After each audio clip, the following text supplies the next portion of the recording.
Chapter 13. Mustn't Stain with Blood.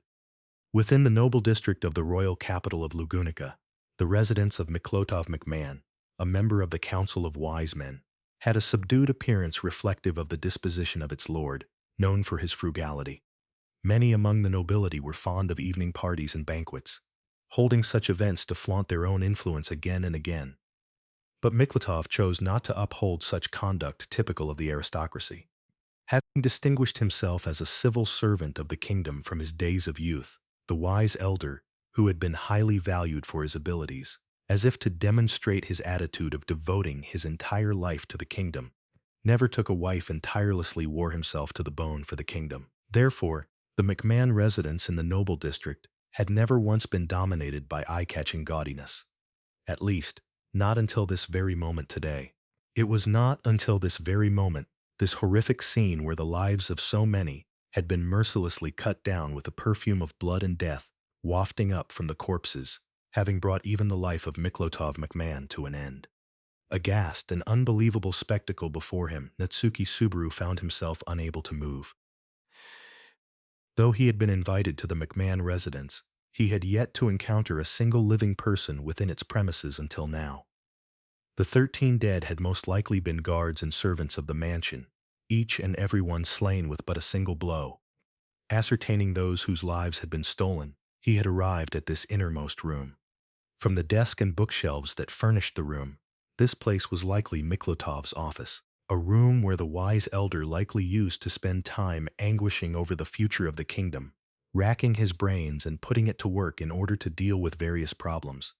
It was a place rife with history. Against its inner wall, the aforementioned Miklotov was now slumped, legs splayed, back against the wall. His form was like that of a child who lay asleep after being worn out from playing. This description was not entirely incorrect. The wise elder had indeed fallen into a slumber. Covered by the severed and fallen flag of Lugunica, it was a slumber from which he would never wake again. And there, beside the wise elder who had breathed his last, Crusch, son! Collapsed, the eyelids on Miklotov's deeply wrinkled face had closed. With that lying by her feet, the other individual half turned towards him, and bearing witness to that sight, Subaru's voice trembled pathetically. Standing there was a beautiful woman clad in a navy outfit resembling a military uniform, with long green hair and an eye of amber hue. Her left eye concealed by a large eye patch, it was Crusch Karsten. Possessing a poised posture, she was an individual Subaru knew quite well. Crusch narrowed her amber eye at Subaru's faltering call. Readjusting her grip on her slender sword, she sharpened her gaze whilst she opened her slim lips, and... A wind of fear blows around you, Natsuki Subaru. What is it you fear? Afraid? Me? That's... To begin with, what was your purpose in visiting this place? Is that to say there was some personal connection between Miklotov McMahon and yourself? Well, I was invited by him, and I had things I wanted to ask. On this day? Incomprehensible. What is it that you wish to ask of him? Something involving the royal selection, or perhaps some other secret discussions? It is not as though I have hit the mark, but on the other hand, your agitation continues to spur the wind. Once again, allow me to ask you anew. Pray tell, are you truly the real one I know? Kay! Overwhelmed by the shower of questioning from Crusch like billowing waves, he was unable to follow up on his words well. While Subaru still had yet to finish processing the information before his eyes, Crusch's words scathingly cut into him, pressing into him as if truly blades. Sternly as ever, Crusch began to cut open Subaru's chest with that gaze of hers, but... That's enough, I suppose. Yeah, this isn't an agreeable sight. Unable to stand back and watch the exchange between Subaru and Crusch, in silence, two individuals intervened from the sidelines. They were Beatrice, present there alongside Subaru while holding his hand, and Tiga, who had accompanied them. The sensation of Beatrice's small hand, and Tiga stepping forward diagonally, and blocking Crusch's line of sight both brought the overwhelmed Subaru back to his senses. Thanks to that, Subaru remembered to breathe, and a cold sweat that belatedly broke out cooled his fervor. Meanwhile, Tiga, wielding a crescent-shaped curved sword, faced off against Crusch. He lowered the brim of his hat, and whilst concealing his eyes, he called out with a "you-know." You should be aware that this situation is prone to causing misunderstandings in more ways than one, Duchess-san. Misunderstandings? That's right, misunderstandings. After all, We're amidst a scene where so many people have lost their lives, and where a leader of the kingdom has passed away. If you're to stand there with sword in hand, just about anyone would think it. The one who killed the people in this mansion, wasn't it Duchess Crusch Carsten? You know? Despite stubbornly not deviating from his typical manner of speech in the slightest, it was a direct question. And it was a truth that Subaru also wanted to confirm above all else. It was just as Tiga said. Amidst this hellish sight that had unfolded at the McMahon mansion, the prime suspect in the massacre of everyone present, including its lord, Miklotov, was undoubtedly Crusch. However, Subaru, who knew of Crusch's character, wished to reject such suspicions outright. Crusch was a virtuous individual, an outstanding figure capable of acting according to sound judgment. Even after losing her memories and needing to reconstruct that dignified nobility, her innate integrity left at the core of her being, and her decency as a human, would never be able to be fully devoured by gluttony. It was inconceivable that someone like her would stain her hands in such violence. It should not have been conceivable. Thus, Subaru wanted to hear words of clear denial from her own mouth. He wanted Crusch to say that just like them, she had also noticed something wrong with the McMahon residence and had rushed in. But by the time she had arrived, it was too late. With that remorse and rage in their hearts, they would find the culprit who had killed Miklotov and everyone else, and together they would make them pay for their sins. To that end, the words of denial that would emerge from her lips were, It appears that you are the kind of person whose disingenuity knows no bounds. indifferent to Subaru's prayers. Crusch trained her gaze upon Tiga with an unchanging countenance and declared so. On the receiving end of that, Tiga lightly shrugged his shoulders and, A harsh assessment, but I'll accept it without complaint. So, how about it? Were you the one who killed Sir Miklotov McMahon? Duchess Crusch Carsten? That is correct. to Tiga's repeated question, asked directly this time, a brief response was given. It was the worst possible answer, affirming their suspicions and betraying Subaru's prayer-like hopes. Subaru's throat involuntarily produced a husky sound as the brief reply just then echoed repeatedly within his skull. As if to exacerbate Subaru's fervent agitation, Crusch, lowering her chin slightly, The staff who were here at this mansion and Miklotov McMahon were slain by my own hand. These people conspired against the kingdom. Traitors, all of them. That Duchess would be yourself. Why? in an instant, the roaring Tiga closed the distance in a single leap, swinging his curved sword, his shamshir, and delivering a fluid sword strike upon Crusch. It was an opening attack, with such little hesitation that it did not even give him the chance to finish saying wait. And yet Crusch brushed it aside with an upward swing of the sword in her grip, the clangor of steel striking steel resounding throughout the office. At the cue of that single sound, screams of steel and sparks began to erupt between the two of them. A duel that scattered sparks commenced, the two sword fighters demonstrating their skill to one another upon the stage of the spacious office. What Crusch wielded was the swordsmanship mastered by one who had earnestly devoted herself to the sword, both in the battle with the White Whale before losing her memories and the battle in Pristella after losing her memories. The unbending nature of the strokes of her sword that she drew had never wavered, and the sharp flash of her sword had cut and leapt through the air from every direction. On the other hand, Tiga's swordsmanship was peculiar, as he kept his body low, spinning like a top. Starting with Crusch, whom he now faced, those possessing superior swordsmanship whom Subaru knew included Julius and Wilhelm, as well as Cecilus, with the exception of Reinhard, of whom he had a stronger impression of striking with fists and kicks rather than a sword. They were all sword fighters who had refined their techniques in a manner that ought to be considered legitimate. If their swordsmanship could be called orthodox, then Tiga's would be considered an unorthodox article. It did not cut down his foes straightforwardly, but mercilessly targeted the hands and feet, mixed artifice and honesty, and gave priority to catching his opponents off guard. The technique of someone avariciously coveting victory. Seiya! Holding the shamshir in a reverse grip, the strike of his sword, together with a rending shout, flashed forth towards his opponent from an unusual trajectory. When Crusch bent her body to evade it, it was followed up by Tiga's long and flexible leg, unleashed like a whip. The kicks interwoven between the strikes of his sword functioned as a sequence of movements almost like a dance, and it gave rise to an unceasing gale of blades that assailed the opposing Crusch.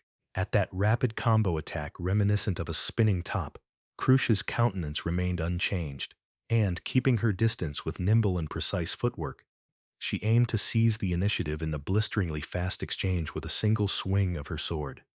As if he had even prepared steel plates in his boots, his feet failed to be harmed by Crusch's sword as she parried his kicks, and the unorthodox swordsman displayed a fighting style that refused to back down by even a single inch against Crusch, who had realized the pinnacle of orthodoxy. How skillful. Does the Church of the Divine Dragon teach how to wield a sword in such a manner? Sorry to say, but I'm self-taught. Since way back, I've had bad habits with both my hand and footwork. What a courageous wind. It does not seem to be a lie. Sidestepping Tiga's kick right before his eyes, Crusch launched a splitting, vertical blow. Tiga blocked it with his curved blade in reverse grip, the two of them exchanging words as they locked swords. The tide of the battle ebbed and flowed, and as each were superbly skilled combatants, neither one could claim dominance. Subaru, get a hold of yourself, I suppose. Ah. It's only natural that you are shocked, in fact. However, you can't just stand there dazed, I suppose. Saying so, Beatrice sprang up and struck his cheek, leaving Subaru wide-eyed. Receiving an impact that seemed to rebound him, Subaru realized he had once again stopped thinking, enthralled by the battle between Tiga and Crusch. Abe to Beatrice, he was profoundly grateful. Certainly, he was in shock. If he were to calmly reflect on the situation, there was no way he could maintain his presence of mind. So now, before he calmly faced this situation, there was something he ought to do. My friend. As he had watched, he had witnessed the lips of Tiga, swords locked with Crusch while capturing the exchange between Subaru and Beatrice in the edge of his vision, form a soft sound. That address had lacked any specific object, yet Subaru could still sense Tiga's intentions. That which he sought was neither support or backup, but rather, Outside. they must inform others of this situation and stop Crusch's rampage. Fortunately, the royal capital currently possessed a great number of forces that Subaru could rely upon. Garfield and Wilhelm, and even Reinhard were all present. Since this was the noble district, there ought to have been knights and guards stationed at estates other than the McMahon residence. By calling upon such individuals, it would be possible to apprehend Crusch. And then, would Crusch be punished. As a traitor to the nation, who had murdered Miklatov? I shall have you remain here. I have yet to come to a final judgment on you. The instant and inescapable hesitation had flashed through a corner of his mind. The wind of her sword sailed over Subaru's head. With a whoa, Subaru instinctively ducked. The wind of her sword, which missed and flew off into the background even as it grazed the very tips of his upswept hair, struck the upper portion of the room directly behind him, destroying the ceiling and walls around the entrance with slashing wind, and the resulting collapse blocked the room's entrance. The way out. As soon as he comprehended he had been blocked off, Subaru was made to realize that, whether he liked it or not, his options had been pared away, plunging him into a situation where the cards in his hand were far too scarce. Subaru, his escape route being blocked, meant that there was no longer the choice to withdraw from this location. In this high-stakes situation, there was no time to slowly clear the rubble and secure a path of retreat. Minya, a yin magic spell, was lacking in physical firepower, and could not be expected to have the force to blast open the entrance in one shot. In other words, Subaru and Beatrice had two choices for what they could do. Either stand by or intervene. Under these circumstances, there was absolutely no way idly standing by was an option. However, intervening would mean I'd have to fight against Crusch-san? the meaning of that he did not understand. The reality of that he could not comprehend. What he had seen with his own eyes he could not accept. After all, was it not the case? The one present there was Crusch Karsten. Subaru respected her. Despite being in an opposing camp in the royal selection, it was natural to acknowledge her virtues. Crusch was an individual of eminent nobility, a person of outstanding character never lacking in effort or devotion as a stateswoman, and the first figure to enchant Subaru in the sense of her caliber as a ruler. No one could deny, nor would he let them deny, just how profoundly significant it had been to the life of Natsuki Subaru when she had recognized his meritorious achievement in the white whale subjugation with her own words. His loving devotion to Amelia had taken precedence. However, back then, Subaru had certainly thought it. That Crusch Karsten was undoubtedly an individual worthy of becoming the monarch of the kingdom of Lugunica. Please stop this already, Crusch-san! Thus it must be said that the choice Subaru made then and there was craven to the utmost. Crusch, engaged in a furious duel, did not respond to that quavering plea from Subaru. Her gaze was fixed straight ahead upon Tiga, in opposition to her, and yet believing she could not possibly ignore him, Subaru raised his voice. Lower your sword, please! I don't know what to do. I don't know, but I'll talk to you. Please, let's try to talk and see if we can work something out. Before he could even realize, his hand, opposite to the one being held by Beatrice, had begun to tightly clutch the black orb hanging from his neck. With many of the words he needed to exchange with Al still left unsaid, all he could do for now was to forcefully bottle up that intent of his. The death of Priscilla, which had served as the trigger for Al's outrageous deeds, had engraved into Subaru the weight of absolute loss, where that which had been forfeit could no longer be reclaimed. Without even being able to form a conversation, it was possible for him to lose those whom he knew. For the Natsuki Subaru of the present, that was something far more terrifying than even his own death. I don't want to end things like this. I don't want this sort of, without even understanding anything, I don't want to part ways with the people I love. Subaru. Please! Oh, please! I'm begging you! Please stop this! However crestfallen his face might have been as he pleaded, he caught a glimpse of Beatrice's irises, trembling as she bit down on her lip, watching Subaru's side profile as he wrung out that voice. He was feckless. He was pathetic. Even though his partner was the great spirit Beatrice, he was completely unable to put her clever and outstanding abilities to any use whatsoever. The only thing he could manage to do was cry out in such a manner. Please! Indeed, even if he understood his own helplessness, Subaru would never choose to go down that route. The notion of fighting Crusch just because he could not run away, he could never bring himself to think with such a pragmatic mindset. Until now, he had indeed experienced great changes in his relationships with people after their initial meeting. However, the majority of those were in the sense of overwriting a negative impression with a positive one. The only exceptions to that were the cases of Todd and Al. The thought of adding Crusch to that list was simply unbearable. Subaru's inept, faltering pleas were so fragile that they were threatened to be drowned out by the sword fight which was growing so fierce.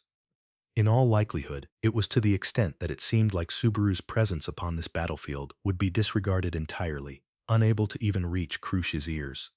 However, It appears there are no lies in your words.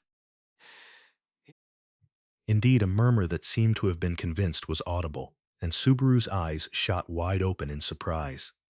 With Tiga interposed precisely between them, Subaru crossed gazes with Crusch, who was looking toward him from across the unorthodox swordsman. Confronting that amber eye, Subaru entertained a glimmer of hope that his words had gotten through to her. In that case, let us postpone your matter here for now. In an instant, a violent gale swept throughout the room, emanating from Crusch, who had just uttered those words. As soon as he felt the force throughout his whole body, his feet were out from under him, and due to the wind Crusch had given rise to, Subaru intuited that it was the result of her signature sword art, 1/100 felled, being released in all directions without aim. Normally, the powerful blade of wind would be fired all together in a single direction, but with it having been expanded in all directions without being bundled together, the pressure it generated unsparingly quaked, the office scarred from battle, lifting and flinging thick books, orderly documents, and even the perished corpse of the wise elder. However, that was as far as Subaru's grasp of the circumstances went. Gah! HK! His body was defenselessly lifted up and smashed into the ceiling with violent momentum, knocking the wind out of him. He instantly pulled Beatrice close, holding her to his chest to protect her, but that was all he could do, holding Beatrice tight as she screamed, "Subaru!" Subaru's body rode the winds, slammed against a wall, and was ungracefully dumped onto the floor without being able to break his fall. His whole body was covered with unsparing, creaking pain, and as a final breath spilled out from his lungs, he suddenly felt a chilling sensation in the back of his head and instinctively knew it was bad. It was different from death, and yet his consciousness was fading. It was retribution for prioritizing Beatrice's safety too much and neglecting his own. It was as if a hole had been punched in his head when he had hit it, and his consciousness was gushing out. This is bad. This is bad. This is bad. No, good. If he were to lose consciousness now, just who would speak out to Crusch? Tiga did not know. He did not know Crusch's nature, that she was actually a person with a virtuous heart. It was a misunderstanding. He must stop this. Crusch was a good person. If they could just talk, such would be made clear. Because it was something that could be understood, if only they could just talk. I know. So, I'm begging you, please don't close your ears to my words. Indeed, as his consciousness faded away while he continued to plead until the very end, Subaru's mind sank into a deep darkness. It sank and, That is correct. at the moment of the sudden revival of his consciousness, Subaru verged on to losing his equilibrium. His brain failed to comprehend the disparity between his self who had existed an instant prior and his present self who had succeeded it in a matter of moments, and this affected his limbs, inciting panic. His feet were set upon the floor. It was only natural, but he was standing, naturally. Was that really so? Was standing his natural state? Because it was not so. What he tasted in this moment was a sensation akin to heaven and earth being overturned. No! What Subaru must direct focus onto right now was not the overturned heaven and earth. Instead, it was onto the origin as to why he felt heaven and earth to have overturned. And this origin needed not to be spelled out. Aim time had been turned back. His knees bereft of nearly all strength, what entered Subaru's sight was the office of the McMahon residence, prior to being tempestuously laid to waste, and the cadaver of Miklotov embosomed by the diagonally slashed flag of the nation. Before his cadaver was a green-haired lady halfway turned back, and the back of a youth almost half a step in front of Subaru. Crusch and Tiga's confrontation. Furthermore, this exchange had taken place when The staff who were here at this mansion and Miklotov McMahon were slain by my own hand. These people were conspiring against the kingdom. Traitors, all of them.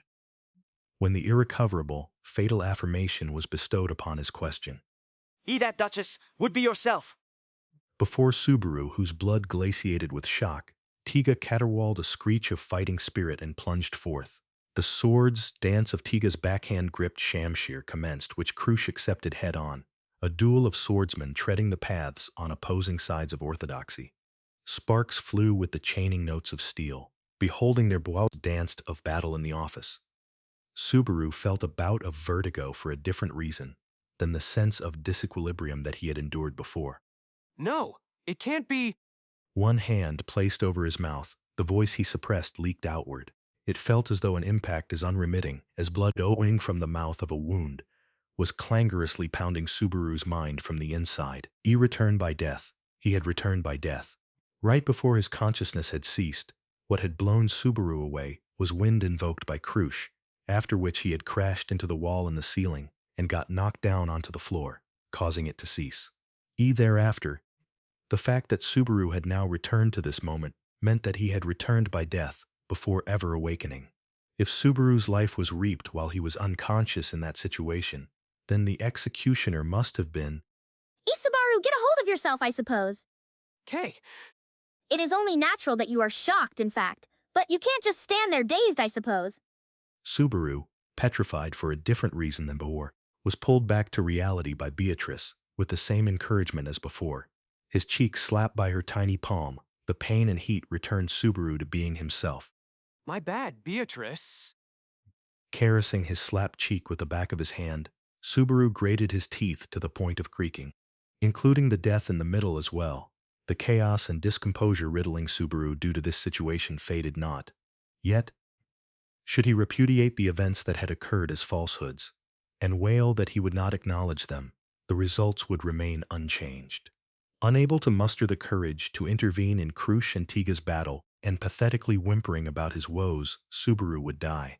His life would be plucked by Crusch's hand. No, good. He must not allow that. He must not allow Crusch Karsten to take Natsuki Subaru's life.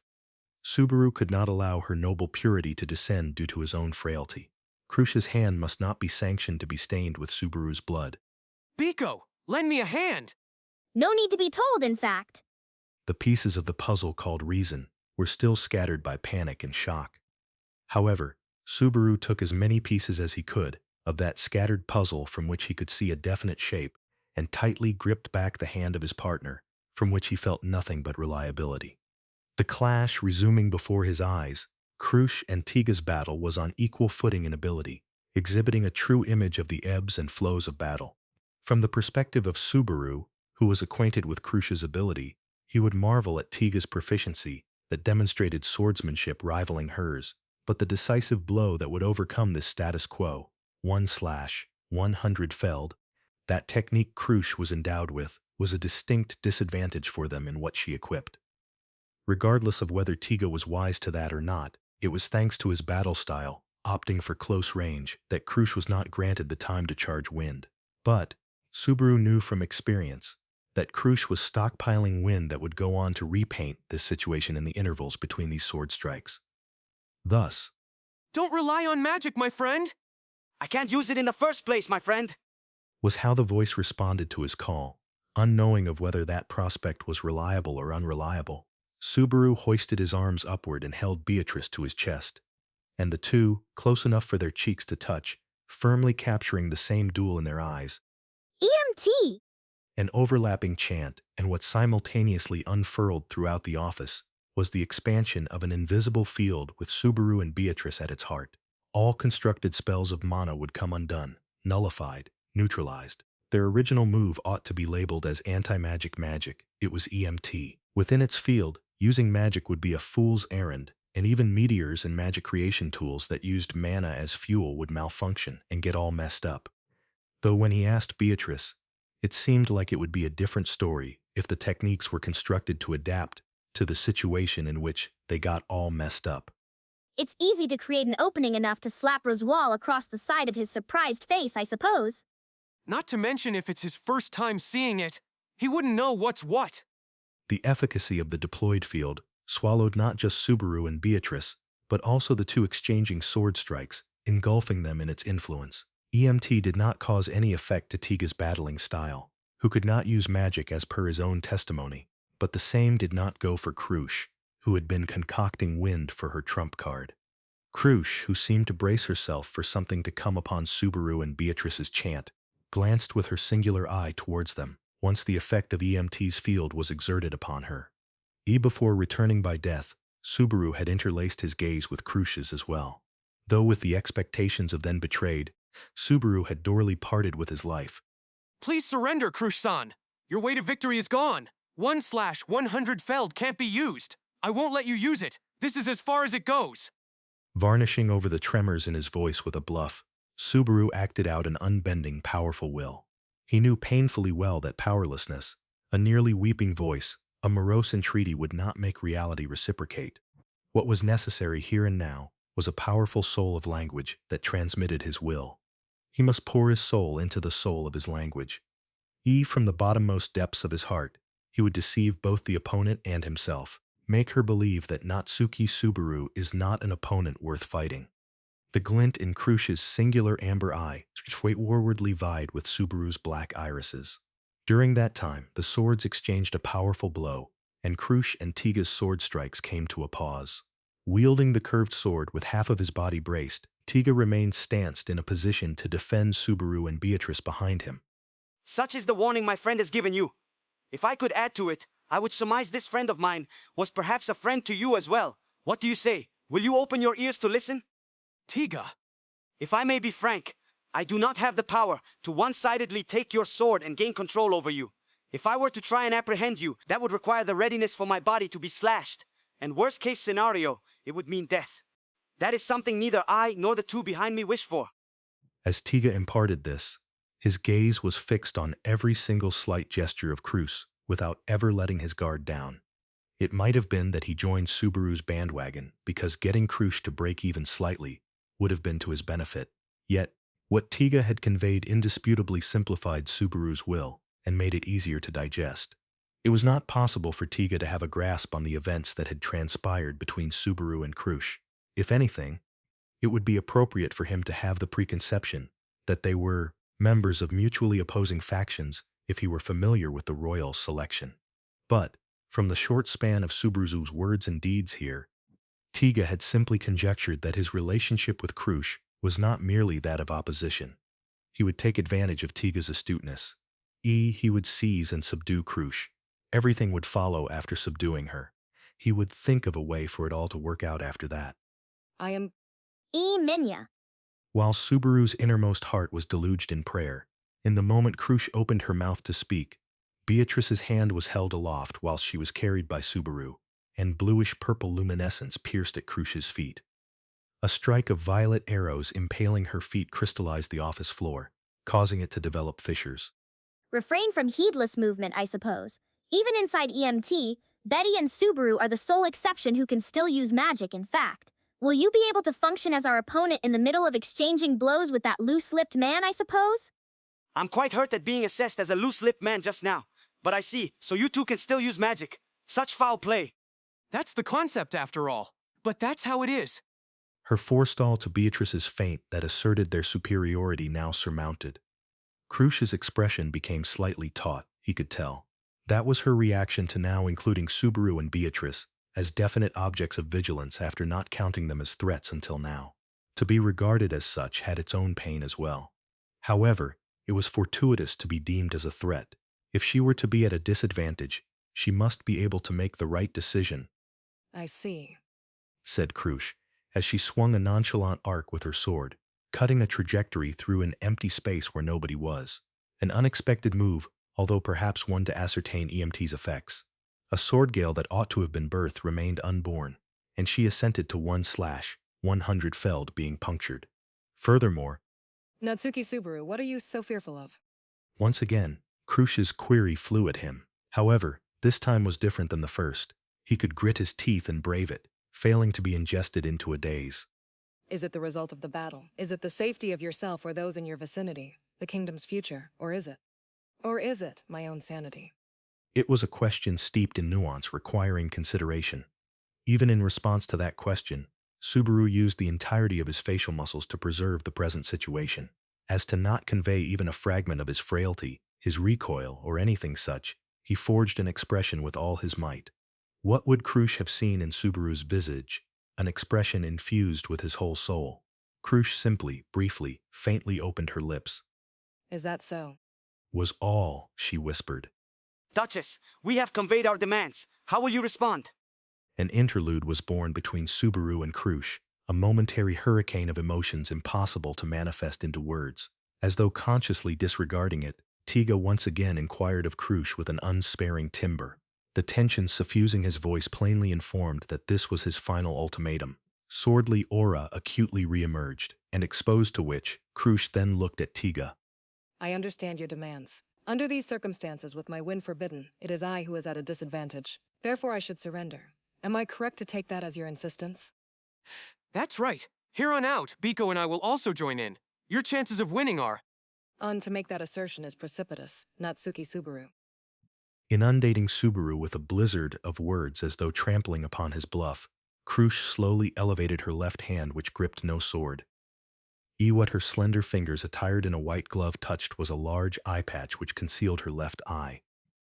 An eye patch that covered a large part of the left side of her face was the part he had heard was being cured by the power of the sacrament that Philor used with the effect of dragon's blood, that had not yet completely healed. Witnessing her slender fingers being placed upon it, as though plucking to rip it off, Subaru gazed on in stupefaction. After all, Not a guise I wish to show for long. I too am a woman after all. as she enunciated so, Crusch's left eye that was now laid bare with the eye patch removed was incongruous to its original amber hue, sheening in golden luster. A reptilian-esque slit pupil, and lines of light like capillaries stretched under her eye. Beholding this, certain words bolted through Subaru's mind. Ah! He knew not whether it was correct or incorrect. Merely witnessing Crusch's inhuman golden eye, he had a thought. He that Crusch Karsten's left eye had become his dragon's eye. Chapter 14. Traitors. Dragon's eye. That was the expression that instinctively came to Subaru's mind. He had not had all too many opportunities to meet the beings that, unlike ground dragons, water dragons, and flying dragons, rightfully bore the appellation of dragon. Even so, having witnessed the divine dragon Volcanica atop the summit of the Pleiades watchtower and the cloud dragon Mesarea in the Valachian Empire, Subaru was likely someone with a rather expansive amount of experience with dragons. And yet, Subaru's ample first-hand observations were not the reason why he had such an intuition. It was more so a sensation rooted in his instincts as a living creature. When facing a dragon, one would feel it. The distinction, in their levels as existences. To feel reverence towards a being on a fundamentally different level as a living creature. This was unquestionably how humans regarded dragons. It was precisely that sensation itself that confirmed it for him. That was exactly the sensation Subaru had felt regarding Crusch's left eye upon the removal of her eye patch. An inhuman eye, radiating with golden brilliance and effused with an aberrant light, a dragon eye. With that which ought to be ordained as such in her eye socket, Subaru's heart shuddered at the sight of Crusch. What had happened to her body? What did that left eye insinuate? Why would she not cast away her sword, even though her wind had been sealed? How had things ended up like this? Perhaps it was an act of defense, instinctually fearing confrontation with the reality before his eyes, that churned his thoughts into a maelstrom of doubts bereft of any answer. Swallowing down such formal pretexts, Subaru somehow managed to open his mouth, and he felt as if his heart had been pierced by her gaze suffused with golden light. Shamak. At that instant, Beatrice voiced the incantation in place of the frozen Subaru, her hand held aloft. Sympathizing with the feelings of Subaru, loath to fight Crusch, she chose the yin magic shamak, which would tear away the consciousness of the opponent from reality. In the sense of rendering its target powerless, there were none superior to it.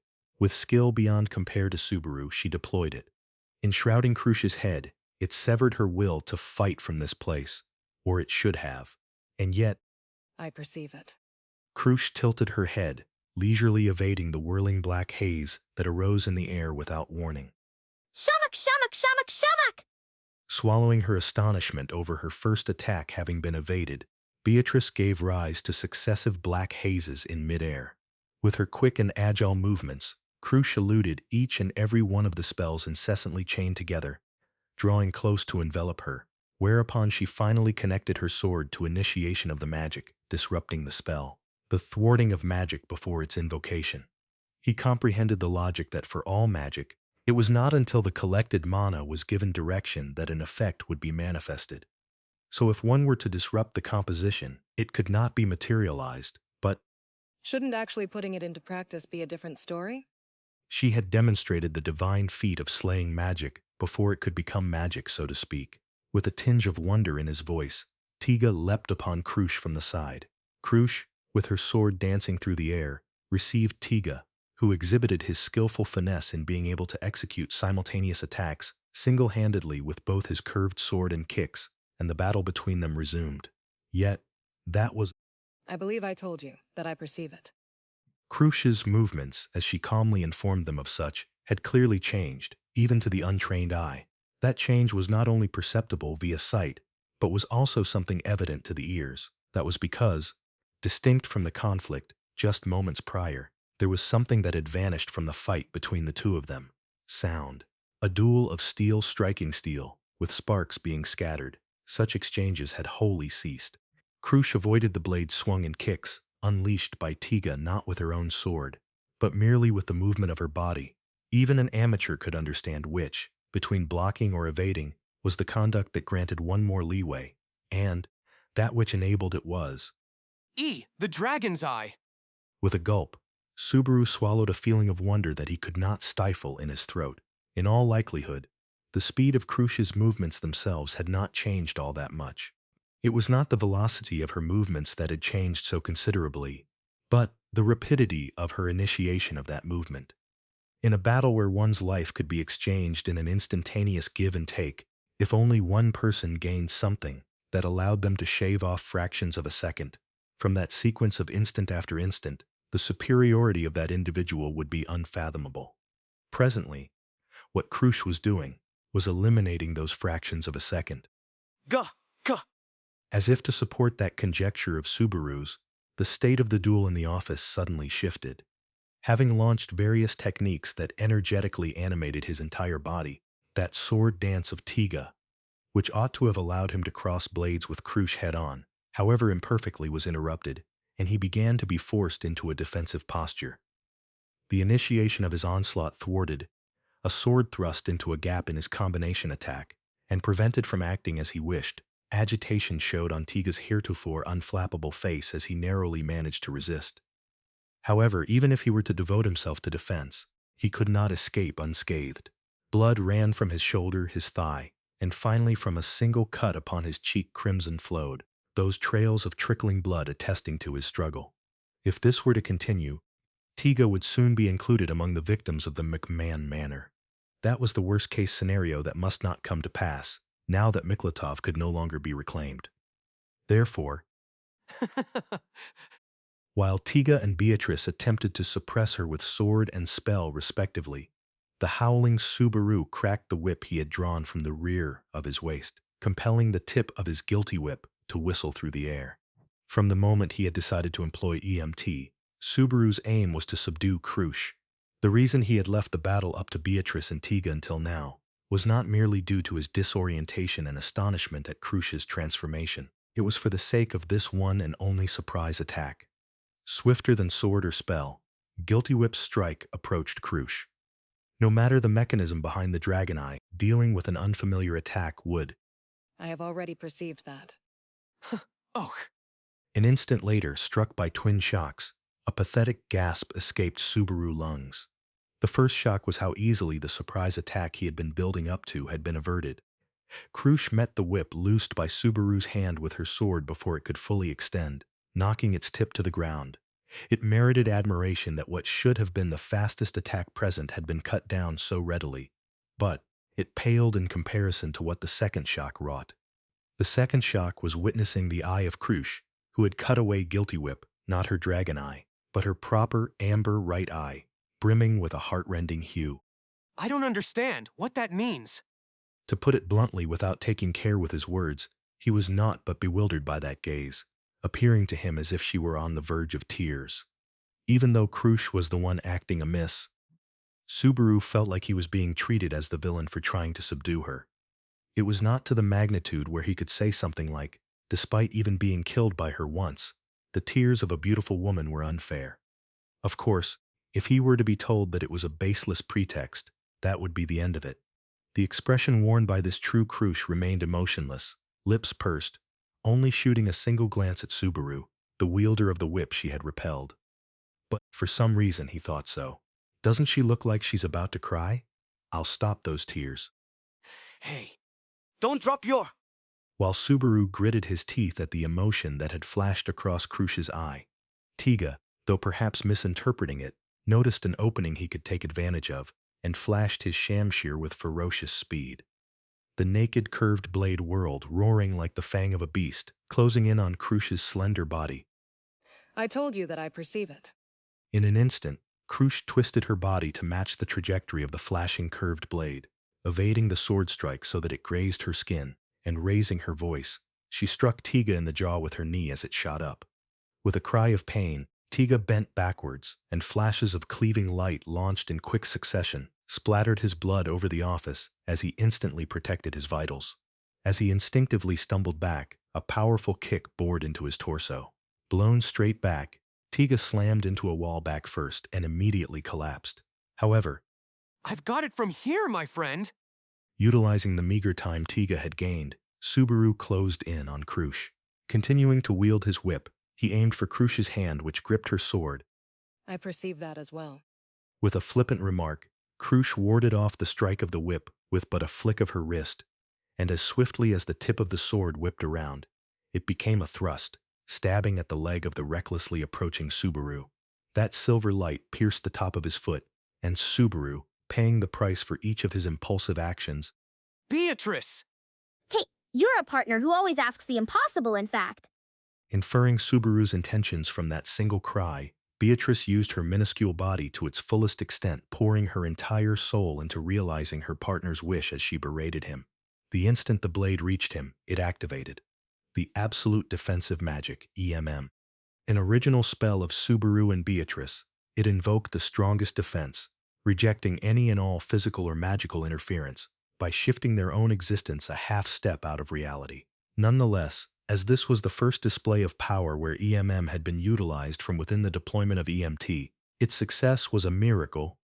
Love yous will be required at morning, noon, and night, I suppose. I love you, Biko. Whilst offering up the payment she had cutely demanded as the price for that miracle, Subaru immediately switched from the fact that the thrust had not penetrated to setting his sights on Crusch, ready for his next move. In exchange for an unassailable defense, EMM's flaw was that it forbade any movement. The moment one would take another step, it would spell the end of their period of invincibility. The subsequent tip of her sword would be mercilessly thrust into him. Therefore, Invisible providence. before the next blow could be unleashed, he played all the cards in his hand, one after another. Blood gushing from his nose, the invisible black arm extended from Subaru's chest, grasping the hand with which Crusch held her sword and forcing an end to the follow-up she was about to unleash. The unseen arm squeezed Crusch's wrist with ferocity, causing her hand to drop her sword as she lost her martial ability. Crusch was sequentially hindered from acting by the cards unknown to her in Subaru's hand, and putting his entire weight into his remaining arms, he pushed her against the wall using all three of his hands, including his magic one. Crusch-san, listen to me. Gripping both of her wrists and forcibly pinning Crusch against the wall, Subaru pleaded with her. As he did so, Crusch writhed, attempting to drive her knee into Subaru's side, but he forcibly pushed his body close enough that they could feel each other's breath, immobilizing her. Right before his own eyes, Crusch's heterochromatic eyes of amber and gold looked at Subaru, and, while looking back at her head-on, This, no matter how you look at it, this is wrong. It's gotten out of hand. I'm not going to let things continue like this. Natsuki Subaru. I won't accept any of this. I want it. As Subaru raised his voice to a roar, Crusch's face tensed. After all, the gist of his contentions was the same as when he had ranted words of lament before he had returned by death. Still, he wanted to believe that he might obtain a different outcome than he had prior, where he had just stood there and shouted, now that he had given her time to reflect. Miklotov, all the lives of those at the McMahon estate, none of them would ever be reclaimed. Despite that being the case, surely there was something he could do aside from sitting back and accepting the worst possible outcome. To that end, it was vital that Crusch laid down her sword here. The persuasiveness to have her do so. Eh? With such expectations in mind, Subaru, awaiting Crusch's response, let out a hoarse breath from his throat. That was due to what was occurring before his eyes. Crusch's different left and right eyes both suddenly became pointed, and using the reaction of pushing her back off the wall, she forcefully pulled Subaru to the ground. Taking that which had felt like a surprise attack head-on, Subaru was pitifully torn down on the spot. However, it was not a counterattack against Subaru. Rather, it had been the opposite. After all, in the next moment, an enormous amount of hellfire engulfed Subaru's vision with bright red. Feeling as though he could hear a distant sound akin to a steam whistle, his consciousness slowly began to resurface. Breaking through the surface tension of awakening, what he first experienced when his face emerged was a stinging, painful ache. Feeling it stimulate his full body, especially his right arm, he unwittingly grunted an agonizing groan. Ugh. Subaru, have you opened your eyes, I suppose? Are you all right, in fact? Hearkening his escaped groan, a voice immediately took notice of Subaru's awakening. A voice he was accustomed to, it was that of his partner who would welcome every morning's awakening alongside him, Beatrice.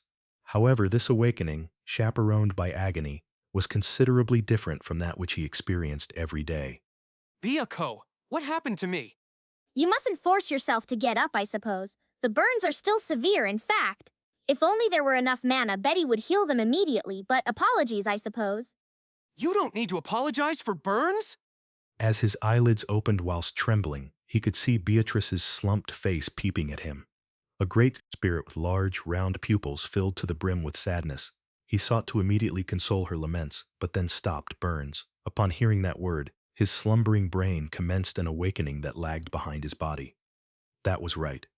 If he recalled correctly, then right before he fell unconscious, he had seen flames, and, further prior to that, Crusch-san!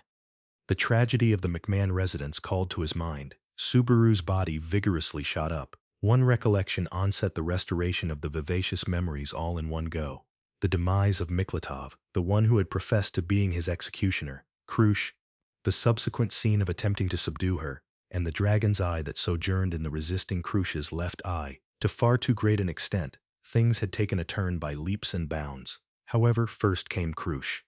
In the end, he had succeeded in seizing her using EMM and invisible providence.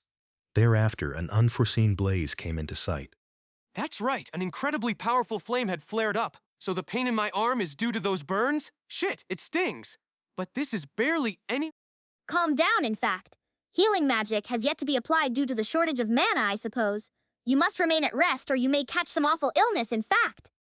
Now's not the time for that. We gotta focus on Crusch-san rather than me right now. Compared to that, something like collapsing with a fever would be totally— Fine. Declaring so, he attempted to shake off Beatrice's disquietude, and it happened at that precise moment. It seems you have awakened, Natsuki Subaru. Huh. Abruptly, he heard a voice betraying his anticipations as Subaru widened his eyes. Within Subaru's field of vision, stepping out from the veil of darkness, was Crusch, the one whom he was right about to launch into a search for just then. With the lagmite ore lamp she held illuminating her vicinity, her left eye covered again with an eye patch, Crusch trotted up to Subaru whilst he debated Beatrice, and taking his right arm. As I thought, it seems it is not a wound that can be left unattended. It's nothing more than first aid, but take this. Whilst enunciating so, with the lamp set by her feet, Crusch took an embroidered white handkerchief out of her breast pocket and gently wrapped it around Subaru's right arm in place of bandages. Stains oozed to permeate through the handkerchief where it touched the burn wounds, and upon the softness of Crusch's touch as she wrapped it, Subaru blinked in stupefaction, unable to keep up with the situation. What is the matter? There is a wind of confoundment blowing around you. Well, yeah, of course there'd be that sort of turbulence. As far as my memories go, up until just now we'd been, fighting it out with desperate expressions, right? I believe it was only you who wore a look of desperation. I'm just saying the overall gist of things as I saw it. Between the two of us, if I were making a desperate face, then the ratio of desperation would be 50%, yeah? I see. That does stand to reason. Her inordinately serious visage nodded in concordance to him, to which Subaru could not help but be dumbfounded, as he had frivolously heaped up all sorts of persiflage. Thereupon, Subaru finally came to notice the queer space they all found themselves inside, a passageway with a damp humidity that could not be labeled as particularly hygienic was the site of their conversation. What he had been laid to rest on was the chilly, solid floor. The air was humid with a wafting fishy stench, and directing his focus to it once more, it was a space with a prolific sense of sewage arduous to disregard. Or rather, is this place actually just the sewers? That's also why Betty doesn't want you to push yourself for now, Subaru, I suppose. If you were to carelessly contract tetanus or something, it would be quite difficult to heal it right now, in fact. So that's why you two were playing roles of the pretty doctor and the tomboy nurse. I'm super grateful for that, but more importantly, what's going on? Indicating his appreciation for Beatrice's concern towards his well-being, the reason for the continued stagnation of his understanding was Crusch, who had been about just as proactive as his devoted partner in tending to Subaru's burns. Narrowing her eyes at Subaru as he faintly deepened the tone of his voice, she divulged a quiet sigh and— We are in the sewers, a short distance away from Miklotov McMahon's residence. Based on our travel distance, this must be about midway between the noble and commercial districts. Even through use of the sewer system, we cannot slip through the checkpoints that control entering and exiting the upper stratum. At present, that is the obstacle that stands in our path. Slow down, slow down. I'm begging you to just wait for a sec. I can't keep up with this at all. To begin with, what happened right before and after I fainted is super fuzzy in my head. It's just— Just? Based on what you said just now, could it be that, Crusch-san, you and I are currently the same party members? Party members? Crusch knitted her eyebrows at the words unfamiliar to her ears. However, Beatrice, who had been already officially certified as having passed the second grade of modern language, nodded to his query with an "I suppose." There is a variety of difficulties at play, but that girl has no hostility towards us, in fact. The one who carried Subaru all the way here while you were fainted was also that girl, I suppose. Had you been left behind at that place, you would not have averted a death by burning either. At the very least, I did not sense any falsity in your words. Thus, your death is not to my desire. I see. For that, thank you, but still. The spectacle he witnessed immediately before he fainted, and the large scars of burns on his right arm, served partway as proof that Crusch had indeed saved him from a perilous situation. It was not possible that Beatrice would go so far as colluding with Crusch to the point of deceiving Subaru. However, the reason why Subaru failed to pronounce his gratitude up front owed to how Crusch had phrased it. Subaru's death had not been Miklotov and the others. But what about the deaths of Miklotov and the others? Crusch-san, did you really slay Miklotov-san? I had affirmed it at that place as well, but it is the truth. Miklotov McMahon and the staff he employed at that mansion were all slain by my hand to abandon. Need I explain the reason as well? That would also be a reiteration of what I spoke at that place. But Miklotov McMahon and his coterie were all traitors, those who were plotting against the kingdom of Lugunica. Therefore, as one belonging to upper nobility, I bestowed the death penalty by means of the sword. That's what I don't get. That they were a traitor. That they were conspiring against the kingdom. What does that entail? What was he plotting that was so absurd that it made you run out of patience, Crusch-san? At the very least, there is a high likelihood he was utilizing the prophecies of the Dragon History Stone to his own convenience. Subaru swallowed a breath, having hastened the conversation to burst the successively emerging bubbles of dubiety. The information Crusch appended at the very end was about the Dragon History Stone, which was precisely what Subaru had wanted to ascertain with Miklotov firsthand today.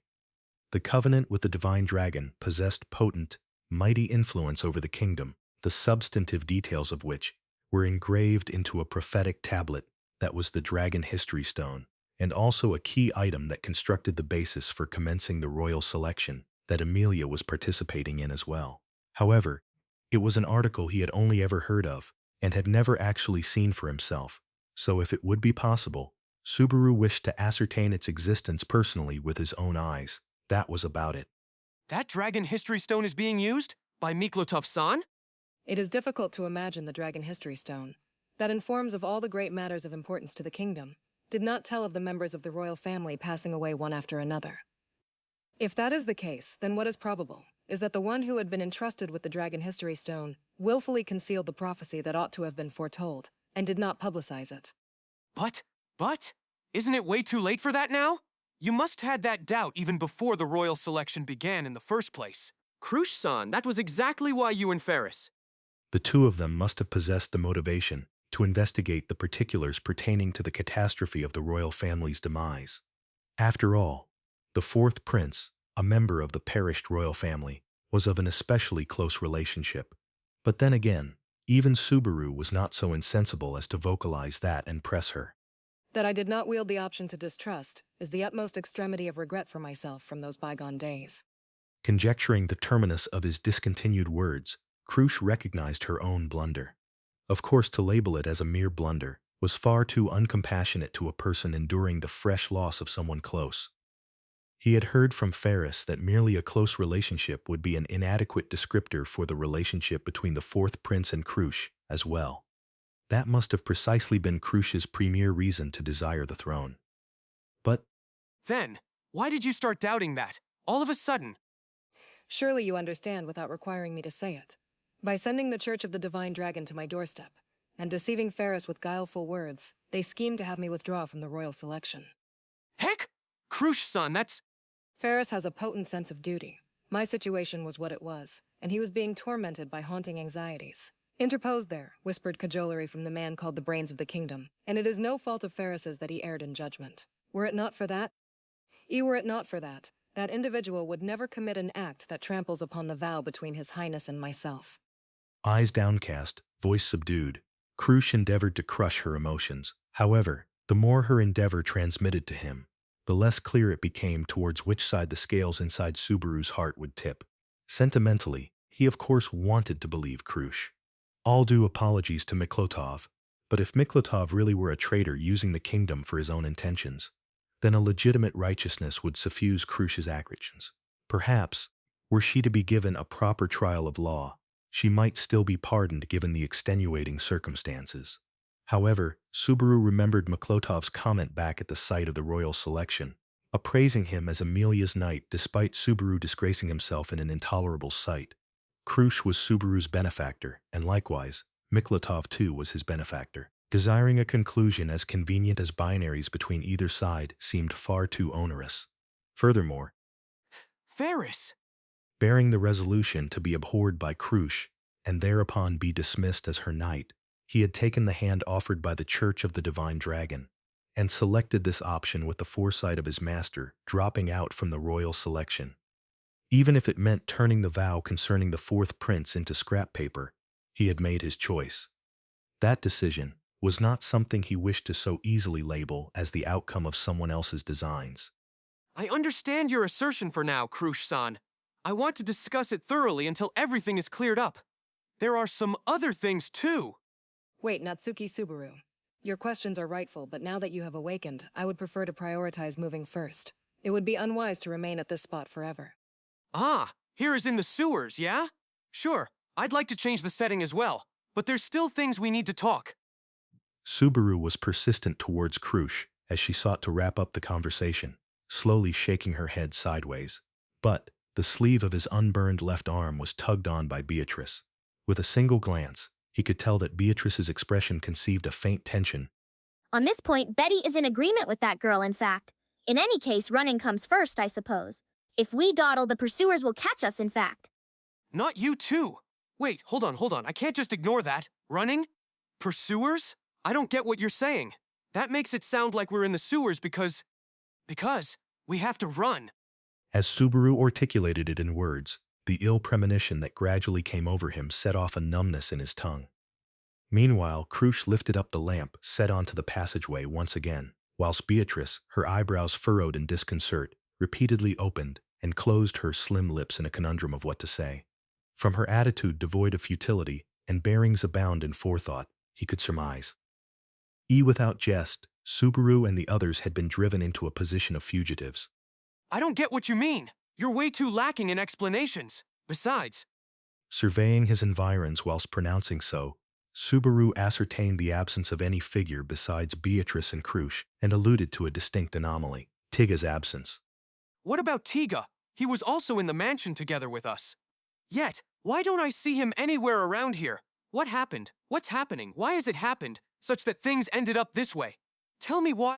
Tigaralion, was it? Unfortunately, that man is our pursuer. What? Crusch's voice responded to Subaru's doubt, though that birthed yet another doubt within him. Things he did not comprehend further accumulated, atop of things he did not comprehend, and it was only natural he failed to grasp the perfect form of the building blocks that became an aggregate of things he did not comprehend.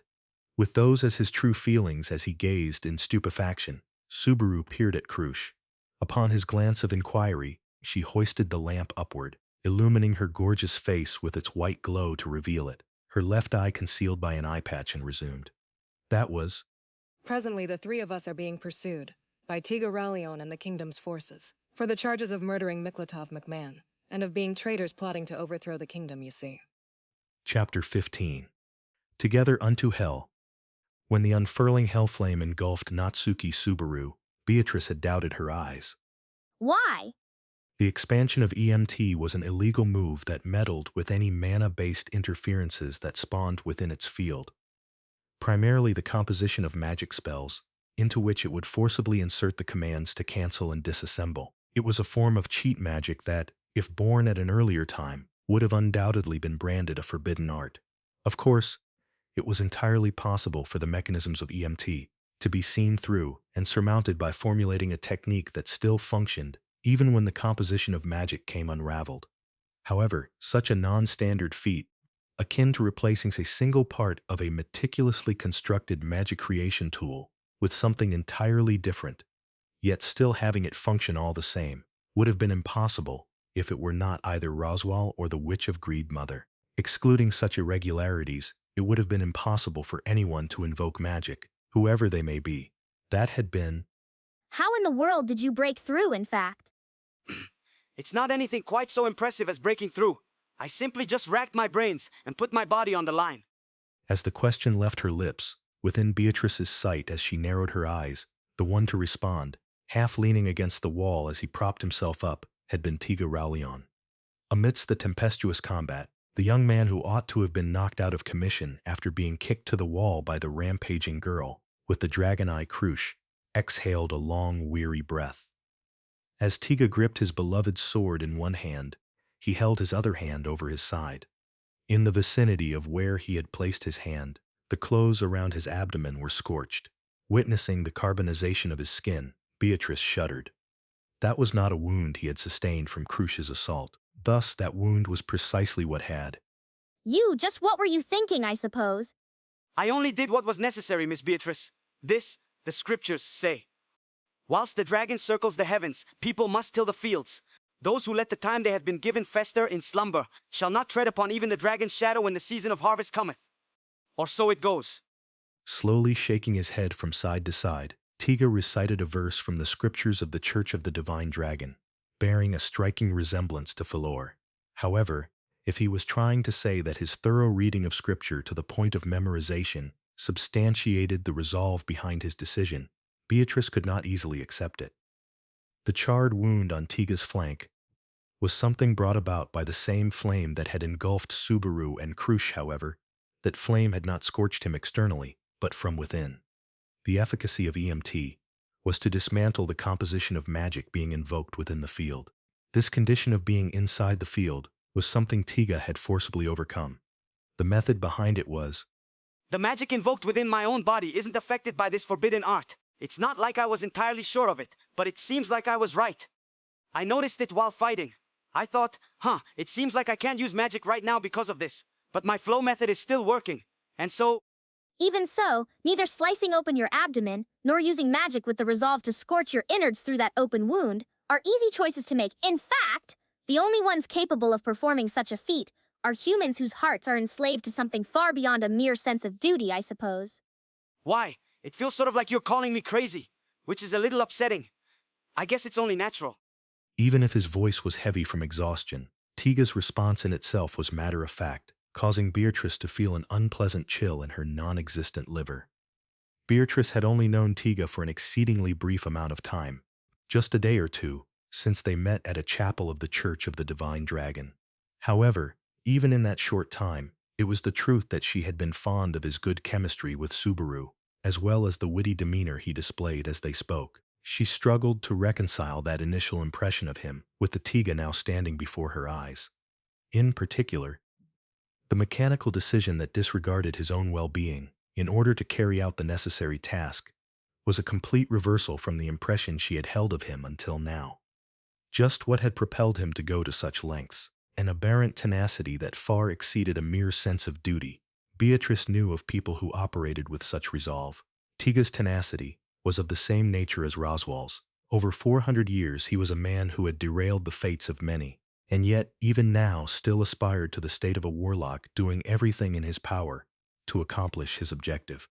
Was Tiga on his way to reaching the same place as Roswell? I just do what's necessary, so that I may reclaim my own life. To Beatrice's misgivings, Tiga quietly responded with a slight shrug of his shoulders. Then he glanced deeper within the room, towards the rumbling blaze of the flames. If you ask me, Miss Beatrice, I actually find your reaction to be the unexpected one, or rather, surprising. Honestly, I was also prepared for you to start firing magic at me. After all, I did what I did. Is that to be taken as you saying it was not an error of judgment made while caught up in the moment, in fact? Yeah, there's no doubt about that. Duchess Crusch repeatedly failed to comply with my advice to surrender. I even gave her an ultimatum, and yet she cut it down and cast it away. Having murdered Sir Miklotov, she even turned her blade against us. She wasn't sane. That's why I had to make the call on the spot, but doing so allowed me to thoroughly eliminate the threat. Is there anything I'm saying that's wrong? A stylish pretty boy with a mask of emotionlessness affixed over the handsome face that gave off such an impression. Tiga questioned Beatrice on the validity of his own actions. Present there was not the face of a martyr seeking forgiveness in lament of his own deeds, but rather that of an executioner detachedly ascertaining if he was truly responsible for the blood staining his hands. Within Beatrice, her initial impression towards Tiga was already far beyond any hope of recovery. That which you say is not incorrect, I suppose. Facing Tiga, Beatrice narrowed her round eyes and nodded. In reality, that was so. Beatrice and the others had directly witnessed the tragedy of the McMahon Manor, and in the chain of events following their confrontation against its perpetrator, Crusch, there had been no errors in Tiga's actions. To the maximum extent, he had acted in accordance with Subaru's intent, and had tried to help subdue Crusch, with the only one refusing that judgment altogether being unmistakably Crusch herself. In order to defend himself from such a dangerous individual, Tiga did have the right to make a callous decision. Even if it was a decision that caused collateral damage to Subaru, with whom he had been fighting alongside, it was morally unacceptable to blame him for the matter, without even asking for the reasons behind his judgment. That was why. Betty is not so obstinate as to selfishly blame you for that, in fact. I see. Then, However, Saying that, Beatrice cut off Tiga's words. For a moment, what flashed through Tiga's yellow eyes was not surprise, but a hue of icy composure. Shoving her strong sentiment towards that into a corner of her head, Beatrice continued. Tiga's conduct was justified, but even so, Betty will support the one who saved Subaru, I suppose. That instant, the flames so scintillating they seemed to scorch any eyes directed towards them, were severed in twain from the opposite side. The flames, cut down with nary a sound, parted as they flickered, and standing calmly in the space opened between them, was the girl with the dragon eye, having unleashed a knife-hand strike with her right hand to split the flames, and carrying the unconscious Subaru in her left arm, was Crusch Karsten. The heat? No, I cut the flow of power. So this is what is known as the dead spot. Touching the eyelid of her dragon eye with the right hand that had performed the strike, Crusch muttered, as if having come to an understanding. Shocked at the fact that she had cleared away that hellfire with a single swing of her arm, Beatrice ascertained the safety of Subaru in Crusch's arm, and felt an even greater sense of relief. In the immediate aftermath of Subaru being engulfed by the flames, the only reason Beatrice had been able to remain calm was because she had received no life-threatening reaction via the pathway that connected her to her contractor. Because of that fact, and due to what she had seen in the very final moments, the fact that in order to protect Subaru from the incoming inferno, Crusch had pulled him down and jumped in front of the flames herself, Beatrice had decided on her stance. That Beatrice would support Crusch Karsten. At the very least, Betty will listen to what she has to say, in fact. The finer judgments can be made afterward, I suppose. I can't call that a wise decision, Miss Beatrice. You mustn't let the wool be pulled over your eyes just because your contractor, Subaru, was saved. The Duchess is dangerous. Don't treat Betty as a spirit who neither thinks nor looks ahead, in fact. But if Betty were to be such a careless and indiscriminate spirit, then it would of course be exceedingly natural to support that girl who saved Subaru, I suppose. Is this really the time for quibbling? Before long, people will notice this fire and come rushing in. If you mess up on where you stand, it'll be too late, even if you regret it later. What will happen to Subaru?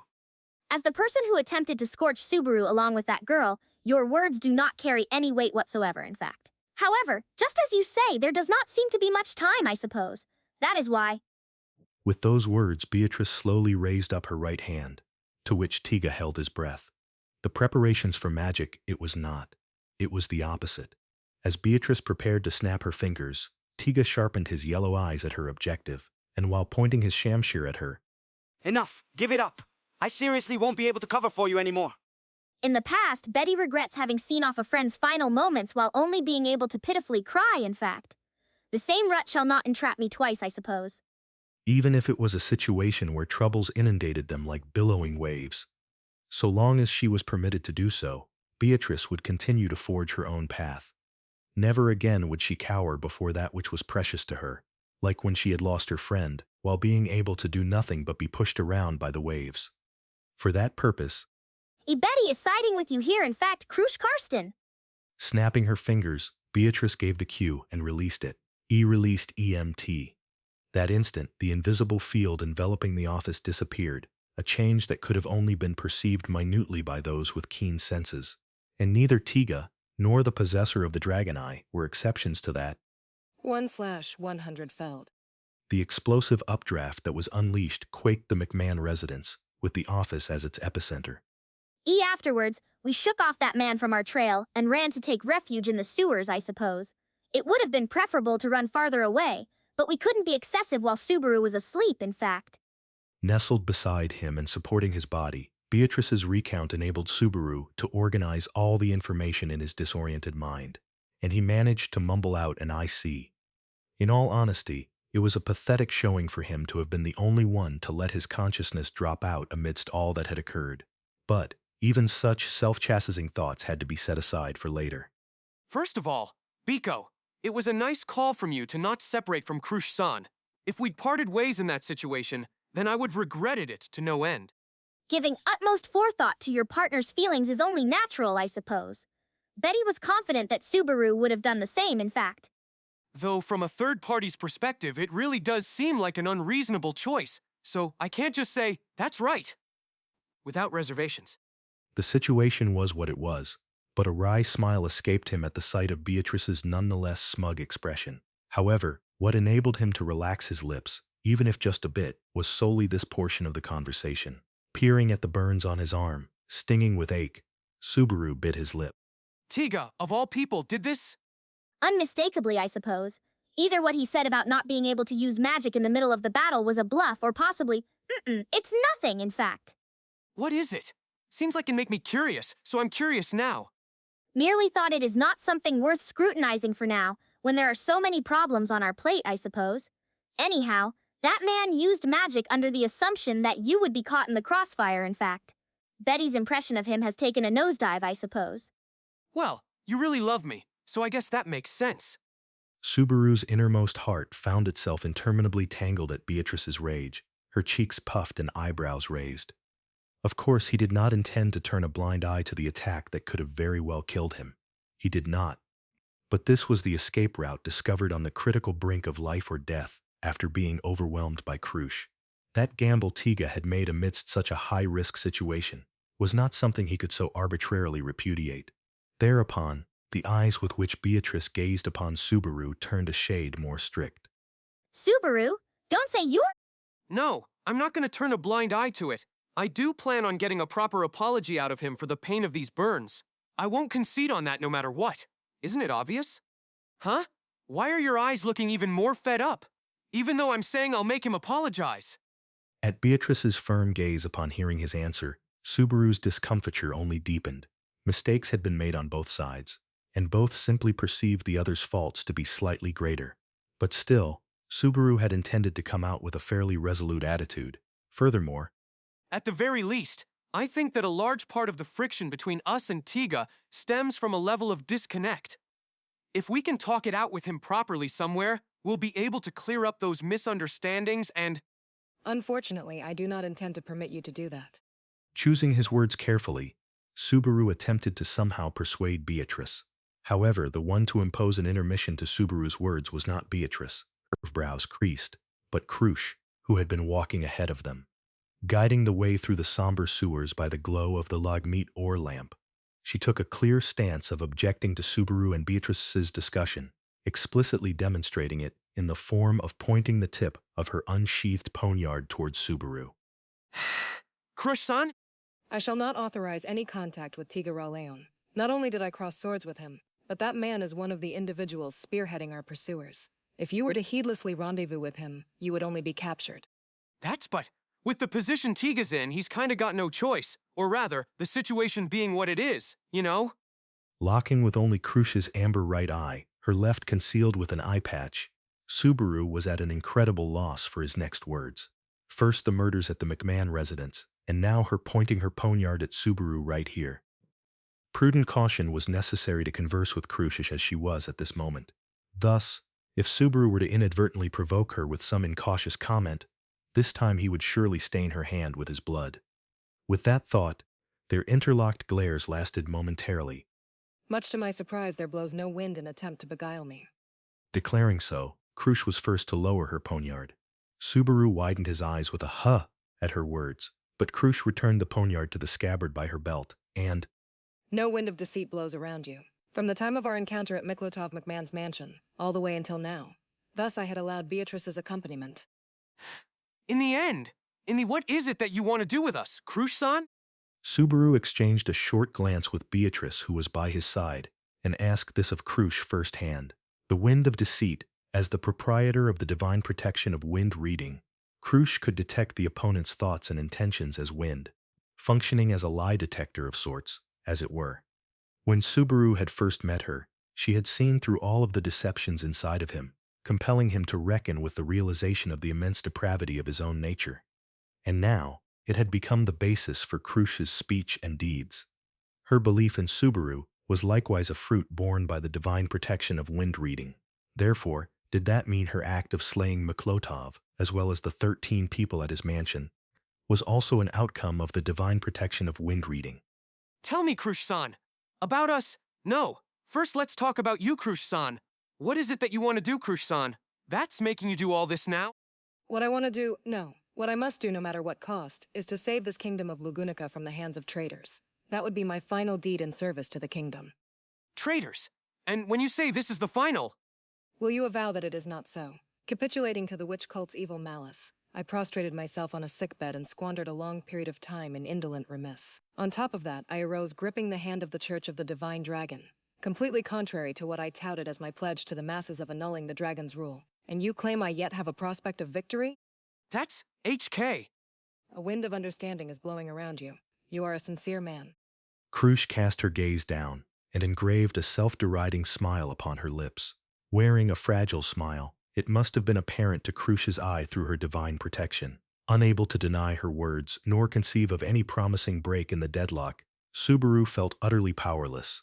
For that to be called his sincerity could not possibly inspire any delight in him either. Enough, in fact. Betty will no longer overlook the way you feign being a tragic heroine only to snarl at Subaru, I suppose. Beatrice. Subaru, you're also a handful, in fact. What are you doing by feeling so down for something you bear absolutely no responsibility for, I suppose? If this keeps up, you'll be blaming yourself even for some kid who fell on the roadside just now, in fact. If that happens, you'll be so busy that you'll no longer have any time to dote on Betty, I suppose. Vehement objections to that, in fact. Placing her hands on her hips, Beatrice allowed an out-of-place anger to peek through. Realizing that this was her manner of consideration to diminish the issues between Subaru and Crusch, he let a sigh escape him. Crusch, too, nodded with a correct and a meek expression. Just as you say, Beatrice, this is no place to be showing obstinacy over trivial reservations. The more time we yield to our opponents, the greater our disadvantage. Therefore, Natsuki Subaru, from you and Beatrice, I wish to ask for coaction. Coaction? That is correct.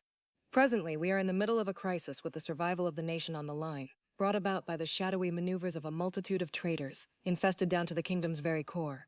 It is precisely in this situation that I wish to borrow your strength. You who once joined forces with my household and rendered monumental service in the White Whale subjugation, Natsuki Subaru, it is your strength that I call on.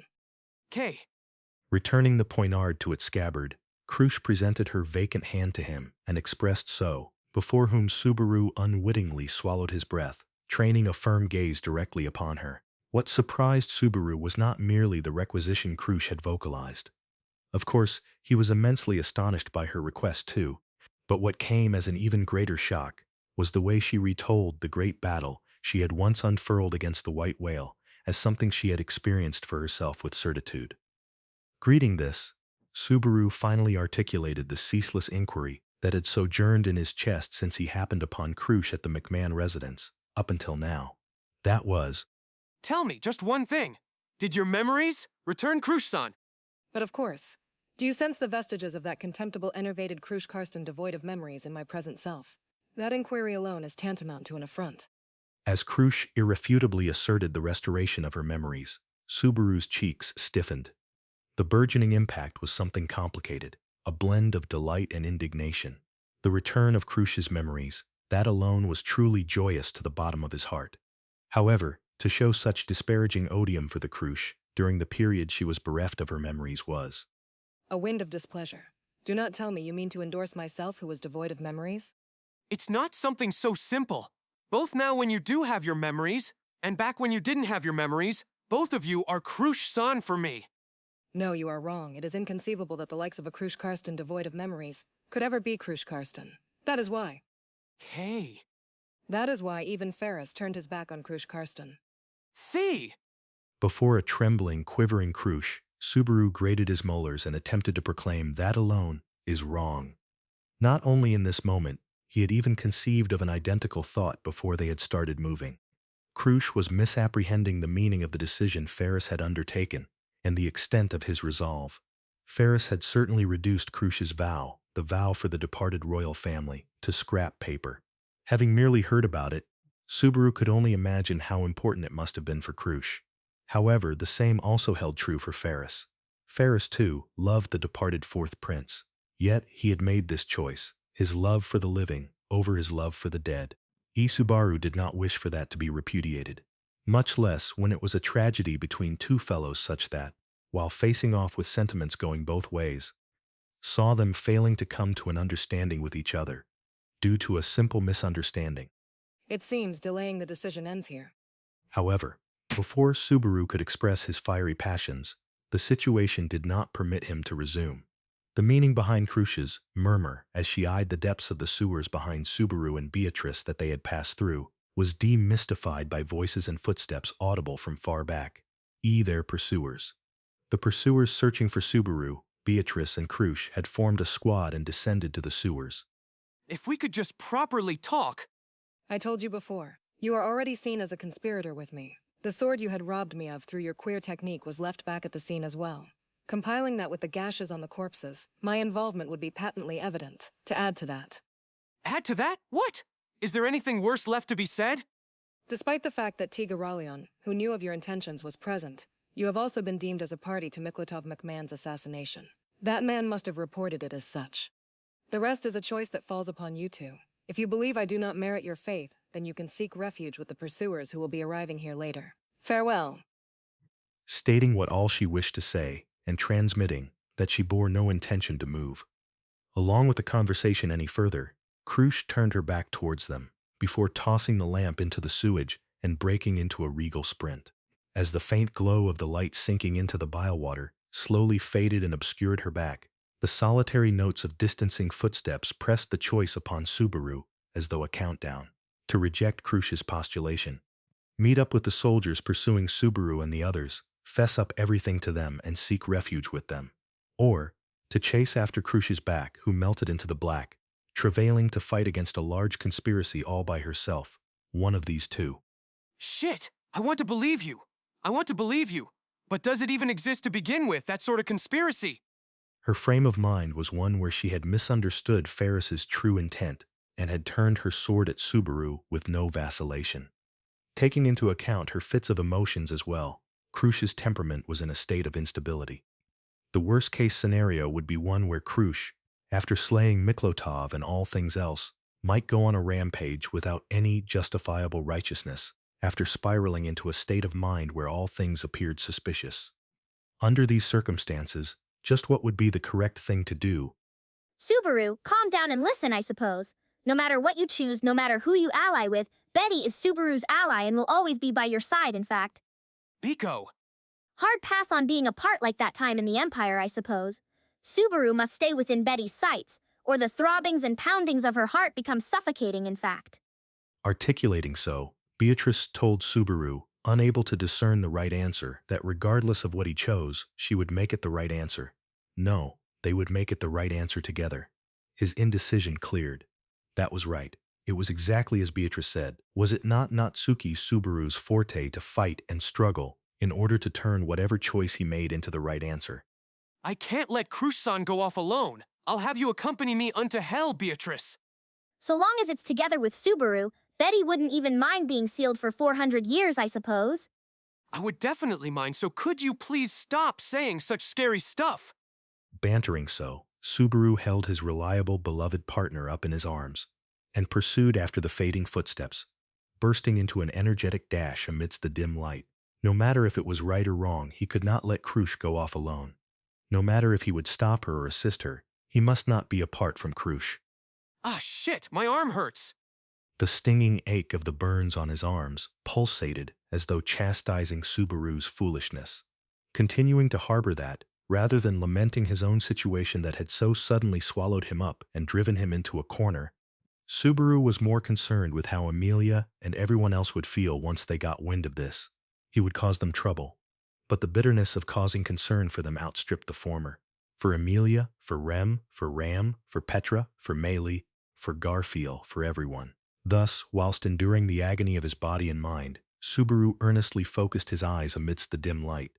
Please take care of it somehow, Otto. So, flinging this outpouring of a predicament onto his friend who was not present here, he dashed forth. Concurrently, in the royal residence of the royal capital of Lugunica. This day for the kingdom of Lugunica, and for the camp of the royal candidate Amelia, ought to have been a day that would set into motion events that bore a truly profound significance. It was a golden opportunity that would enable them to extirpate the evil roots of misfortune that the witch cult had wrought upon the Watergate city of Pristella. Aided by the Church of the Divine Dragon, it would all come to fruition, and with Amelia and everyone else likewise in attendance. For that moment, they would bear witness to the powerlessness of several months being terminated at long last or so. That had been the plan. And yet, just what sort of situation do we have ourselves here? Having completed their preparations for departure, all that remained was to await the return of Subaru and Beatrice, who had ventured out from the residence on some business. Among the members of the camp, who had been enjoying some tea time within the parlor, until then, Otto Suin questioned the sudden visitors in as composed a manner as he could. With a horde of footsteps, gaudily marching into the royal residence was a group of royal soldiers, all of them equipped in official armor, displaying their affiliation to the kingdom. Due to the somewhat heavy air of urgency about them, Otto stepped in front to shield the women of the camp, Amelia included. Of course, standing even further ahead than Otto. Ain't that getting a bit violent there? No matter how endearingly graceful Amelia-sama may be, that don't mean y'all suddenly got permission to act all rudely. Garfield, no need to act so menacingly. These are guests, for now. Ah, I gotcha, Otto bro. Standing at the forefront of the camp, Garfield gnashed his sharp fangs, becalming himself superficially, with Otto then creating an interval to have the other party divulge the reason for their visit. As to reap rewards from solving a problem of their own making, by yielding a move to the other party, he was setting up the long game. At minimum, were he to be able to ascertain their reasons. All of you, cease your threatening demeanors. Have you any idea just whom you are standing before? The moment that deep voice was uttered, the royal soldiers who had spread out in formation throughout the parlor all straightened their backs in unison. Then, passing through the encirclement of upright soldiers, giving rise to loud, lumbering footsteps, was a man so great and so large that it was necessary to look up at him. Armored from head to toe in the luster of steel blue, was a man possessing a face that was as a boulder come to life. The commander of the royal guard of the kingdom of Lugunica, that was to say, the man who stood at the pinnacle of the kingdom's knights, Marcos Gildark. Marco-san. For the abrupt visit, I offer a heartfelt apology, Amelia-sama. As Marcos stepped out to the front, Amelia blinked her amethyst eyes.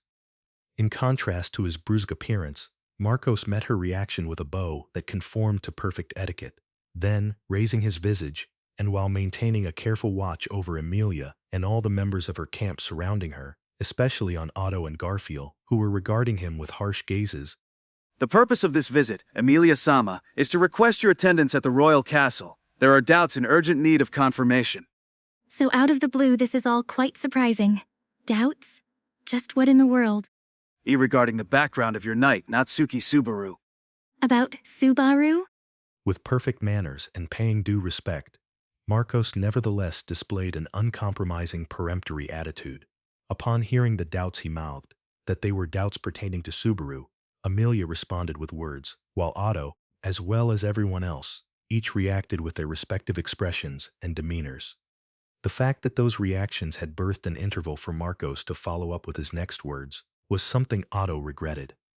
After all, that which Marcos had declared, the doubts regarding Natsuki Subaru were, Knight Natsuki Subaru is under suspicion of bearing strong ties to the witch cult, and of being something not so dissimilar to a Sin Archbishop. They were the crossroads of whether or not Natsuki Subaru would be branded an enemy of the world. Chapter 16. Foul Play. Subaru is...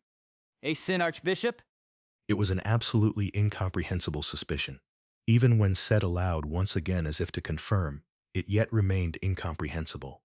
Incomprehensible to an extent such that, were it meant to throw them off and nothing more, then he could only laugh at what a great success it had been. However, the expression of the large man before him, of the individual called Marcos, was far too austere to be able to laugh off that incomprehensible suspicion as a jest. At the very least, for Garfield, entrusted with the position of chief military officer of the camp, there was not even an iota of a choice to let down his guard before this man.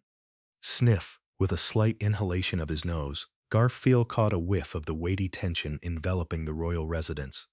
What he sensed was a will to fight held in control, apprehension and distrust that shook emotions, and concealed behind that, feelings of fear that possessed an acrid and irritating scent. Garfield had come to know this feeling in the air, which he had most recently had the chance to smell on many occasions in the Wallachian Empire, an atmosphere like that of a warehouse jam-packed full of fire magic stones approaching detonation. In other words, Y'all want to have a go with our Amazine selves? Does that mean you are denying our request? Huh? You're the ones who spat on us first, so don't you make a face acting like we're the ones picking a fight. Wait, don't snap at him, Garfield, please. as his fangs gnashed in annoyance, Garfield, who had been glaring up from below at Marcos, was restrained by those words coming from Amelia behind him. Going so far as to append that please, Garfield had no choice but to withdraw his hostility. Adding a thank you for his understanding, Amelia then raised her head resolutely. I apologize for this one of ours. I was really surprised, so I couldn't find the words to speak, and he was just getting upset on my behalf. Then are you just as angry as he is, Amelia-sama? Yes. That's right. After getting past my surprise over why you would say something so ridiculous, I'm feeling really irritated. I think I might be about to get angry, but... Amelia cut off her words there, placing her hand upon her chest. She fiddled with the green magic crystal dangling there, as if doing so to arrange her thoughts via that hard sensation. Losing my temper here won't help Subaru's situation. It'd just be me getting angry, because I want to be angry, and I don't think that would do any good. You looked me in the eye and told me so quite plainly. Marco-san, we haven't talked much since our last conversation. This is who I am now, just a tad stronger than I was before. That, too, is thanks to Subaru. Faced with Amelia delivering an answer without being swept away by her emotions, yet also without allowing herself to be silenced, Marco's eyes narrowed as he made a face that seemed conflicted. On the other hand, Garfield felt the blood that had risen to his head slowly descend as he listened to Amelia speak. Still, his body did not relax, nor would he allow it to. To begin with, these so-called suspicions seem to be nothing but nonsensical. Natsuki-san being connected to the witch cult, at the level of a Sin Archbishop. It is hardly funny. That's right. Besides, just how many problems caused by the witch cult have been resolved by Subaru-sama? In particular, he even defeated a Sin Archbishop, saving me and everyone else in the village. And yet, please don't say such strange things. Otto and Petra provided support, and Garfield also agreed with a yeah. The Sin Archbishops of sloth, greed, and even gluttony all had been slain or otherwise captured in battles led by Subaru, dealing major blows to the witch cult. Adding on to that, Subaru had contributed in great part to the subjugation of both the white whale and the great rabbit of the three great witch beasts. This made something like Subaru being with the witch cult seem far too absurd a tale. Surely you ain't trying to say they got in a big scuffle as allies. Even if my Amazine self and Autobro got in a fight, ain't no way I'd beat Autobro to a pulp. We ain't gonna get in no fight in the first place, though. While I'm unsure whether that anecdote about Garf and Otto-san is relevant, I do think such doubts are reasonable. And I can't imagine that person is someone capable of bearing such malicious intentions. I know, right? Ani certainly seems to want to take on lots of bothersome talks, but I think the number one reason he does so is because he doesn't think about it. Adding in the zinger from Rem, plus Meili who followed up, the opinions of the camp were in accordance with Garfield. It was the consensus of their side centered around Amelia. In response, Marcos, without even the slightest tremor upon that stony expression of his, I acknowledge the tremendous trust that every member of your camp has placed in Knight Natsuki Subaru. That aside, I must request that Amelia-sama return to the castle once more. Should I tell the people at the castle what I just told you? In addition to that, please answer our inquiries honestly. Out of consideration, I would like to impart upon you that the best means to dispelling the suspicions is to cooperate in any way you can in clearing them up. Excuse me, could I ask something? In response to Marcos repeating himself, making the same request he had at the outset, Amelia lowered her amethyst eyes in rumination, and there, Rem cut in. While maintaining a relentless vigilance towards the surrounding soldiers of the kingdom, just like Garfield, she made an inquiry. It was, Is it okay that the one most important in all of this, that Natsuki Subaru is not with us? in an instant, the atmosphere surrounding the soldiers of the kingdom changed completely at that question. The emotions directed by those surrounding them turned pointed, and Garfield's hair stood on end. Although no swords had physically been drawn, The domineering gazes of the soldiers upon the parlor of the royal residence still felt identical to staring down, swords pointed at them. It had been a ripple of emotions, akin to water's surface remaining undisturbed just barely until it was trampled upon, leaving lingering undulations. It was an explosive situation in which even a single drop was liable to become the impetus for the bubble to pop. Calm yourselves. The turbulent emotions of the soldiers, by only a single phrase, nay, by a single phrase accompanied by an intense aura of swordsmanship, were swept away with a single explosion, compelling the ripples to yield by brute force. Suddenly experiencing a hallucination like that of being struck by a colossal mountain-like palm was Garfield. Every pore on his body opening due to the momentary sensation, he was forced into utilizing his rationality to suppress his instinct to activate his beast transformation. At the extraordinary power possessed by the source of that vast aura of swordsmanship, beyond compare to that which had been directed at him by the soldiers of the kingdom just before, shivers ran through Garfield's instincts. The soldiers were terribly discourteous. To your military officer, I apologize once more for my impoliteness. Just to my Amazine self? I had intended to focus it just on the soldiers, but I hit you as well. I can see you have forged yourself quite considerably. Meeting eyes with Marcos, Garfield noticed that the rest of his comrades were frowning, wearing faces conveying their obliviousness to the aura he had felt just prior. It seemed to be just as Marcos had said, that the only ones who had perceived it really had been Garfield and the original target, the soldiers, and none else. Garfield came to a realization anew. Marcos Gildark, hiding in the shadows of the exceptionality of Sword Saint Reinhard van Astria, he was the apex of the Knights of the Kingdom of Lugunica, his true power no veneer. Your reactions just now seemed really strange. Can you answer Rem's question? Subaru and Beatrice, what are they up to? Ignoring Garfield, whose twin emerald eyes harbored dismay and caution, Marcos's face further darkened as Amelia narrowed her eyes pensively. Amelia-sama, what do you know regarding the movements of Knight Natsuki Subaru? Today he's gone out due to a meeting with Miklotov-san. He went alone. Rather, Beatrice went as well, making it the two of them. But since he had an appointment to talk... Sir Miklotov McMahon has passed away. Huh?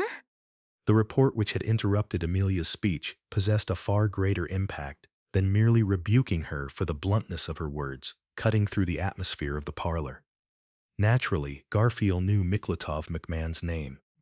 Not only had Subaru and Beatrice gone to meet him, but he was also a famous individual involved in the royal selection. Being that he was a central figure of the Council of Wise Men, it was impossible to not be surprised when hearing of his demise. However, the real shock resulted from the words that came after. Toward Garfield and the rest, whose confusion had yet to subside, Marcos pressed his onslaught further. He said, Presently, the kingdom is pursuing the whereabouts of Knight Natsuki Subaru, as well as the royal candidate, Duchess Crusch Karsten, under suspicion of conspiracy and involvement in the death of Sir McMahon. Wait, what do you mean? Subaru and Crusch-san, involved in Miklotov-san's death? The sword wound upon Sir McMahon's remains recovered from the scene of the crime were in accord with a comparison to a knight's sword bearing the crest of House Karsten. There was also a report that Sir McMahon fell by the hand of Duchess Karsten, and Knight Natsuki Subaru assisted in her escape. What? HK? At the violence in that report enumerated in an orderly fashion, Garfield experienced vertigo for an instant. Not only had this important individual named Miklotov been murdered, the perpetrator had been Crusch. With Subaru's assistance, he could only feel that it was far too absurd a false accusation. That Duchess-san HK.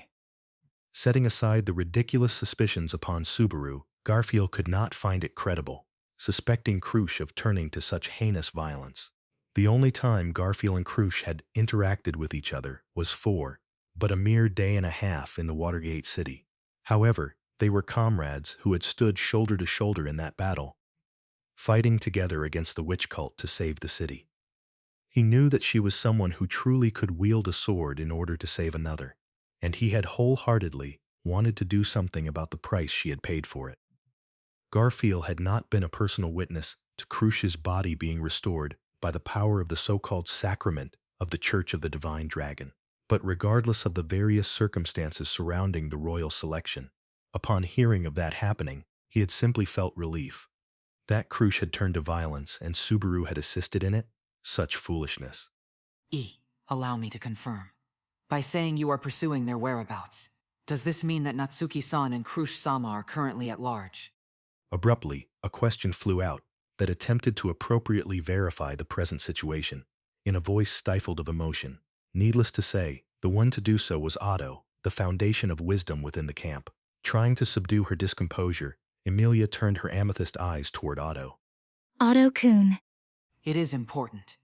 The reason why the commander of the Knights went out of his way to pay a visit here is probably less an indication of respect toward Amelia-sama, and more out of caution. By caution, you mean they think Amelia-san or one of us will go on a rampage?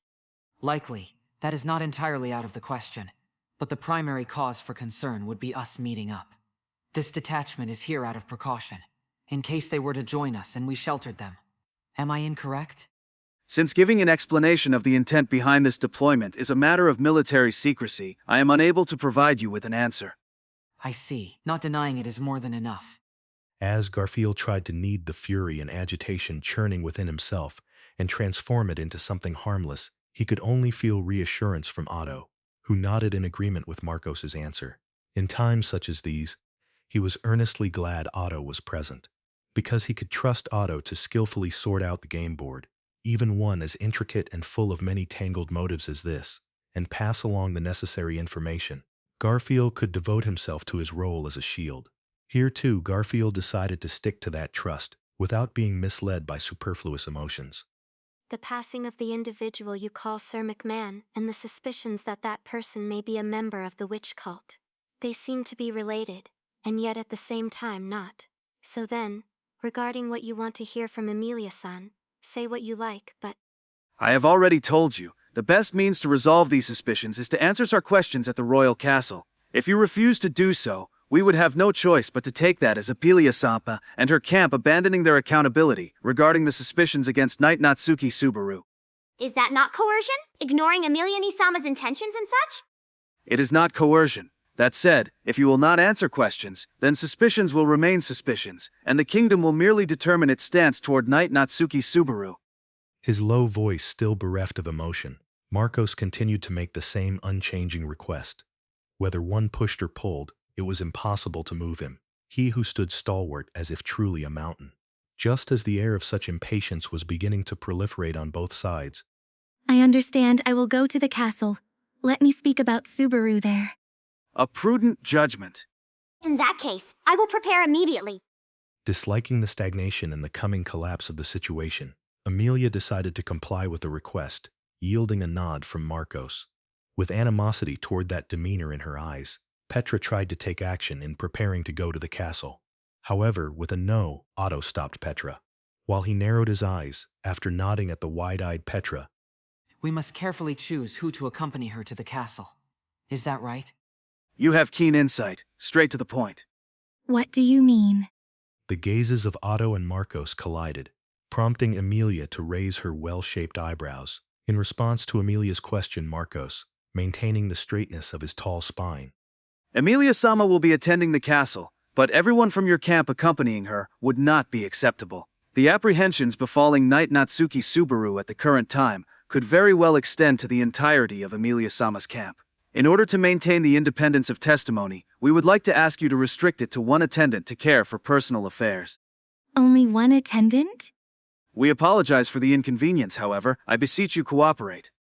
Possibly anticipating their surprise, Marcos's demeanor remained unshakable. Garfield glanced at Otto, surmising that the latter had also expected this reply, from the slight frown upon the face of the one he considered his older brother. The issue was that, though predicted, it yet remained undoubtedly a serious blow to the camp. At the very least, my Amazon self can... I would not recommend that. I understand your desire to act as a guard as a military officer, however. You are more than capable of serving as an immediate asset in battle. If Amelia-sama, in the midst of a maelstrom of suspicion surrounding her, were to visit the castle accompanied by a military asset, it would not be for the purpose of an explanation, but rather as a show of force. That's a baseless accusation. I am saying that there are those who would take it that way. Stringing words together, the other party in the conversation continued to suppress Garfield's intentions. He wished to evade it somehow, but since even Otto had not interjected, it meant his argument was sound. However, If we're talking attendance... With the current state of their camp, the only two options that came to mind were Petra and Rem. Had Frederica been present, the best option would have probably been to leave it to her, his elder sister, but that was asking for the impossible now. It was difficult to entrust Amelia to Rem when the latter's memories had yet to return, and although Petra was quick-witted, to leave her to a situation of this level brought him anxiety. Just what in the world would be the best thing to do? Upon that thought of his, it happened. Then it is settled. Ram shall go with Amelia-sama. Saying this, Garfield's eyes widened as he saw Ram appear at the entrance to the parlor. Having changed into her familiar maid outfit and possessing her usual strong-willed expression, Ram appeared, causing not only Garfield, but also Amelia and everyone else to be unable to hide their surprise. After all, Ram had been purportedly resting, her state that of being practically bedridden due to the heavy workload she'd had, starting with the trip to Pleiades' watchtower. She was not supposed to join them on their planned trip to Pristella, and would instead wait for the return of Garfield and the others in the royal capital. She had risen to her feet and stood beside Amelia, looking shockingly dignified. Without pause, Ram lifted the hem of her skirt and curtsied before speechless eyes. Apologies for the tardiness. On account of Ram's duty to check the softness of the beds, there was a delay in noticing the arrival of our esteemed guests. Is the feel of the beds okay now? Indeed, it's around a passing grade. Slightly shrugging her shoulders, Ram responded as such, lacking a hint of fatigue upon her countenance. However, it was plain to see that she was simply skilled at regularly hiding her burdens, and had not truly recovered. Since the exchange just now with Amelia had also reworded Ram's physical condition as the condition of the beds, there certainly was some apprehension remaining. And yet, Ni-sama. Rem, the group of leftovers is entrusted to you. All of them would not last without the cute and capable Ram and Rem sisters. Only Petra is somewhat better than the rest. Yes, I understand. at the words of Ram, who naturally decided to take on that role, Rem managed to grasp her elder sister's worry and apprehension, and while attempting to stifle tears from arising in her pale blue eyes, she nodded. During that exchange, Garfield glanced over at Otto. To some degree, the act could be construed as an unilateral decision from Ram, but Otto's judgment— I agree. I believe Ram-san is suitable. Can we entrust Amelia-sama to you? Those words are needless. You are the one who needs to shape up, Otto. You two, Garf, do your best at being put to work. Ain't no need to tell me that. Amelia and Rem, as well as Otto, all respected Ram's judgment, and treating those words from her as being entrusted to them, they responded resolutely. Yet Garfield's voice was stained with weakness. Of that, Garfield was ashamed, but as Ram narrowed her light crimson eyes, Truly a fool. and like so, she pushed away Garfield's weakness with a sweet strictness. Everyone, we're heading out. I'll clear up these misunderstandings about Subaru real good, and explain things so that everyone will understand. And like that, once it became unanimous amongst the camp that Ram would accompany her as an attendant, Amelia, having gathered her resolve to visit the castle, proclaimed thus, gazing upon the faces of Garfield and everyone else. In all honesty, the situation was utterly unparalleled in absurdity. With such an atmosphere about, it was not a good omen that they were taking blows without getting any of their own in. If this were a fist fight, allowing one's opponent to do as they pleased meant immediate defeat. In order to avoid such defeat, they had to figure out their opponent's designs, put a stop to those, and inversely, respond in kind by doing what they themselves wanted to do. It's the same as always, but please let me borrow the strength of all of you. Please, I beg you. Saying so, Amelia bowed deeply, requesting this of the comrades in her camp. Despite being leader of their camp, a royal candidate, and holding a proper, laudable status, she could bow her head without hesitation and depend upon the strength of another regardless of that. That reason itself was why why all her comrades in her camp wished to devote themselves to helping Amelia and Subaru. Therefore, Yeah, of course! Don't you worry yourself, Amelia-sama. at the very least, so as to dispel the anxieties of Amelia and Ram, who were now headed to the castle, Garfield intentionally used a rousing voice and hoisted his fist in the air. Thus, the group sent off Amelia as she was escorted to the royal castle by Marcos and his men, taking Ram as her solitary attendant. Everyone, please pack your belongings. Preferably the bare essentials will do. We leave in 5 minutes. With that, Otto hastily broke the ice, facing everyone left behind at the royal residence. After the soldiers left behind to guard the residence cleared out of the parlor, the immediate declaration to those of them left in the parlor, wishing to discuss matters privately amongst the members of the camp, caused Garfield to unwittingly peel his eyes. 5 minutes, you say? We ain't waiting for Amelia-sama? Indeed. The situation leaves no possibility of deferment. That goes for both the suspicions cast on Natsuki-san and their stringent disposition of urging Amelia-sama's attendance to the castle. Their purpose is obvious. That would be to eliminate her from the royal selection, right? Almost certainly. Otto responded to both Garfield's doubt and Petra's words, conceiving an astuteness in his normally soft features, hoisting a finger up with a please listen. The timing of it all aligns far too perfectly. On the very day Natsuki-san had a summon from Sir McMahon, there's an assassination that embroils him, and for the perpetrator to be Crusch-sama, a royal candidate, larger forces are at work here. To eliminate Amelia-san and the other party altogether from the board. So what you're saying is that that person got used for that purpose, correct? From the information currently at hand, we have no choice but to surmise so. As for Crusch-sama, the very moment she received a hand from the Church of the Divine Dragon, her continuation in the royal selection ought to have become difficult. But Hey, I get that you have a lot of things to go on and on about, but we don't have much time on our hands, do we? Won't it be bad if that Roxanne comes back? Interposing with her words, it was Meili, who called a halt on the conversation that was on the verge of dragging on. Fitting with her 3-strand braid, a word she had spoken had caused the tiny crimson scorpion perched atop her head to snip its pincers. Roxanne perhaps referred to Marcos. She was correct that Marcos was presently escorting Amelia and headed to the royal castle, therefore absent from here. At present, the royal residence was surrounded by the kingdom's soldiers, with orders to stand by. The fact of the matter being that Garfield and the others had acquiesced to having house arrest imposed upon them, however. there will be nothing we can do if we acquiesce to them.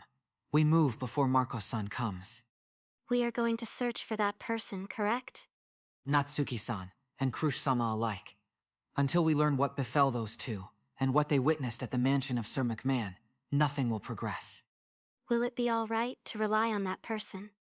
Even if Natsuki-san is no good, Beatrice Chan is alongside him. The child accompanying him is far too reliable compared to the man himself, after all. A tiny grin peeking through his lips, Otto smiled at Rem in order to assure her. The ends of her eyebrows lowered. While she may not have felt relief in the depths of her heart, Rem accepted his solicitude, and, as everyone progressively smashed their own apprehensions, Garfield slapped his cheeks with both of his palms. Got it. My Amazine self's made up his mind. Atobro, even if our Amazine selves ain't here, Amelia-sama and Ram will be free from danger, I am sure.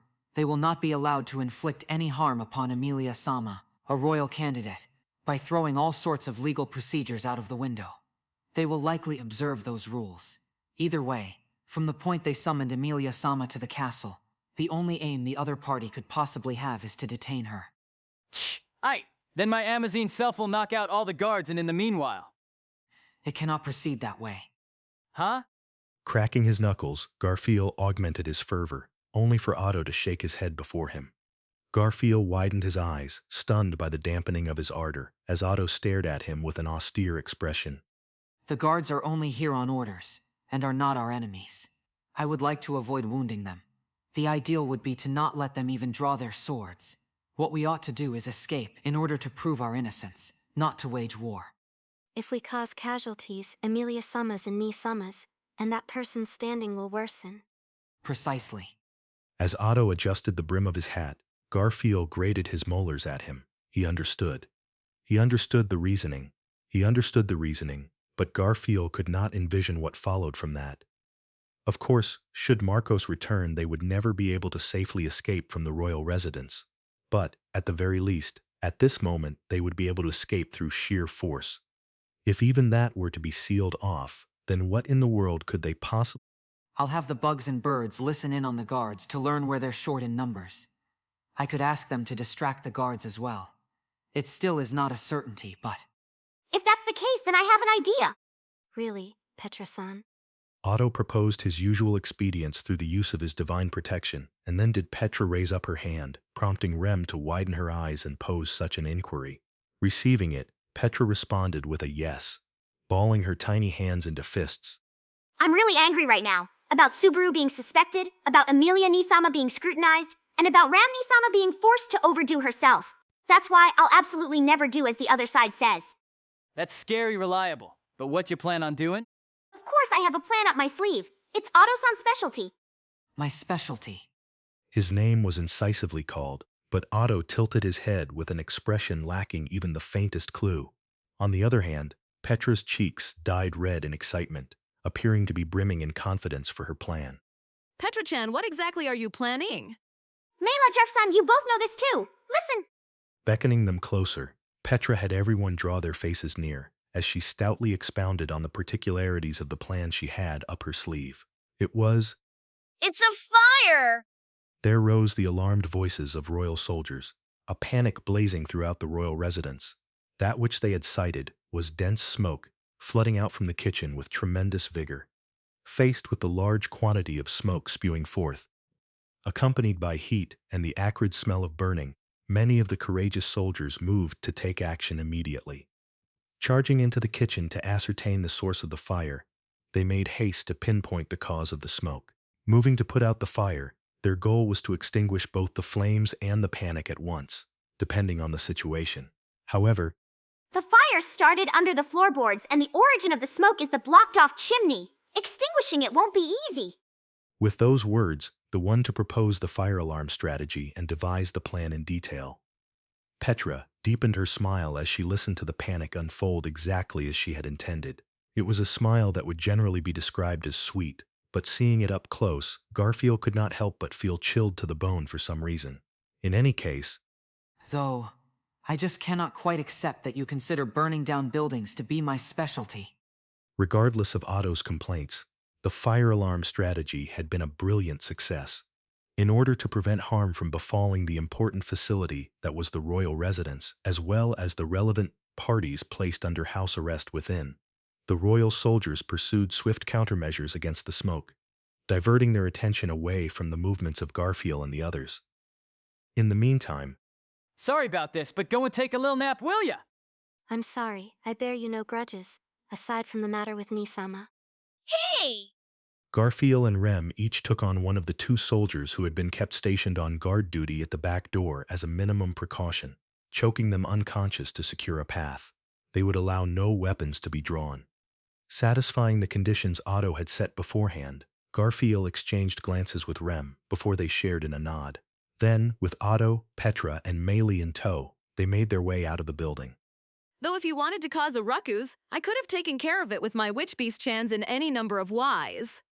That alone is an absolute no-go.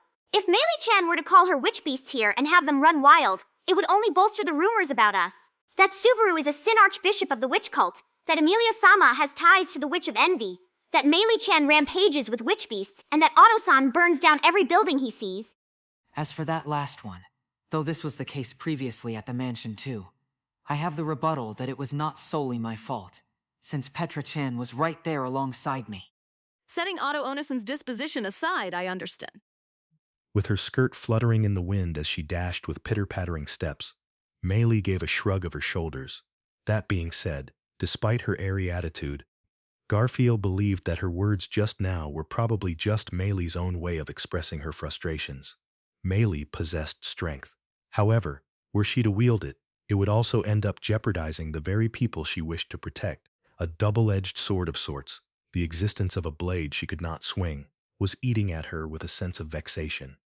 Don't you worry. For whatever you're lacking, my amazing self will work even harder. Running alongside Meili, Garfield reached over and patted her head. As soon as he did, Meili shot him a glare of reluctance, to which Garfield responded with a gnashing of his fangs. With Autobro's ears and my Amazine self's nose, we'll manage to track down where Captain is one way or another. Till then, that's right, cheering. We need cheering. How about you cheer us on? Cheering, like, do your beast? Exactly. Fact is actually really damn empowering to be cheered on. Meili wore a look of skepticism, but for Garfield, that was a sensation he knew well.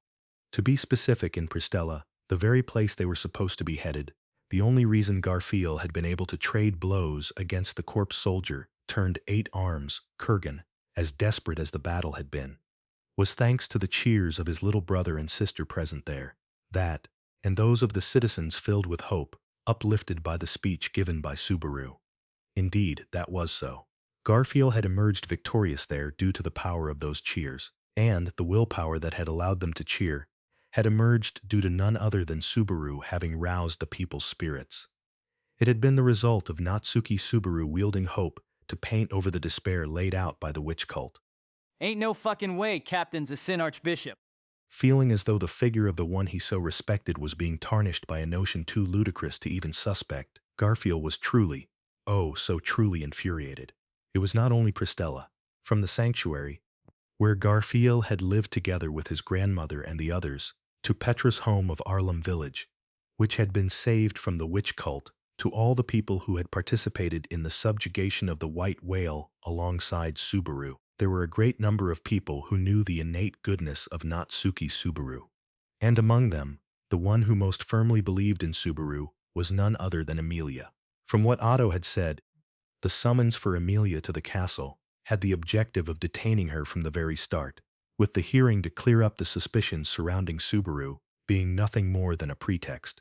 And yet, supposing the other party truly did have the intention of trying to clear up the doubts regarding Subaru, nobody could pour the entirety of their soul into their words for it quite like Amelia would.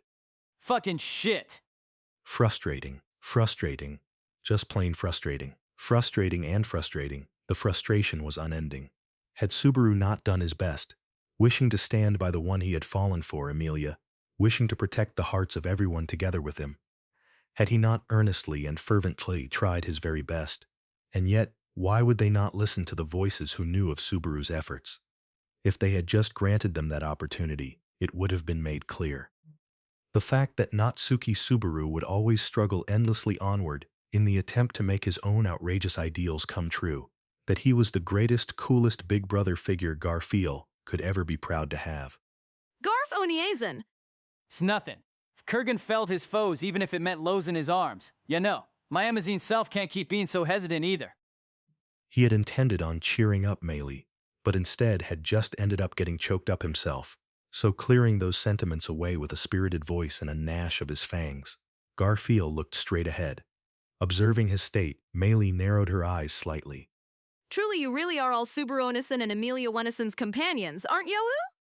And she muttered words that resonated as naught but praise to Garfield. Otto-san, what is the plan from here? Leaving Garfield and Amelia to their exchange, Rem pulled up alongside Otto at the front as they ran forward, and posed him that question. In response, Otto guided the group forward, saying, "This way." For now, I wish to lay low so that our trail cannot be pursued. It will not be long before our escape is discovered. We need to leave the noble district immediately, and for that purpose, I am relying on their help. I see. Selecting small alleys and routes with cover, Otto led the way after fleeing from the royal residence. Ahead of Otto's gaze, those familiar insects were sneakily scurrying once more. Hearing that they were relying on such creatures, Rem paused before uttering words of acceptance. In the past, Garfield had also gone through a bitter experience because of them. So, regarding Otto, who did business with these insects, primarily Zotabugs, he had some quite unpleasant memories. But then again, as allies, there were no people, nor insects more reliable than these. If we get caught at a checkpoint, we are out. And so Garfield. Gotcha! The two of you, hang on tight! At Otto's call, Garfield scooped up Petra and Amelia from beside him, and tucking one under each arm, he kicked off the wall in front of him, the sturdy bulwark that separated the royal capital's noble district from the commoner district, and vaulted over to the other side. It was a wall meant to serve a vital role in the security of the royal capital, but with Garfield's leg strength, clearing it was a walk in the park. Keep waiting here for a sec. I gotta go get Autobro and Rem as well. I understand the hurry, but Garf-san, you can't just snatch up girls all of a sudden like that. You really gave me a fright just now. Why are you worried about such dumb? Quit it with the scary eyes. Fine, I get it. With it seeming like quite a big deal to her, Garfield felt a sense of dread from Petra's icy glare, and apologized. Then, getting a run-up, staring upwards in preparation to cross over the wall once more. My apologies. We crossed it without your help, Garf. Saying that, Rem dropped down right in front of him, to which Garfield's eyes widened. Part of that was at the fact that she had managed to surmount this wall, but what came as an even greater shock was, Oni-san, you actually managed not to scream. It came dangerously close to that, though. Rem-san, please let me down. Natsuki-san would murder me, after all. Huh? Why is that person's name coming up all of a sudden? I haven't the slightest idea what you mean. Although, that's exactly the kind of thing someone who does know would say. Being glared at by Rem as she carried him in her arms, Otto raised such a scream. Once she finally set him down onto the ground, Petra and Amelia began to tease him. Looking over that, Garfield heaved a deep sigh before suppressing the surge of emotions that he felt moments before. Beyond any doubt, the situation was bad. Perhaps it was even worse than when they had been caught up in the Empire's civil war. But Subaru was surely safe together with Beatrice. Amelia, too, would be acting to the best of her ability without being reckless thanks to Ram being with her. And the ones present here, Otto, Rem, Petra, and Amelia, were all dependable. He would support them. The situation was bad, but he could still smile. And as long as they could still smile, it meant they were not truly backed up against the wall just yet. Otto bro, my Amazine self will carry you next time we have to jump. Yes, I'd be happy to hold you to that. Gotcha. So where to from here? Ya said something about Hedon for a bit, but... Indeed. For the time being, I will lead us somewhere without many P. Shaking his head side to side, Otto, who had been surveying the surrounding area, cut his words off there. Blinking his eyes, his gaze darted frantically between all of the buildings and covers nearby the bulwark, smelling an unconceivable fretfulness therein. Otto bro? A gun. Otto bro? What do you mean gun? The Zota bugs. No, not just the Zota bugs. Even outside the Zotas, all the insects that had been guiding us until now, they are all gone. Do not tell me. His eyes wide with realization, Otto turned not towards cover, but back around towards Garfield and everyone else. His expression was tense, and as his voice scorched with rising panic, he grabbed Garfield by the arm. And then... I messed up. I do not know how, but the insects deceived me. The insect deceived? Otto-san? Is that even... It is possible. We were lured here. If this continues, there will be no escape. We need to get out of here as soon as... With the safety he had taken for granted being utterly violated, Otto was in a state of utter disbelief, yet he raised the utmost worst-case scenario to his allies. Hearkening that, Garfield's mind on the brink of dumbfoundment was roused into motion, and immediately prepared to move in accordance with Otto's command. That will be as far as you go. It was precisely at that moment that the worst possible pursuer finally caught up to them. Chapter 17. To ashes. Not good. Having accompanied Amelia and ascended to the royal castle, that was Ram's brief summation of the current situation. First of all, Ram's condition was not good, as far as she could remember. Her current condition was the worst it had been within the past year. Even under normal conditions, the times when her body was in truly good condition were few and far between. But by keeping a tight hold on her willpower each and every day, she had forcibly anchored her base status in order to preserve her performance. And only recently had she allowed herself a gap to slacken those threads. Returning to the mansion for a spell was a mistake. With the sisters having reunited in the Empire, she had escorted the awakened Rem back home to the mansion as quickly as possible. She had gotten overeager for the potential result of doing so, thinking that it would perhaps lead to a clue to returning her memories. Thanks to that, she had been able to lay eyes upon the long-awaited figure of Rem, dressed in the maid outfit of the Roswell Manor, which instead had caused Ram's willpower to slacken. The corollary of that was the current predicament. In a situation where the camp all needed to come together in order to combat the baffling suspicions that had been cast upon Subaru, she ended up needing to expose herself in a far from perfect state.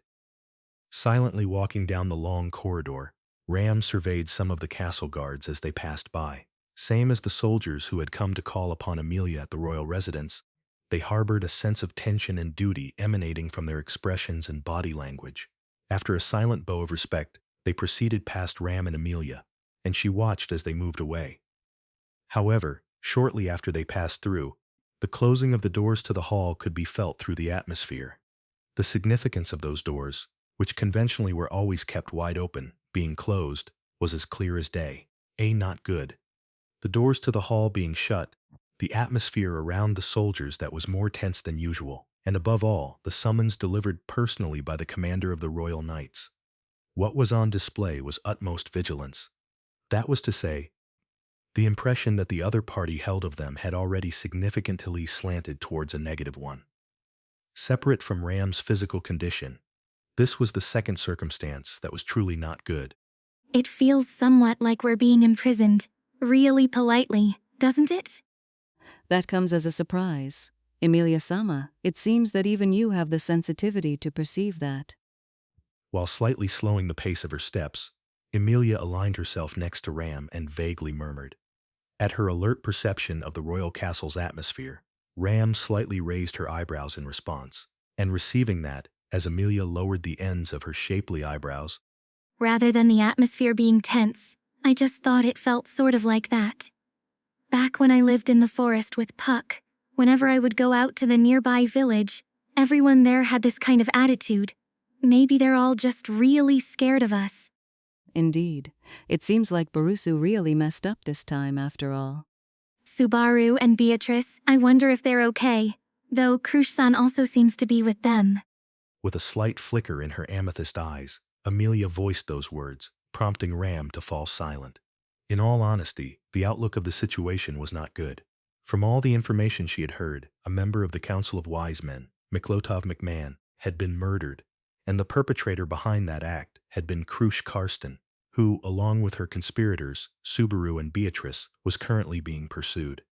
Since she had been resting in bed due to her poor condition, she only knew about the trouble surrounding Crusch and the Church of the Divine Dragon on a surface level. But having been backed into a corner as a royal candidate, Crusch would have ended up committing a tormented act of violence, and present at the scene, Subaru would have protected her out of emotion. It was a conceivable progression of events. All with Beatrice-sama accompanying him? No, that personage is too easy on Barusu, so it's no use. Barusu is far too lacking in self-restraint, even though it would be much better were he to think only about Rem and Amelia-sama.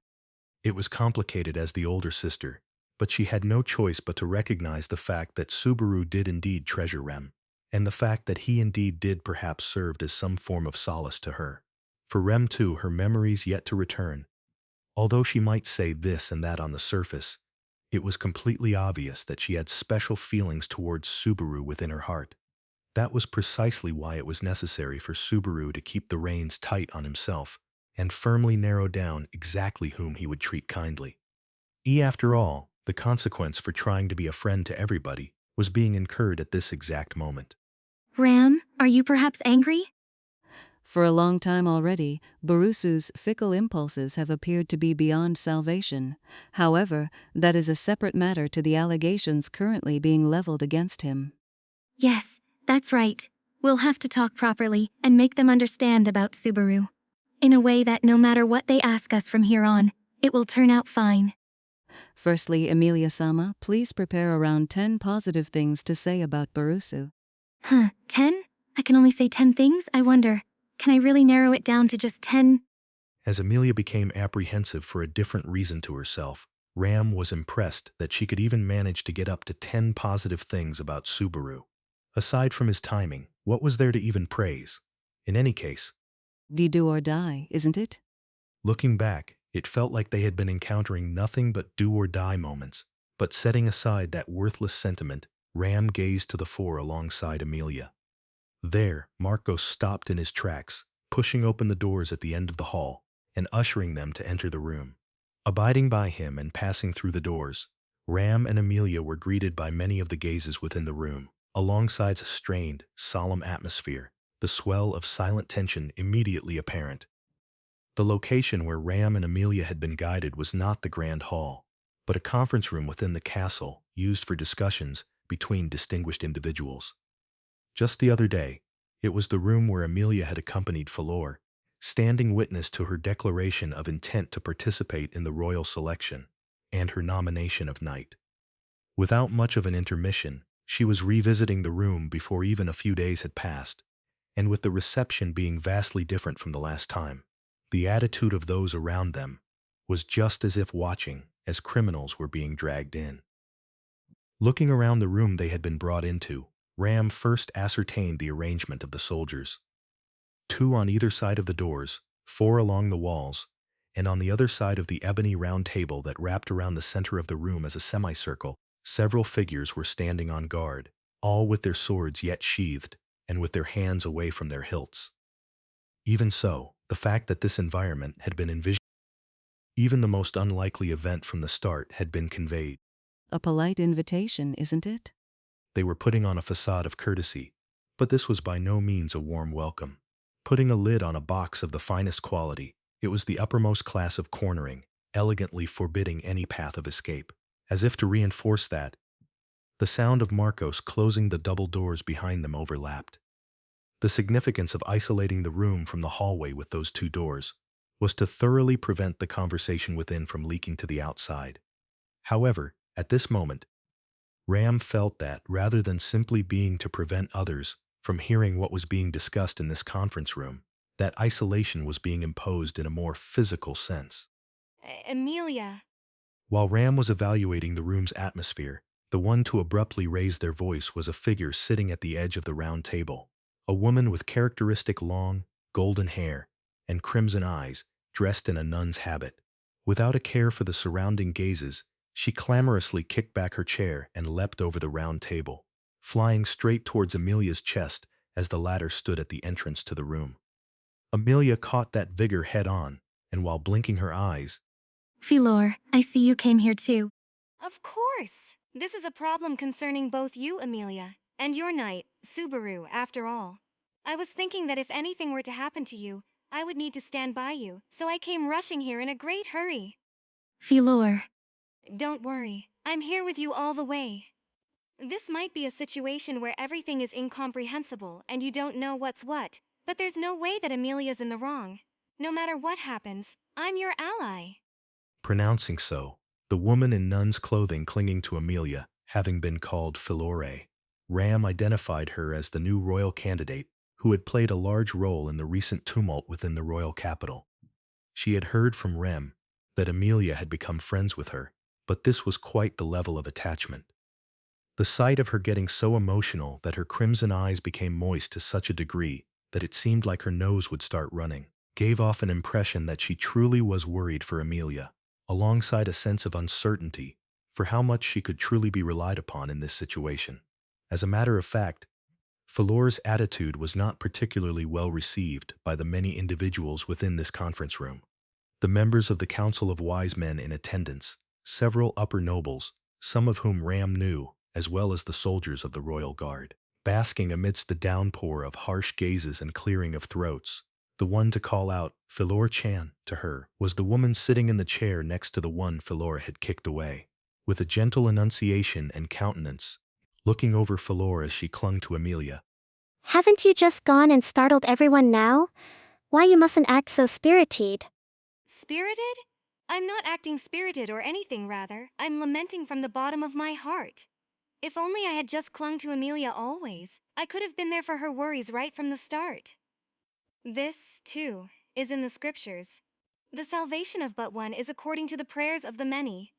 When thou sharest in the dragon's blessing with thy neighbor, thou becomest the truest of grace, granting solace to their solitary soul. You're free to interpret it however you please, but delaying the discussion does not leave a good impression. You know? Philore-chan, won't it only cause more harm to Amelia-chan, the more grumbly you make them? Ugh, Sakura, you dummy. Oh my, it seems I've incurred your disgust. At Philore's childish rebuttal, tears in her eyes, the woman who had been called Sakura shrugged her shoulders. It had been an exchange with quite the difference in ability between actors, but as Philore had been talked into a corner, Amelia gently caressed her head. Thank you, Philore. You're really dependable. Keep watch over me, okay? Amelia, yes. I'll watch over you so attentively that my eyes give me a splitting headache. Well then, Philore-sama, please return to your seat post-haste. At Amelia's words, Philore firmly wiped her teary eyes and nodded several times over. As she did so, Marcos, finally securing an opportunity to interject, urged her to take her seat. At that command, Philore reluctantly parted from Amelia and hurriedly returned to the chair she had kicked over, and upon sitting in it, she turned her face away from the adjacent Sakura in a pouting manner. And just as that scene was wrapping up, Amelia-sama, please proceed forth to the seat in the center. As for your attendant, Ram will stand behind Amelia-sama.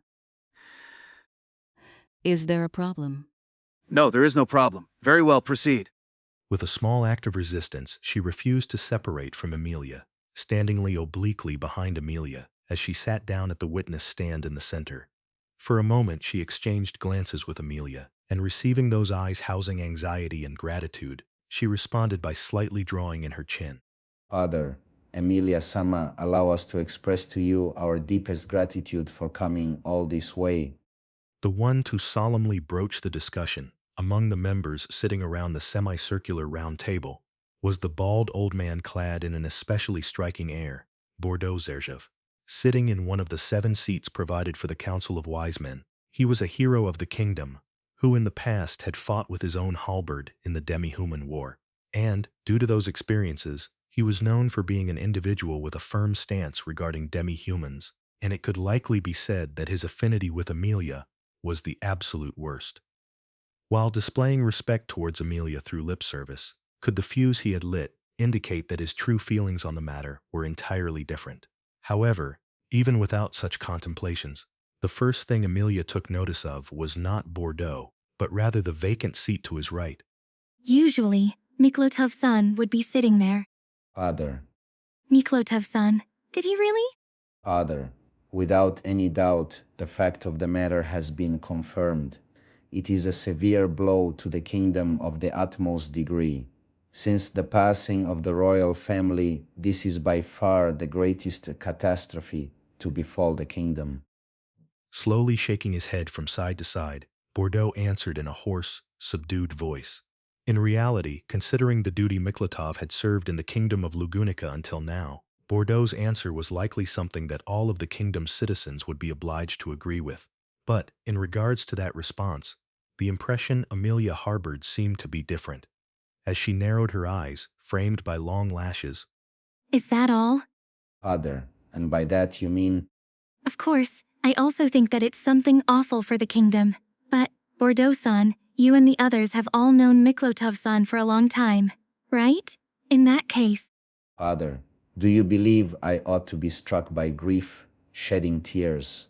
However, if it was the Miklotov Dono we all know, he would not have desired any such thing from us. He was not an individual who would have ever approved of his own death, eroding the minds of the kingdom, gradually spreading that necrosis to its limbs.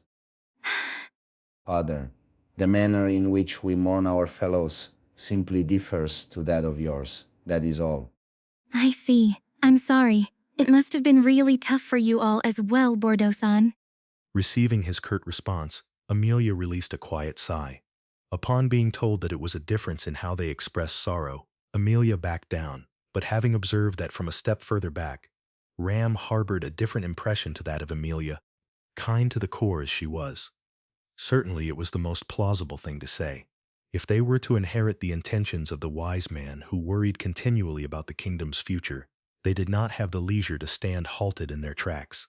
But, as for whether there was truly absolutely no room for any lament whatsoever, was somewhat doubtful to Ram.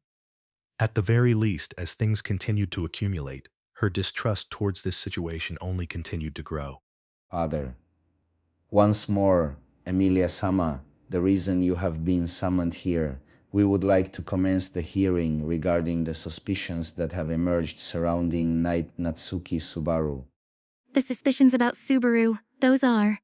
Father, indeed, the suspicions that Knight Natsuki Subaru is involved with the witch cult, and furthermore, that he bears an influential position within its ranks tantamount to that of Sin Archbishop. In a low but well-projected voice, Bordeaux presented the established doubts once more, causing Ram to knit her brow. Personally, Ram found it to be an absurd suspicion, and as a camp the only thing they could do was to deny the doubts, but it was still unclear what exactly these suspicions were founded on. In all honesty, Subaru had a history of sheltering Spica, formerly the Sin Archbishop of Gluttony, and it would be naught but a troublesome pain were that to be discovered, but the imperial side ought to have been thorough in classifying any information on that matter. So long as they required Spica's authority, the Empire would find it undesirable for her identity to be propagated. Ergo, there should have been no way for that to be connected to the suspicions cast upon Subaru. And yet, Regarding those doubts, I can provide a definite answer. Subaru is unaffiliated with the witch cult. Subaru holds the position of being my one and only knight, and he is an irreplaceable ally. That's right, that's right. The two of them share a strong bond. Even I have clearly observed Magamga. Filor-chan, why don't we be silent for a beat? Amelia was resolute in her response to the doubts that had been cast, and though Falor's mouth was sealed by Sakura as she cheered her on, the results brought on by the both of them had been the same, an unmoved atmosphere. Though perhaps natural for Falor's advocacy that verged on hollering, even Amelia's firm denial of the suspicions cast on Subaru was met with nary a fluctuation in the cold gazes directed at her. As the person at the center of it all, that was likely something Amelia had also perceived. Before the other party could broach their next words, Amelia cut in with, "May I have a moment?" To begin with, I'd like to hear exactly why Subaru is being suspected of affiliation with the witch cult. I told the same thing to Marco-san earlier at the royal residence, but Subaru's great efforts until now should be something that the rest of you also know about. Bordeaux-san, even Regulus. Thanks to Subaru. Father, the subjugation of several Sin archbishops, and of the white whale, and the great rabbit of the three great witch beasts. Yes? The matter concerning the great rabbit is still unverified, but it is the truth that the others are supported by witness testimonies from third parties. Right? And yet...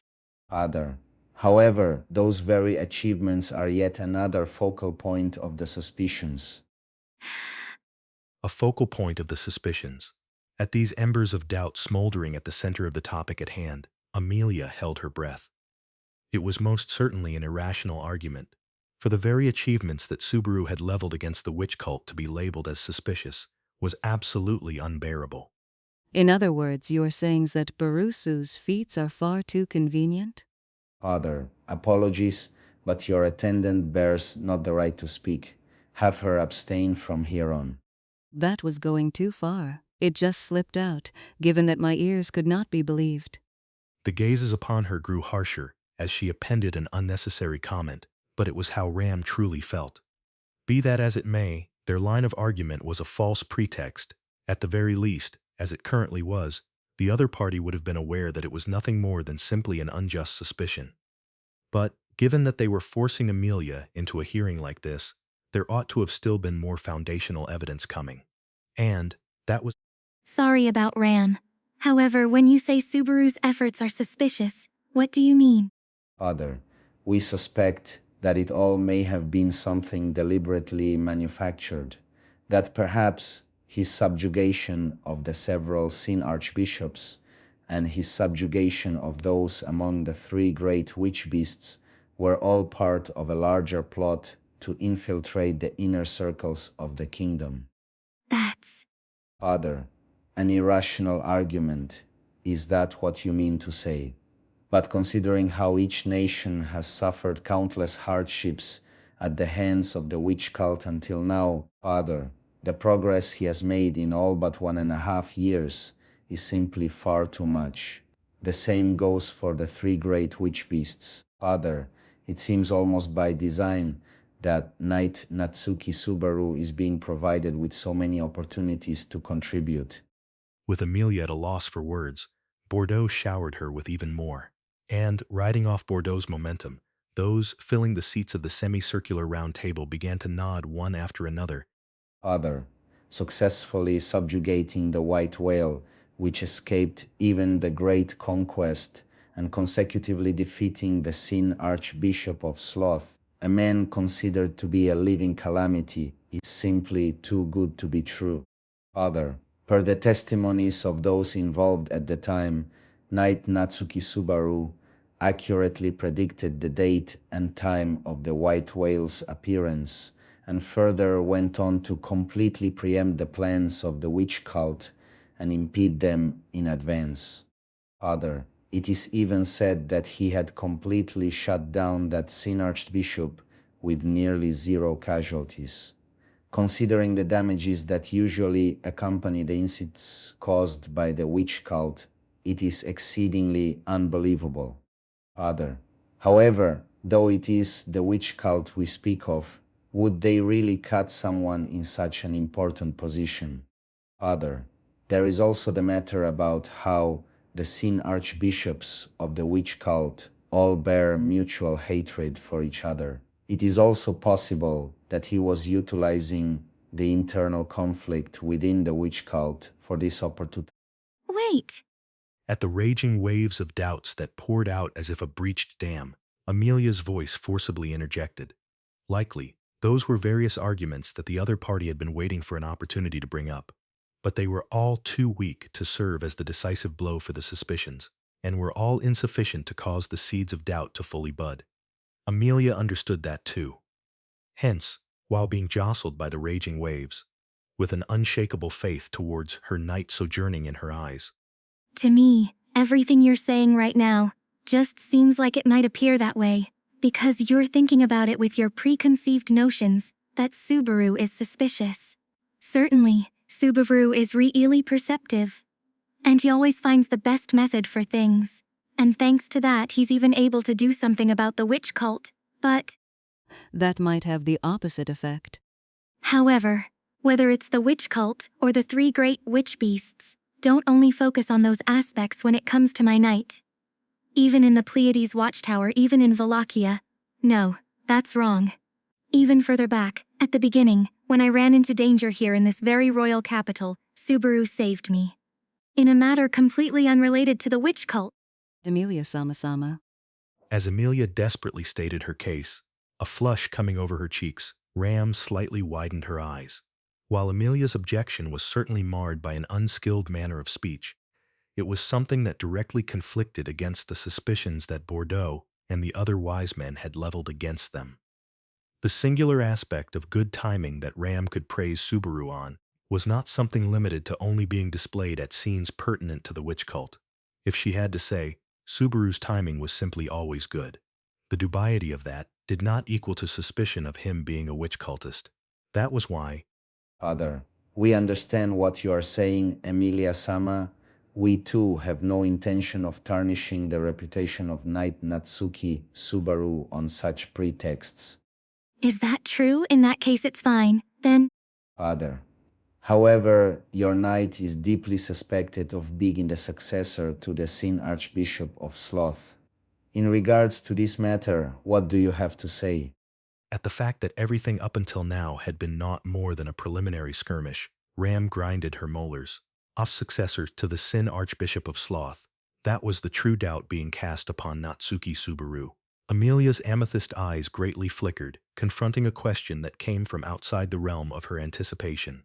On the other hand, standing behind her and hearkening to the same, the hue of perplexity in Ram's pale crimson irises saturated.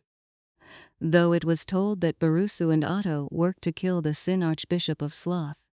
When it came to Ram's cognizance, she felt Otto would perhaps interject with an, "I would like to object to that," but at this moment she wielded no ears to lend to the retortful man absent from this place. Merely, albeit not directly, even Ram was in a position where she had indirectly been involved in the battle against the Sin Archbishop of Sloth. The demise of that personage, who was the utmost renowned Sin Archbishop across the world, indisputably became the beginning of intertwined destinies between the Amelia camp and the witch cult. However, the reason why Subaru was being suspected of bearing a connection to that Sin Archbishop of Sloth, that too was because Barusu conveniently played a role in the subjugation of Sloth. Your right to speak is no. Father, no, it is fine. That is also a component, however, the greatest thrust is on certain testimony. Testimony. Substituting for Amelia, whose thoughts were suspended, Ram prompted the conversation's resumption when Marcos attempted to reprobe her, but was commanded to stop by a gesture of Bordeaux's hand, the latter going on to disclose the following progression. The greatest thrust of suspecting Subaru, that was namely, Father, the testimony of the captive Sin Archbishop of Wrath. Hey, serious is? Father, as we speak, the Sin Archbishop in question remains incarcerated in the prison tower as captive. She does not passively comply with us when we subject her to questioning, but including her journey from the time she was apprehended at the Watergate city. She seems to have made such a statement multiple times, that the Sin Archbishop of Sloth lies within Natsuki Subaru.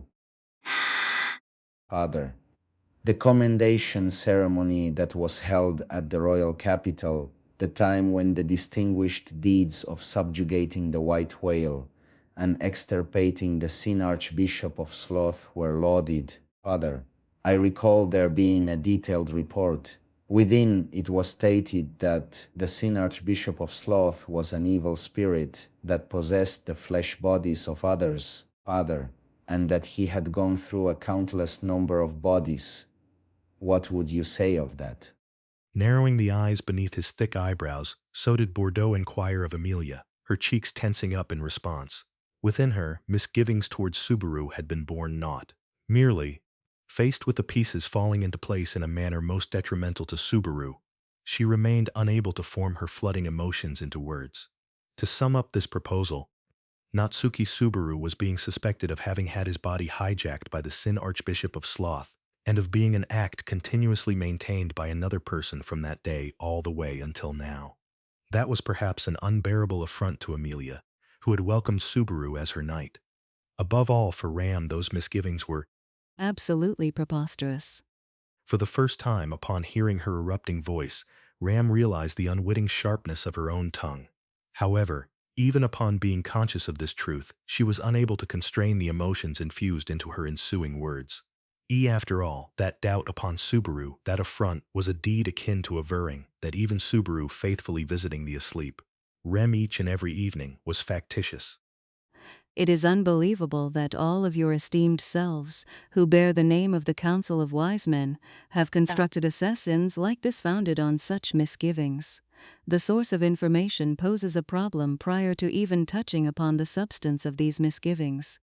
Father, then do you assert that this matter is wholly baseless and not more than our meaningless, unwarranted distrust?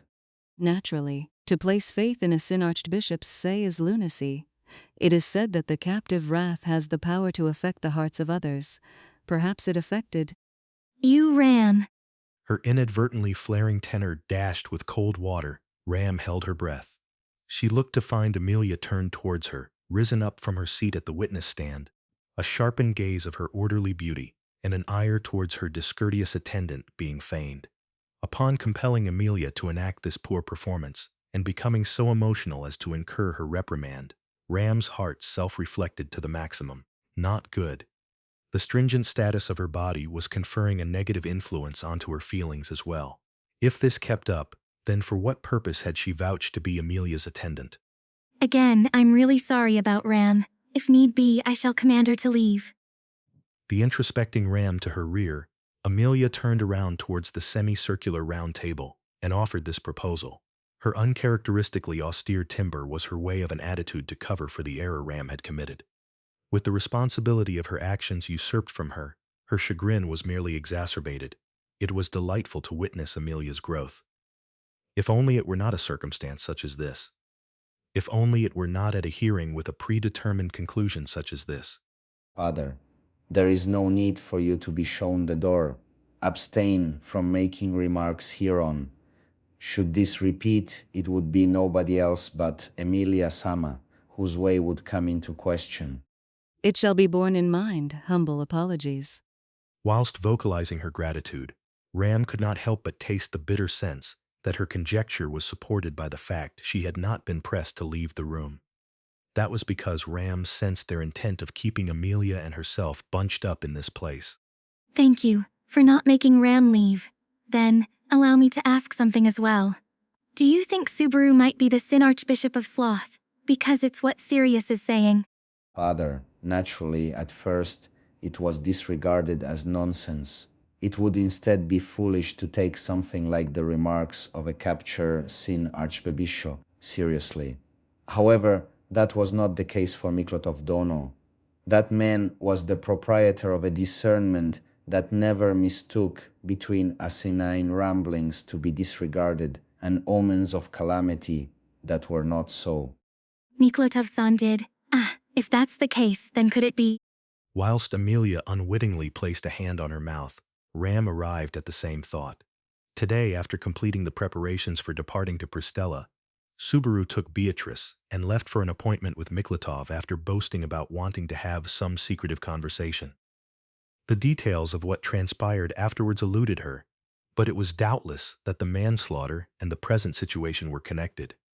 Possibly, the very reason why Miklotov summoned Subaru was Father, the specific purpose of the meeting remains unshared even with us.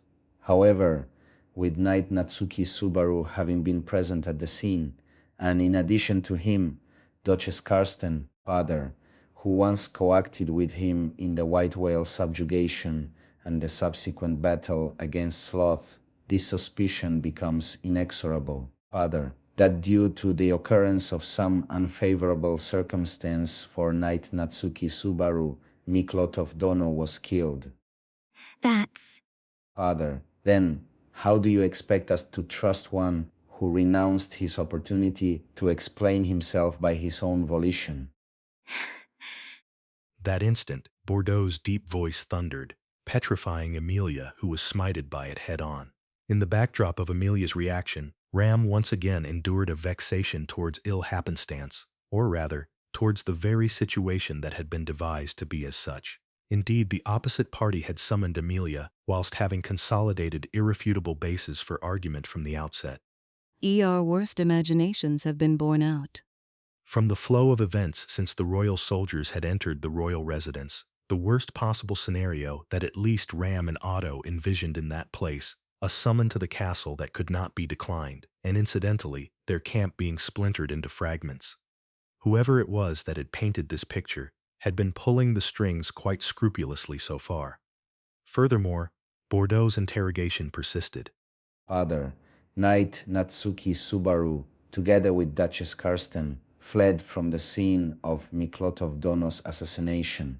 According to witness testimony by one who had happened to be there, Father, Knight Natsuki Subaru employed inexplicable techniques, forbidding the magic of others, and withal, he allegedly manipulated something invisible to the eye. Father, going back to the report received at the time of conferring commendations, it would appear that the Sin Archbishop of Sloth commanded arms of invisibility. That's magic that Subaru and Beatrice came up with. Father, inquiring furthermore, it is known that those who became sacrifices for the Sin Archbishop of Gluttony suffered the loss of their existence from the memories of others, or conversely, suffered the loss of even their own memories. However, it is said that Knight Natsuki Subaru remembered what was forgotten. Why is that? For both Rem and Julius, it's because Subaru remembered them. That they didn't have to become all alone. Father, due to atrocities perpetrated by that Sin Archbishop of Lust, Duchess Karsten sustained injuries beyond recovery. Despite being victim to the same ravaging, what is the explanation for Knight Natsuki Subaru being unharmed? Are you even able to provide one? Subaru was the one most frustrated about that. Father, then just who is Knight Natsuki Subaru, and from where did he come? There are no records of that individual anywhere before he stepped ahead and named himself as your knight at the royal castle. Why? Subaru is... Please stop it already? In a tempest of bludgeoning inquisitions, even her answers intercepted partway through, Amelia attempted to shout in a voice so poignant as to be on the verge of crying. In that juncture, the one whose voice outstripped that and resounded across the conference room was that of Philor, risen from her seat at the room's edge and pounding the semicircular round table. A singular stream of tears poured from her crimson eye, and as her lips quavered, Stop ganging up and being so harsh to Amelia. She's the one who's in the most turmoil, and she's the one who's yearning to speak with Subaru the most. Father, even we are not raising our voices with no due cause. Above all, the one who recovered Miklotov Dono's remains and detailed what had transpired at his residence, ought to have belonged to the Church of the Divine Dragon, your associate, Philor-sama. Of course I know that. Even that Tiga was injured.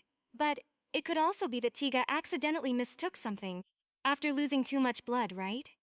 Truly, that would be far too pitiful for Tiga-chan. Pick!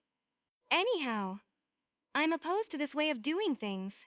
This too is in the scriptures. Nary a soul beneath the sky doth reside beyond aid. Regard upward to the heavens and behold the dragon's ever-present shadow, for therein lies the commensurate salvation promised to all the children. Bringing out the scriptures, Philor set them atop the semicircular round table as if slamming them down. Her emotive objection did throw a damper on the argument, but Subaru's arid prospects remained without change, and what Ram feared was a proposal for further suspicion annexed to these misgivings towards Subaru. That was, Father, were you, Amelia-sama, your backer, Margrave of the Western Lands, Roswal L. Mathers, as well as the members of your camp, all abreast with this issue? Father, supposing your camp internally conspire to conceal this, then in the case that the suspicion of Knight Natsuki Subaru being successor to the Sin Archbishop of Sloth holds true, Emilia-sama, it would make the reason for having you participate in the royal selection, as well as all the achievements you have amassed until today, instead be, ever since the day the royal selection began, the fruits of all the labors accreted by Amelia, by Subaru, and by everyone in the camp, their entirety would be deemed to be counterfeited fakes. All of what everyone had forged, with their blood, their sweat, their tears, everything would become. Amelia? As Ram tightly clutched her fists, a foolish voice abruptly knocked her earlobes. It belonged to Philor, yet stanced as pressing the scriptures onto the semicircular round table, her eyes opened round and wide. Blinking her large eyes, she gazed toward the center of the room in dumbfoundment. Lured by it, Ram looked in that direction as well, at the witness stand. She saw Amelia standing there. She had been told things such that none would have found it strange for her vision to be fogged in pitch black. She had been cudgeled with despair that seemed it would make her underfoot fissure, making her lose sight of her place to be. Swept away by the storm of absurdity and irrationality, it would not have been an oddity for her to have wept and wailed. However, My name is Amelia, just Amelia, the Witch of Glaciation, of the Great Forest of Elior. Making this assertion, remaining stood up in the witness box, Amelia declared so with one finger hoisted toward the heavens. Ram had seen it several times before, the pose that a youth reckless to no end would strike, when he proclaimed the utmost foolish thing in this world and embarked onward. This is not the first time that I am being looked at with such gazes by all of your eyes. Until now, time and again, when those eyes were turned towards me, I would be dejected, yet I would always raise my face thinking to push through it. That's why, even if we return to the very beginning, it's no problem at all. We will not lose after all. Amelia. Sama. We won't lose, we won't. Isn't that right, Ram? Her finger yet lancing the heavens, Amelia called to Ram without turning back. For her to not turn back to ascertain, infuriatingly enough, was not but proof of trust. Amelia placed complete trust in what Ram would respond with, in what expression Ram would be making. That was precisely why. That was why she did not turn. To that trust, Ram must live up by her own will. She had come forward and vouched to be Amelia's attendant. Brushing aside everyone who wanted to live up to Amelia's trust right here, Ram had done so, by her own will. Naturally. Ram endeavored for her visage, her timbre, to harmonize to that trust. With gallant certitude, powerfully dignified and debonair, with Ram's essence just as what Amelia placed her trust in, such that she could devote her support from behind whilst Amelia braced herself to endure, refusing to be vanquished by any crisis. Kindly behold, you fools. It was unfathomable that Amelia, as she was now, could have been completed by just diffidently sauntering atop a road paved with deceitful, predetermined achievements. O fools who harbor such distrust, all of you be scorched and turned to ashes. Shall I gouge out those eyes of yours suspecting this as forgery, and instead jam glass marbles in their place?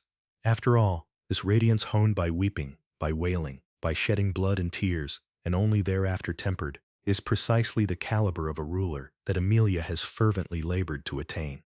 Nobody could immediately utter any words of rebuttal. Scorn, suspicion, and the interrogation masquerading as cogent arguments alike, faced with Amelia giving her name. For that singular juncture alone, all of them were lost of their trajectory. Report! There is a report! The conference room had fallen under a regime of silence conceived with heat from the out-of-place remarks that the master and servant duo of Amelia and Ram had put forward, which was subsequently cleaved by the voice of a soldier scampering in. Standing on the ready beside the entrance, Marcos had been watching over the hearing up until now, but with the soldier having barged into the room, he stood before the latter and bellowed with a, "You idiot!" We are in the midst of a crucial hearing. What are you thinking? I am terribly sorry, but there is a pressing matter of which I must urgently inform you. Urgently? What is it? Upon the soldier's entreaty, imbued in the hue of impatience, Marcos leaned over and lent his ear. Upon listening to the soldier's hushed voice, Marcos's forehead was carved with deep wrinkles as a hefty murmur of "I see" escaped him. Apprehending a resonance of understanding in his mutter, Ram narrowed her eyes. Thereupon, Father, Commander Marcos, what happened? Is it something that concerns this hearing? Marcos turned around upon Bordeaux's query and glanced towards Amelia. He then slowly shook the head that was placed atop his colossal build. It is not unrelated. Father, if so, do apprise us. The soldier's manner of disconcert was not trivial. The members of Amelia Sama's camp who were remaining at the royal residence have parted from the mansion by outmaneuvering the guards. There are no casualties among the soldiers who stepped in to restrain them, but their whereabouts are presently being pursued. Father, heavens! Upon the low-toned report that Marcos imparted, Bordeaux set a hand upon his mouth. The wise old man thinned of his former bulk, then expelled a long sigh as though in lament, and fixed his eyes onto Amelia. Father, whilst the master is explaining herself at the royal castle, in the background, her subordinates seek to deceive the eyes of the kingdom. Surely you understand that it would be quite unreasonable for us to apprehend this favorably. I don't think so. If everyone has chosen to go through with that, then that means it was what everyone thought was the best thing to do. Father, unfortunately, that answer stands to no persuasion whatsoever, including the suspicions pertaining to Knight Natsuki Subaru, Amelia Sama. We shall have you remain confined within the castle. So commanded Bordeaux, with merely the surface of his words blotted with disquietude, to which Ram gritted her teeth. He was quite infamous for his antipathy towards demi-humans, but combined with Miklotov's loss, who was seen as a political moderate, it was hard to believe he would be this forcible in seeking to eliminate Amelia. The skillfulness of these preparations, and perhaps even Miklotov's death, regardless, his demeanor feigning regretfulness, was nothing if not shamelessly disingenuous. For this was the conclusion that had long since been determined for this hearing from the very beginning. That was precisely why. Rem, kindly give a firm spanking to Garf and Otto, counting on you.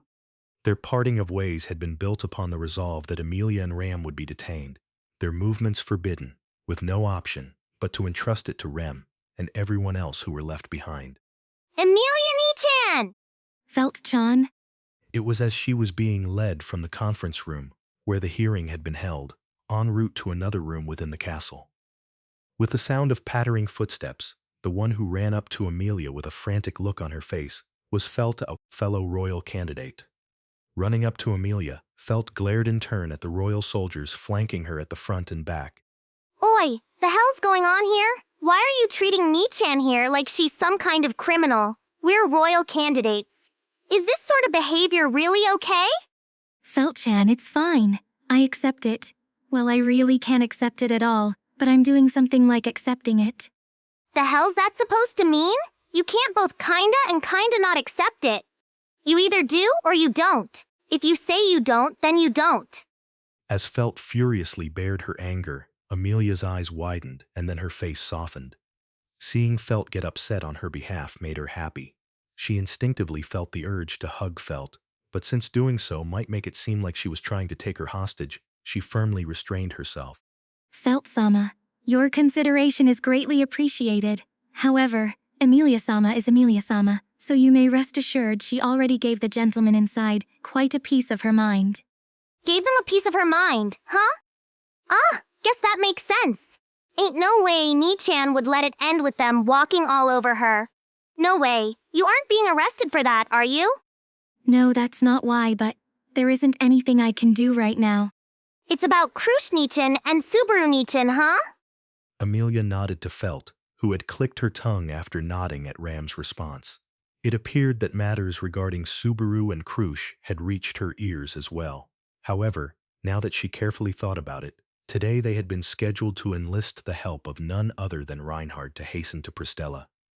Since neither Amelia nor Falor and their respective camps had shown up at the appointed time, it was only natural that Felt would worry something had happened. It's one thing that the Gramps with the long beard was killed, but suspecting Ni-chan and Ni-chan are the culprits is a damn joke. Felt-chan, you think so too? Ain't that obvious? I've been in debt to Ni-chan ever since I was targeted by that bow-loving bitch. Besides, I met some genuine Sin archbishops back in Pristella, and even helped escort Wrath, you know? Ain't no way Ni-chan is in cahoots with those crazy bastards. At that unwavering response from Felt, Amelia once again had to desperately resist the urge to embrace that petite frame. Still, that was it. That was exactly how it was. It was not only Amelia and the comrades in their camp. In this way, Felt from another camp, and surely others too, would truly understand. Surely they would all understand just how persevering, how tenacious a guy Natsuki Subaru was. Amelia, I'll go as well. I'll be locked up right alongside you. Just then, the sound of the conference room door bursting open with great force, as well as the voice of the girl who leaped through it, rang out. Startled, they all turned to see Falor on the verge of tears, rushing over toward them with her hair becoming disheveled as it fluttered about, throwing herself headlong into Amelia's bosom without slowing down. There's no way they could have such a one-sided hearing. I object. I will. I've become a royal candidate. Influence. Yes, I'll use every ounce of influence I possess to rescind Amelia's unfair treatment. Calm down, Falor. You mustn't do that. I'm really glad you feel that way, but if you do that, it'll just cause trouble for you too. If I wouldn't be dragged through the mud with you, what kind of friend would I be? If it's with Amelia, I don't mind getting muddy. Suddenly raising her head up from within Amelia's chest, she said so without hesitation. Despite being bewildered by that vigor, Amelia strongly felt something profound welling up inside her. She had gone to such great lengths to resist embracing Felt, yet due to Falor jumping onto her like this, all her restraint had been for naught. And, as she was held fast in Amelia's embrace like that, Falor let out an ah as she noticed Felt standing right next to them, scratching her head. Now that it came to mind, Amelia expected the two of them had a highly complicated relationship. If that was true, Amelia needed to act as a mediator, however. You don't gotta stress about it, Amelia Ni-chan. Right now, just worry about Ni-chan and his lot. Don't burden yourself with my problems too. I think that is for the best. I was just about to say the same thing. It seems we get along somewhat. Well, we might end up fighting over a single seat for a second time, you know? Whether we get along or not, seems like that's our destiny. With one eye shut, Felt observed Falor inquisitively, and Falor also looked back at her, whilst clinging to Amelia and acting flustered. Amelia was worried about the matters regarding the two of them. She was worried about Subaru, Beatrice, and Crusch, of course, and she was worried about Otto and everyone else who were said to have fled the royal residence. She was overcome with one worry after another. I want to believe that everyone will definitely be okay, but... Indeed. By the way, Felt-sama, a moment? Huh? What's up, Maid Ni-chan? Earlier you mentioned that you owed Barusu a debt. Would you care to pay it back ahead of schedule? At Ram's words, Felt raised an eyebrow. An expression of keen interest twisted her lips.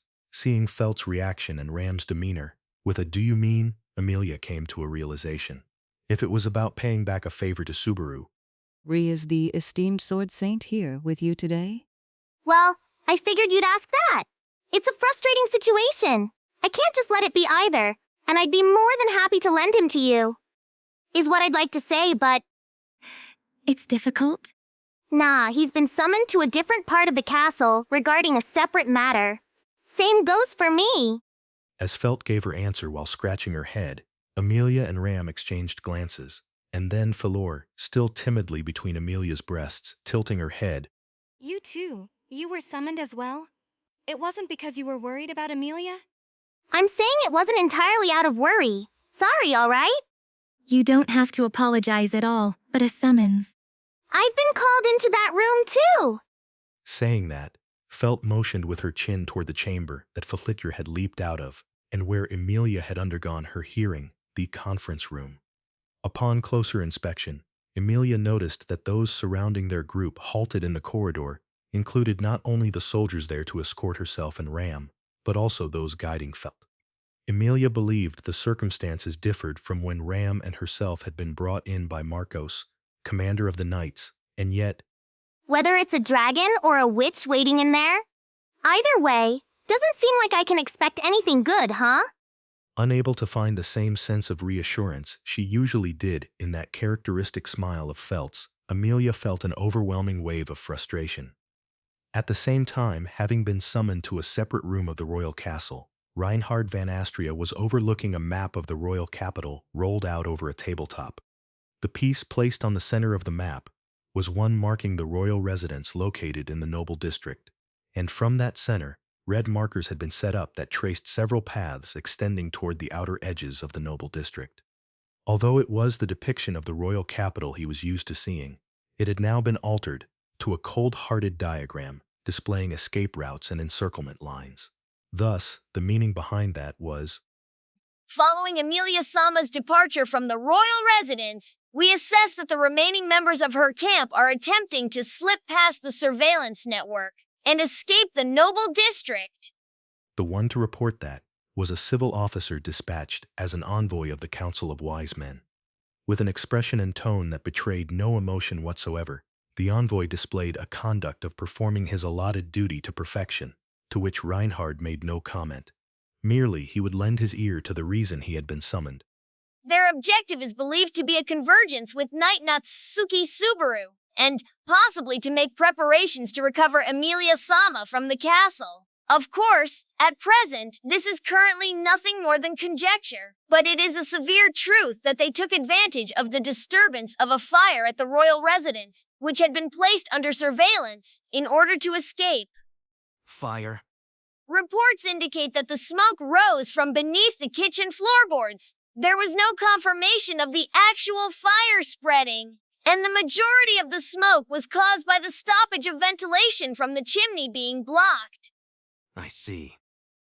Revealing that the soldiers on guard had been deceived, the civil officer unfolded the decree in his hands, gazing back and forth between that in his hands and the map on the table.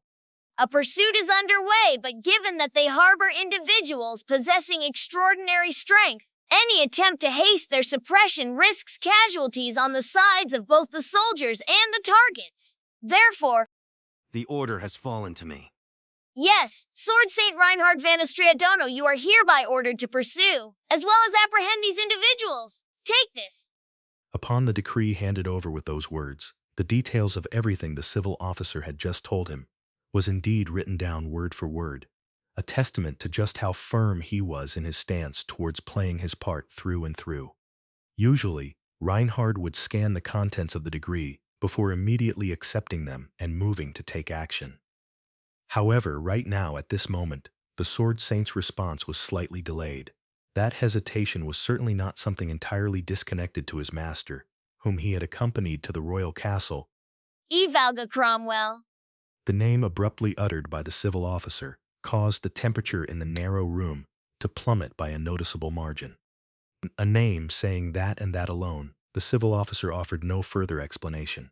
And, from Reinhard's side too, no words were uttered to question the meaning of that. After a brief silence, Reinhard folded the decree and returned it to the civil officer. And then, understood. Imparting that and nothing more, Reinhard turned his gaze away from both the map and the civil officer. Then, as he turned on his heel to leave, the civil officer left him with one final remark. Apprehend the targets! They shall be stopped. With naught but those words, the Sword Saint left the small conference room of the royal castle behind him. Chapter 18. The Dream I Saw. The moment that existence descended upon the street, breath came to a pause. As for whose, it was not. What had paused was the breath of the world. When Garfield had been afforded the opportunity to speak with the strongest of the Wallachian Empire, eager to learn of the convictions that sustained his unbounded strength, this was what he had been told. In other words, the world is a stage. Everything, including the rays of the sun and the howl of the wind, and the fragrance of the soil and the richness of the greenery, are all nothing more than just stage props and effects, meant to help the actors sparkle. In that case, you might wonder, why does the world go to such lengths in order to flashily adorn its actors in such brilliant splendor? That is because none other than the very world itself is a super, huge fan that loves to stir up the most excitement for any majorly quotable lines and iconic scenes in the actors' performances. That ideology was quite far removed from common sensibilities, and to be perfectly honest, he had somewhat struggled to come to any decent understanding of it. But in this moment alone, he felt as if he could grasp at least part of the rationale that the blue lightning had so loudly proclaimed.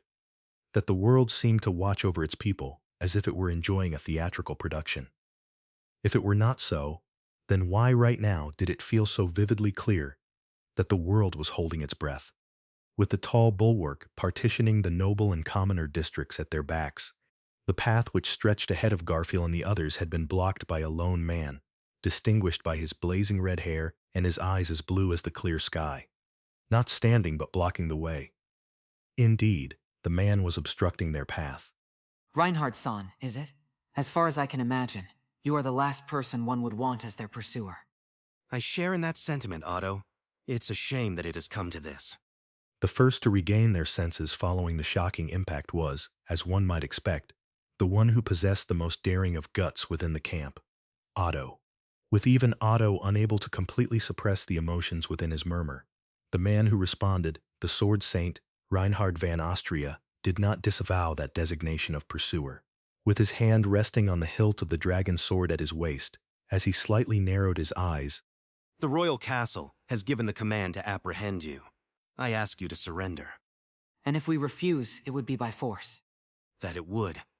Deep down, no, my own feelings on the matter are irrelevant. Indeed. What is being called into question is not where your heart lies, but rather the results of your actions. Imparting those words, the feeling of tension throughout Otto's body gradually heightened. On the other hand, since the moment Reinhard had appeared, there had been no change in the atmosphere cladding him whatsoever. After all, he had long since decided the actions he would take, and to decide on enacting something, and then to fully see that intent through until it was brought to completion, was to be that which was known as the Sword Saint. Ah, Reinhardt-san, was it? You mentioned that you had received the order from the royal castle, so might you be aware of what is happening with Ni-sama and Amelia-san? Thereupon, Rem, the one positioned diagonally behind Garfield, discharged an utterance. Though Garfield and Otto had been the ones to step to the fore, standing to their rear, Rem had promptly moved to shield Petra and Meili as they huddled shoulder to shoulder, all the while keeping a firm gaze over Reinhard. The answer to Rem's query was something Garfield also wished to know, though he thought that this situation was something Otto might have foreseen when he had made the decision to immediately flee the royal residence. Unfortunately, I did not get the opportunity to meet with them within the castle. Merely, I am aware of the circumstances regarding their summons to the castle. Likely, their persons are being detained. Has anything violent been done to? Not at present. At the very least, I can declare that the royal soldiers would not engage in any such conduct. Both Amelia-sama and Ram-san are also unlikely to make any decisions that would carelessly cause a disturbance. Is that so? For your act of so kindly providing an answer, you have my thanks. Even after giving information that served to reassure Garfield and the rest, Rem did not forget to spike her addendum with spite, causing Reinhard to close a single eye. However, what Otto had spoken earlier was the truth. More important than his sentiments were his actions. Reinhard-san, this situation is obviously a setup. The suspicions towards Natsuki-san and Crusch-sama, moving to contain us members of Amelia-sama's camp. Felt-sama will not be safe either. And yet... I am the Sword Saint. Bearing the role of sword belonging to the kingdom, I shall fulfill the duty with which I have been allotted. I urge your surrender. Nothing bad will be done to you, even if you are taken to the royal castle. I will also do everything I can to... As you stand here right now, Just how persuasive do you believe your words are? With his expression and voice uniform across the board, Reinhard called for their surrender, to which Otto thrust his resolute response. That was the will of not only Otto, but shared collectively between the five of them, including Garfield. No matter how much Reinhard attempted to coax his words, he stood as though to block their path. It would seem that we cannot become friends after all. Indeed. I had a feeling it would turn out this way. With that, the discussion between Otto and Reinhard, where each had attempted to change the other's mind, had reached its terminus. Oddly enough, both parties had synchronously arrived at the same conclusion. Any further exchange of words would prove meaningless. And as a matter of fact, Otto's judgment had been right on the mark. Given that Reinhard had caught up to them, the royal castle would have also been aware that Garfield and the rest were present here. Their routes of escape would diminish the more pursuers were sent after them, and if it got to the point that even Marcos were to be sent into action, their prospects would only narrow even further. No other soldiers will be coming. An encirclement has been ordered, but the only one here is me. And may I ask as to why? I wish to avoid meaningless casualties. I do not mean to downplay the proficiency of the soldiers, but neither do I intend to underestimate you all. Therein also lies the reason why I accepted this duty. To prevent us from harming any of the soldiers, is it? That, and to prevent any of you from getting hurt. For me, that is possible. In the stead of Otto, who had closed himself off from any further contact, Rem continued the interaction with Reinhard, prompting his answer. The moment that response was given, the sensation of goosebumps running across the world swept through the royal capital. Reinhard's will, his conviction, had been conveyed to an almost painful degree. Though, however, as a matter of fact, such a thing was out of the question. Yeah, no, I kept myself shut up and listening thoroughly to all your talk with Autobro and Rem, but there's something you're saying that just don't fucking sit right with me, oi. Doesn't sit right? Cracking the knuckles of his fists, Garfield donned his silver gauntlets on both of his arms. And as the Sword Saint's gaze sharpened at that stance, Garfield gnashed his fangs with an ah. Reinhard's intent in coming along to quell Garfield and the others he understood. The consideration of wishing not to produce any unnecessary victims was a notion Garfield shared. Even so, it rubbed him the wrong way. That was because, for someone saying you ain't gonna underestimate us, ain't you failing to consider something? That right here, right now, my amazing Felfin is gonna kick your fucking ass. In that instant, Garfield roared as he stepped forth onto the street, launching himself at Reinhard. Watching as Garfield took that first step, that which flashed through Reinhard's eyes was neither the hue of surprise nor vigilance. What had flashed through was the hue of anguish, coming to terms with Garfield's decision. A pitiful gaze upon a person who had clearly made the wrong decision, as if having witnessed a child who, rather than apologizing to their parents upon shattering a vase, took instead to interring the shards of the vase beneath the soil. As that hue of sorrow resided amidst Reinhard's eyes, Garfield slammed his fist into him. In the past, when Garfield had first encountered Reinhard, he had been so overwhelmed by his presence that he had launched an attack on conditioned reflex. Their current clash took on the same form as that initial encounter in Pristella. As Garfield's strike swung downward, Reinhard held his right arm overhead. Catching the mighty fist with his 5 fingers, opened wide, he would easily brush it aside. No such thing occurred. Howling, Garfield's body pulsed with vigor, forcibly rejecting the redirection of his strength. As Reinhard received that directly with his arm, the impact exploded, shredding the sleeve of the Sword Saint's white garb, while the undeflected energy caused the ground beneath him to fissure in the pattern of a spider's web. Then, to Reinhard, marveling at the strike that had far surpassed his imagination, Garfield laughed, aha, in a manner which flashed his bared fangs. Don't you go thinking that everyone other than Yaz just gonna keep trudging around forever. Extending both of his folded knees in a dropkick, he drove his legs directly into the center of Reinhard, at the intersection of his 2 arms, the resulting shockwave ferociously ravaging this corner of the royal capital. At the commencement of that battle, he felt as if he could hear the world clapping its hands in joyous applause. Clenching her small fists, Petra kept an attentive gaze over the battle that had begun to unfold. Garfield's thunderous onslaught as he howled was the epitome of bestial fury itself, a ferociousness that turned his arms, legs, claws, and fangs every single part of his body, into weapons aiming to sink into his opponent's windpipe. Against that overwhelming salvo of blows from Garfield, nearly impossible to follow with the naked eye, Reinhard, in opposition to him, was able to ward off the vast majority of it through evasion and his single arm held aloft. And yet, that which he had warded off had merely been the vast majority. The remainder that could not be completely evaded was able to reach his exterior. Garf-san, that's amazing! You're able to put up a fight! What unintentionally spilled forth from Petra's lips was commendation for Garfield, fighting furiously. Petra was also a subject of the kingdom, and tales of the exceptionality of the sword Saint Reinhard had reached her ears ever since she had been a mere village girl. In fact, within the kingdom, he was a presence so renowned that even if someone were to be clueless about the name of the king, they would still know the name of Sword Saint Reinhard. Once, when the Sword Saint was even younger than Petra was now, there had been a plot by the 3 other great countries, besides Lugunica, to attempt to simultaneously infiltrate the kingdom. His achievement in single-handedly crushing their ambitions had filled the hearts of many of the kingdom's citizens with hope, driving home the grandeur of the current generation's Sword Saint into the populace. Even in Petra's hometown of Arlem Village, all the boys longed to be such a Sword Saint, and as a daydreaming girl herself, it was not as if Petra had never envisioned a romantic Cinderella story. But then again, as far as Petra was concerned, her prince was completely different from the Sword Saint, spoken of in rumors with innumerable flowery words. Instead, he had been just a most charming boy. In any case, for Petra, whose loose connection to such a living legend as the Sword Saint Reinhard came by way of belonging to an opposing camp in the royal selection, the sheer absurdity of the man himself exceeded all imagination. Compared to the genuine article, the contents of the rumors she had heard were reduced to naught but the product of the base fantasies of children.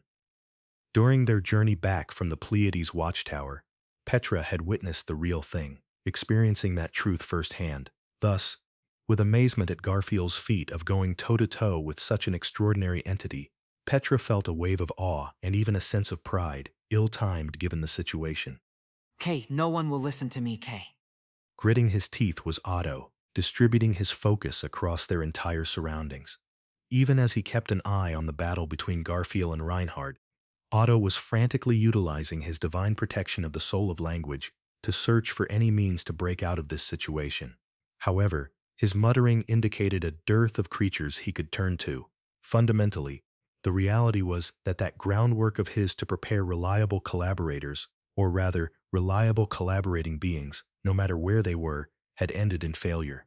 In the first place, the reason Reinhard had even caught up with them here was, as Otto put it, because the insects had deceived him. Yet it was hard to believe that the insects had maliciously done so and led him into a trap. In other words, there was something. Their adversaries possessed a means of subjugating the insects with a compelling force equal to, or perhaps even greater than Otto's own. And that was... You like Meili-chan's divine protection! Catching Meili in the corner of her eye, huddled so close to her that their shoulders were pressed together, Petra made a conjecture as to the trick used by the opponent who had outwitted Otto. Otto's divine protection of the soul of language had proven useful in a diverse variety of scenarios and applications, but that spoke less to the efficacy of the divine protection than to Otto's competency in utilizing it. The divine protection of the soul of language merely allowed him to communicate with any living creature, nothing more.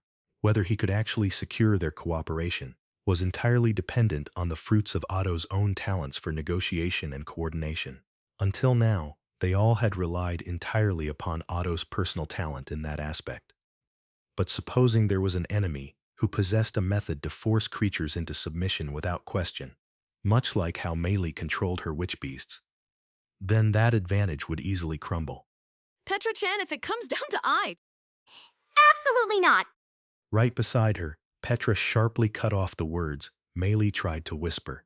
Unable to rely upon the divine protection of the soul of language, what Meili had tried to propose was a way to shift the tides, in short, to rely upon Meili's divine protection. However, while that was certainly a move that would allow them to alter their situation, at the same time, it was far too sharp a double-edged sword. Meili-chan, if you summon a witch beast, there's no turning back. Subaru, the villain from the witch cult, will be allied with Meili-chan, the witch beast master. Amelia Nisama will also be a witch. Connected to the Witch of Envy, that's what they'll all think. But even the sword Saint Onisan is already here, you know? The people in the castle must have long since... No, that's not it. The ones who mustn't see us that way aren't the people in the castle, but the people of the royal capital, of the kingdom. Just like we believe in Subaru, the people he and Amelia Nisama have saved are bound to realize something is wrong with all of this. We have to make sure we keep that possibility alive. While it was indeed true that this present moment was a critical situation, if they resorted to any means necessary just to survive the present, they would just be handing their opponent more cards to play against them. That was why, even when fleeing the royal residence, they had not relied on brute force from Garfield or Rem to smash their way through. The more Petra and the others know, the more the Amelia camp proved how dangerous they could be, the worse things would get for Subaru on the run and Amelia at the castle. That was something they had to avoid at all costs. How frustrating. As the weight of Petra's words sank in, Meili bit her lip in vexation. Perched atop Meili's head, the little crimson scorpion clacked its pincers, as if in agreement with those feelings of hers. To possess power, yet be forbidden from wielding it. It was a different sense of helplessness than Petra's, and the bitter taste of vexation she chewed on was likely entirely different as well. I have to watch.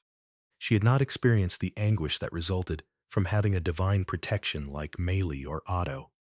It was for that very reason that, by eliminating all superfluous options that came to mind, Petra could concentrate entirely on a single solution. What she could even do, she could not say just yet. However, she single-mindedly focused her awareness so that she would not miss it when that something happened. For that was the manifestation of Petra Latte's resolve to stand against the Sword Saint. Vision narrow, sound distant, olfaction sharp, pain heightened, palate faintly bloody. The singular life known as Garfield blazed in incandescence, ego lost in a state of pinnacle focus. Surpassing all of his opponent's expectations, he had taken a near-perfect starting dash in the commencement of their bout. Garfield's stout arms, ferocious legs, and beastly claws berserked freely as per his will, successfully forcing a purely defensive stance upon the one standing to his fore, Reinhard. That was a feat of combat incomparable to the time he had gotten the opportunity to test his strength against Reinhard in a contest at Pristella, resulting in him suffering a complete and utter defeat, as if he were a literal baby, unable to do even a single thing. Back then, I couldn't even move you off the gravel in the courtyard, yet. This time, that ain't how's it gonna go. Winding his arms back behind him before thrusting them forth, the entirety of his might was channeled into a single blow towards Reinhard's chest. In response, Reinhard pulled up the dragon sword from his waist and caught the blow with its solid scabbard. But, unable to disperse the entirety of the impact, his feet lifted off the ground, sending him a large step back. Through a series of mighty strikes, he had displaced Reinhard from where he had once stood. For Garfield, who had been made aware of their gulf in strength on that day. This was a decoration of the highest honor. Perhaps Reinhard had also realized that keenly, as the Sword Saint raised his visage with a faint stiffness in his cheeks. Your skills. Y'all wanna fucking say they've improved, do ya? Certainly. I was just about to say that. Commend was not something to be exchanged through words. Rather, it was to be wrested by means none other than victory. With such sentiments, Garfield stepped forth. The fact that his blow had caused his opponent to move back meant that Garfield's combat power had been delivered unto Reinhard as something beyond a mere gentle breeze. Of course, Garfield would not mistake the good fight he put up as evidence that he had surpassed Reinhard in strength. It pisses me off, though. Reinhard stood in their way as their pursuer, and yet it was plain to see that he did not find it by any means pleasant to oppose Garfield and the others, and by proxy, Subaru and Amelia. Reinhard was doing nothing more than acting as the Sword Saint, abiding by the orders delivered unto him by the royal castle. Moreover, in order to avert casualties, he had enforced that no other soldiers be brought along, personally sealing his own destructive combat ability. He currently stood in conflict against Garfield. In proper terms, Garfield was in his strongest state, born out of willpower and physical strength, while Reinhard, with motivation at its lowest, had constrained himself to his weakest state, with considerations for potential harm to the surroundings. That was precisely why, This could be described as a miraculous leveling of the field induced in their combat. Really fucking pisses me off. He wanted to win. Garfield wanted to win. Facing the powerful opponent against whom he had been unable to do a single thing previously, without permitting him the leeway to make even a single excuse, he wanted to rapidly carve out an absurd rate of development and win. He wanted Subaru to tell him, "Just as I expected of you, Garfield. I knew you'd win," and he wanted Otto to be impressed with him. "You truly helped out there, Garfield." He wanted to make Frederica admit, "I am surprised, Garf. You are now well and truly an adult," and he would likely find it pleasant for Mimi to clamor, "Yaha, Garf, amazing, you're super strong." And he wanted Ram to praise him, "Ha, not bad, Garf." He wanted to have everyone smile. Devouring the avaricious heart, coveting victory within his own self. For the sake of this revenge match against the Sword Saint, where not a single thing was fair. In this moment he ignited his very soul. Up, down, left, right, front, back, over, under, heaven, earth. In all directions Garfield surged as he leaped around, but with the 4-8 vectors of his omnidirectional assault insufficient against the steadfast Reinhard, Garfield launched a furious onslaught, transcending the realm of all directions, firing on all cylinders with 1632 vectors of assault, leaving nary a gap for a mouse to slip through. The thundering report of his barrage of fists was faster, weightier, grander, far more unceasing than even the rhythmic beating of drums, seeking to pulverize, sunder, and ravage the tranquility of the royal capital. But that was only natural, an inevitability, destiny. The tranquility of the royal capital present here was but a lie, a falsehood, papier-mâché. Underneath this, in the background, in the shadows, Subaru, Amelia, and all the rest of them were under threat. To Reinhard, who stood in their way in the form of that outrageous threat, I'm a gonna fucking crush, yeah! all of his might he channeled into a right hook, and the moment Reinhard caught the blow with his upraised scabbard, Garfield pivoted the knee of the left leg he had lightly raised up and firmly tread upon the ground. That instant, the power of the land that had yet to be enacted even once amidst Garfield's furious onslaught until now, the energy amassed as the fruit born of his divine protection of earth spirits, surged forth all at once. Until now, while Garfield had been hammering in attacks, bearing his whole strength with no end in sight, not one time had he diverted his divine protection of earth spirits to an offensive in order to shake Reinhard's footing. Doggedly, he had utilized the effect of his divine protection for the sole end of reinforcing his own body, retaining it as a trump card. All had been for this moment, this gambit of launching Reinhard into the air from where he stood. If one's body was launched up into the air, the only way to come back down would be through a free fall, even for Reinhard. While airborne, holding one's ground would be rendered impossible, and so it would be possible for Garfield to either deal damage by means of a follow-up attack, or to fully commit to an escape. Ergo, This is TT. Truly, your skills have improved. the energy swelling up directly beneath him, Reinhard trampled underfoot. In that moment, just before it could erupt, the energy lost its destination, expanding radially outward below the soles of Reinhard's feet. As that power was left to run rampant, it fissured the road, upheaving it, rupturing a corner of the royal capital. One after another, many of the buildings in the environs of the battlefield were enveloped by the explosive energy and came crumbling down. At that sight, Garfield widened his emerald green eyes. All residents of the area have been evacuated. You need not worry. In a flash, a combination of light and impact dashed from edge to edge of his vision, piercing Garfield's body obliquely, slamming his upper body down into the ground by his head, crying out a caw in pain, as if to reproduce the fissures from when his attempted protrusion of the ground had been trampled underfoot just prior. Cracks far larger and deeper were created in the street, birthing there a semicircular crater. In the Empire, Garfield had even resisted a blow from the Cloud Dragon square on. Of course, he had not escaped unscathed, but he had managed to withstand it nonetheless. But this toughness he could not endure.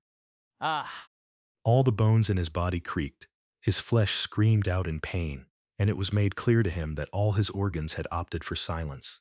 Faced with a level of might beyond rationality, a panic arose in his body, as if attempting to convey taste to his vision, pain to his hearing, color to his olfaction, sound to his taste, and smell to his touch. He could not make sense of a single thing. Was it painful? Was it bitter? Did it smell rusty? Was it noisy? what had happened. He could make sense of nothing. A strike so lethal that all such things became unclear to him. He had suffered. He had suffered it. He had suffered it. He had suffered it. He had suffered it. Suffered it. Suffered it. Suffered it. Suffered it. Suffered it. Suffered it. Suffered it. It. K. His consciousness was scrambled around, torn apart, and on the verge of dispersing to dust. However, even in such a state, he could sense that someone had swallowed their breath in his immediate proximity. Having swallowed his breath, and staring with eyes widened, was the man of red, the blue-eyed man, the opponent whom he needed to stop. That opponent's right arm, which had executed the karate chop, he held it down with both of his own arms, and refused to let go. He had decided that he would at least do this. And so he did it. He had done it. He had to. Garfield, you are. Wringing out all of the air within his heart, stomach? Which one stored the air? Either was fine. Anyhow, even if it meant completely emptying out his airbag, he roared. Roaring filled him with more strength. If he had strength, he could end things without releasing this arm. If he could end things without releasing it, that would... Without letting the opportunity slip, the green something he trusted fully leaped into action. With his arm being held tight, the red man took notice of the voice and faced forward. Thereupon, as the green something charged in without concern over its appearance, the red man's eyes filled with caution. What it would do next was unreadable. What tactic it would employ was unclear. What it intended to enact could not be guessed. In the meanwhile, the distance between green and red closing. Without anything having happened, the distance between green and red arrived at 0. Do not tell me. It is nothing at all. That is the best way to invite your caution, is it not? With one of its arms sealed, red swung its other arm, grazing green by the chin. Having charged straight in without bringing anything, green basked in that blow, and thereby, without any means of resisting, was robbed of its ability to take action. And, upon collapsing, it muttered, "And now." Those lips seemed to produce a sound bereft of sound, or perhaps not. All manner of phenomena present outside the realm of his comprehension, while taking that which merely flowed from right to left in as information. Garfield. Right, he was Garfield. As his brain, once again recognizing his own self as Garfield, took all of that in, he processed the information. Red was there, green had collapsed, and Garfield was present, and thereupon... Together now! Crimson Scorpion, Sean! 2 streaks of white light shot through the sky, tracing the firing line that had opened upon green's collapse, charging in a mad dash directly towards red. Devoid of sound that resembled any notion of sound, twin streaks of light closed in on red faster than any arrow, on red, which still had its right arm sealed, and had just performed a full swing with its left. I'm surprised. However, utilizing the elbow of the left arm that had felled green, red flicked the sword in the white scabbard hanging by its waist up, by half a revolution, perfectly parrying the lights from the side, repelling the lights with a sound akin to splashing water. The assault that ought to have reached red, Reinhard, the combined offensive of Petra and Amelia, was, therefore, thwarted. Garfield's all-out gambit, Otto's sacrificial play, Petra and Amelia's surprise attack, all had failed to reach Reinhard. A spiked ball of iron, ferociously revolving, pummeled straight into Reinhard's core. Holding her breath, in order to pour all her body and all her soul into just a single instant, Rem forbade herself from any futility whatsoever. Clearing her mind of various thoughts so as not to lose focus on her goal due to excessive enthusiasm, or through agitation and wavering emotions that could diminish her strength, she embedded literally everything she had into that single throw. Garfield had challenged him, Otto had tricked him, and Petra and Amelia had seized the opportunity. Yet even so, in order to overcome Reinhard, an overwhelming wall that could not be breached, it was absolutely necessary to use even the humiliation of being treated as a non-combatant as a weapon. Swallowing all those psychological factors, Rem poured the entirety of her strength into that single throw. Ha! As the timbre of the chain that extended straight ahead rang out, the spiked iron ball, the morning star bludgeoned the air as it soared through the sky, closing in on Reinhard's torso. Naturally, if a deadly weapon of such weight and hardness scored a direct hit, a human body would not escape unscathed. Even so, Rem cast aside any hesitation, trusting in the exceptionality of her opponent. Even supposing his head received that blow from behind under perfect circumstances, Reinhard would never lose his life. Such was her reverence and trust towards the opponent, on a completely different level. The black ball of iron containing those feelings was drawn in toward the center of Reinhard's chest. The instant she thought it would hit, Rem was struck by an impact so violent it nearly dislocated her right shoulder. What just happened? Within Rem's vision as her eyes widened, Reinhard, who ought to have taken a direct hit from the iron ball, had raised his long leg high up in the air. No, that was wrong. The leg had been kicked up. Following the tip of his foot extending to the heavens, the morning star Rem had unleashed had been deflected, blown away into the sky faster than the eye could follow in a single kick. The impact of the chain-snapping taut had traveled all the way to Rem's body, nearly devastating her shoulder. Ah. Before the pain could tear through her flesh, it was her mind, having comprehended that reality, that felt like it would be torn asunder first. She had failed. Even though Garfield had exhausted his strength to the point of death, Otto had deliberately feigned having no plan, and Petra and Amelia had served as a distraction, all to open a path for Rem, their winning hand. That had been the only chance for all five of them there to work together as one, and it had... It didn't reach. No, it shall reach. In that instant, that which drowned out her lament had been the voice of a man unknown to Rem's ears. The breath of all present was taken away, as they turned in the direction of the voice that had struck them like a surprise attack. The owner of that voice was a white-haired man in a butler uniform, grasping twin swords gleaming with silver light in both hands. With an immeasurable aura of swordsmanship cascading from his entire body, the man spoke. For the sake of the only means to save my lord, I, the sword demon Wilhelm Trias, shall render my assistance. So he declared. Directly following the delivery of that introduction, the split-second combat that commenced decided everything. Honored grandfather. The moment his mutter sublimed of shock and sorrow spilled, what Reinhard's in trembling eyes reflected was but a body forth-leaning, the sword demon Wilhelm, barreling forth as if a bullet from a chamber.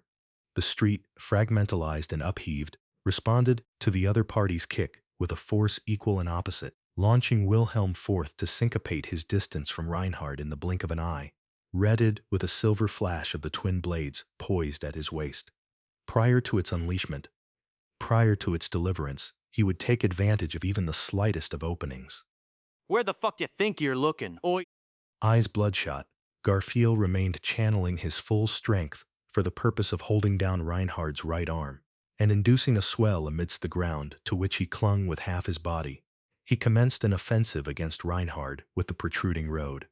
Formation poor and target indistinct, the haphazard assault was let loose, its scope and dimension expanding without rhyme or reason, as if aiming to simply hit anything at all. However, with a semicircular slash of his retracted left arm, Reinhard wrought devastation upon it. A shockwave birthed and smithereens abounded. Thereupon Wilhelm's oncoming slashes. Brisker than even that, a loud cry erupted from Rem, with a powerful downswing of her right arm. A horn veiled in a faint glow burgeoning from her forehead. The daughter of the Oni, who had enabled herself to take action surpassing her physical limits, pulled tight on the iron ball previously kicked skyward, meteoring it down anew. For Reinhard, whose attention had been stolen by the swell of the land, and the encroaching sword demon, the onslaught from the mid-heavens, one which he ought to have already averted, would have come as the extremity of surprises. However, to think you are capable of going this far, all of you. Muttering so, Reinhard received the starfall of the iron ball, with the dragon sword's scabbard, the sword removed from his waist to defend against Petra and Miley's attack, kicking it up into the grip of the left hand with which he had prevented Garfield's protrusion of the ground. All the attacks till now he had simply defended with his superhuman reflexes, exhibiting his aberrant combat ability. However, even so, at long last, Rah! Alongside a rending battle cry that seemed to cleave the ground, the sword demon's twin blades streaked forth as silver flashes. Beyond compare to the many attacks that had targeted catching him off guard until this point. What closed in on the sword saint was an assault of the blade, imbued with the essence of a domain attainable only by those who had single-mindedly devoted themselves to the sword.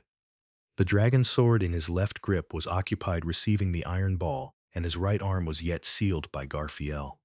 This time for certain, it appeared that he possessed no means of warding off that swordly shimmer. That was, so long as he did not brandish his right arm with Garfiel's body altogether. Ah. With Garfiel still clinging to his arm, Reinhard intended to slash Wilhelm down. Having said that, if Garfiel were to release his arm, given that he had no means to go against this, Reinhard would simply intercept Wilhelm directly with a karate chop of his freed hand. Still, Garfiel being Reinhard's blunt weapon would be more of an inconvenience. However, if Garfiel were to collide against Wilhelm as a weapon here, this once-in-a-lifetime opportunity granted by the arrival of a reliable reinforcement would be lost. That instant, Garfiel and Wilhelm crossed gazes, conversing through instinct. Thus, as if telling him to bring it on, Garfiel accepted Wilhelm's determination. The firm resolve of the sword demon, its answer was, "Hey, don't tell me." The answer presented in a form before his eyes. Reinhard's visage was stained a hue of shock. It is a bad habit of yours. To misapprehend the extent of others' resolve. Gazing upon his astonishment, thus did Wilhelm proclaim, tranquil as the surface of a lake. The light of the sword unleashed traced a crescent arc, slicing through the flank of the upraised Garfiel. The blade cut across to inflict a deep gash upon Reinhard's leg. Finally, reached ya! Certainly, rending flesh and severing bone, their experience of fighting back-to-back in Pristella now functioned to serve the wordless coordination between Garfiel and Wilhelm. Per Reinhard's intuition, were Garfiel to be wedged into the sword's trajectory, Wilhelm would have forfeited his means of attack. However, the sword demon did no such thing, taking on the objective Garfiel and rest had to accomplish no matter what. Ergo, placing faith in Garfiel's resilience, he had slashed Reinhard along with Garfiel. Sustaining a serious laceration to his leg, Reinhard held his breath, and Garfiel slipped off his arm. With a hand over the wound on his flank, he activated healing magic on the verge of his consciousness slipping. Even while feeling a peculiar sense of impairment at that invocation, he poured the entirety of his strength into first aid treatment. You did magnificently. Thereupon, before Garfiel could fall to the ground, Wilhelm caught his body with an outstretched arm. At a glance, it was clear that Wilhelm had already returned both his twin swords to their sheaths, and in the arm opposite to the one carrying Garfiel, the collapsed Otto was present. Bearing the two of them, Wilhelm turned his gaze over to Reinhard.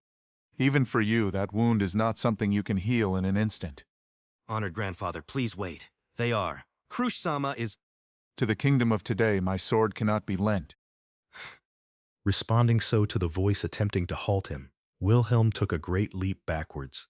Thus left by his lonesome, Reinhard widened his eyes, but just as Wilhelm had pointed out, with his leg having suffered a deep laceration, even he would not be able to move immediately. Awakened Remdono, the girls.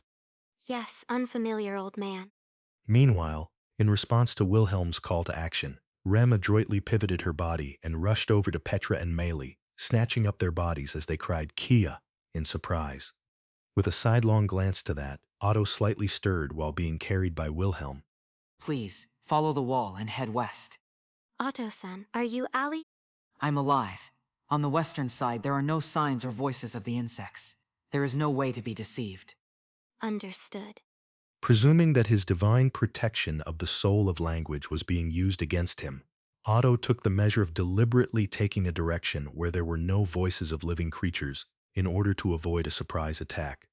Following his directions, Wilhelm and Rem nodded to each other, breaking out into a sprint right away as they plotted to escape, leaving Reinhard behind at the battlefield. Violently swaying in the sword demon's arm, Garfiel somehow managed to turn his head and look at Reinhard, left behind in this corner of the royal capital, which had been rendered completely unrecognizable in a short time span. He did have his reservations on the matter. It was not as though he hated Reinhard either.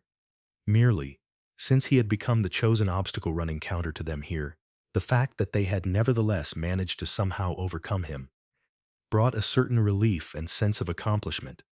Even so, I am the sword of the kingdom. At that moment, Garfiel felt as the world had its breath taken away. It was not that it had paused its breathing, its breath had been taken away. After all, alongside the faint rumbling of the atmosphere, the legendary blade of Dragon Sword Reed gleamed in its cold, pallid blue radiance. Dragon Sword Reed, a blade counted among the enchanted swords and holy swords of this world, of which there existed no greater than 10, whose wielding was sanctioned solely to the sword saint of the dragon kingdom of Lugunica, a sword of legend passed through generations. Whilst many a rumor proliferated about the Leviathan might it concealed within, it was a blade veiled in a rather nebulous history, for its nature as a sword that decided for itself when it was to be drawn inevitably caused the occasions of its actual usage to remain predominantly unascertained. In actual fact, opportunities for the dragon sword to be utilized declined precipitously even further once it was bequeathed to the hands of Reinhard van Astria, the sword saint of the current generation, with the episodes of its blade being drawn, with certainty being scarce enough as to be counted on the fingers of a singular hand.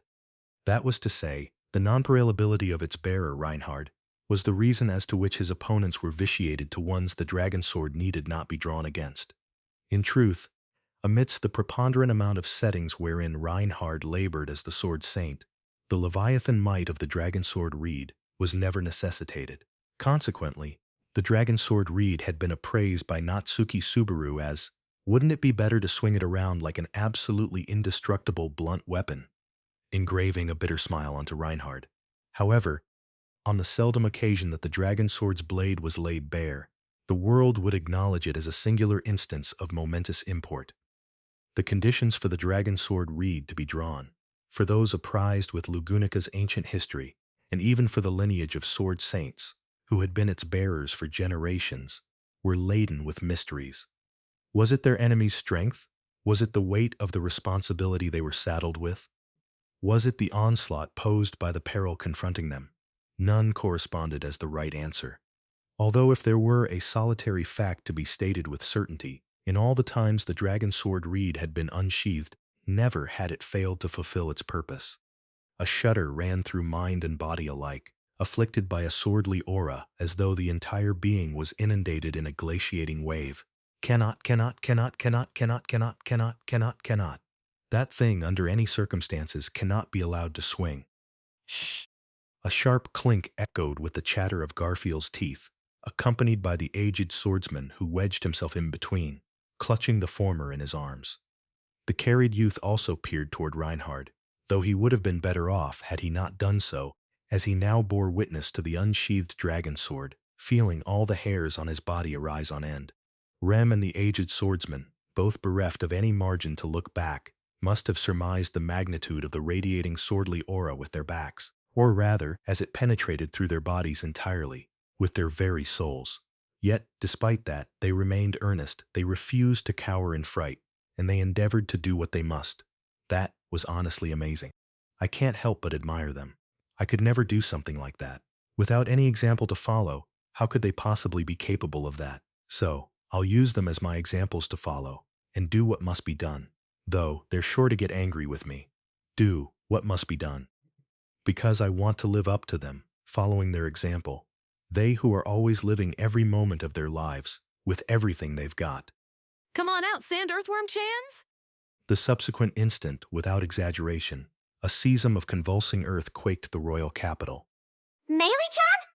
Carried in Rem's arms, Petra's eyes had been searching for something with which to resist the dragon sword, but now they widened in terror as she watched Meili violate the warning she had been given.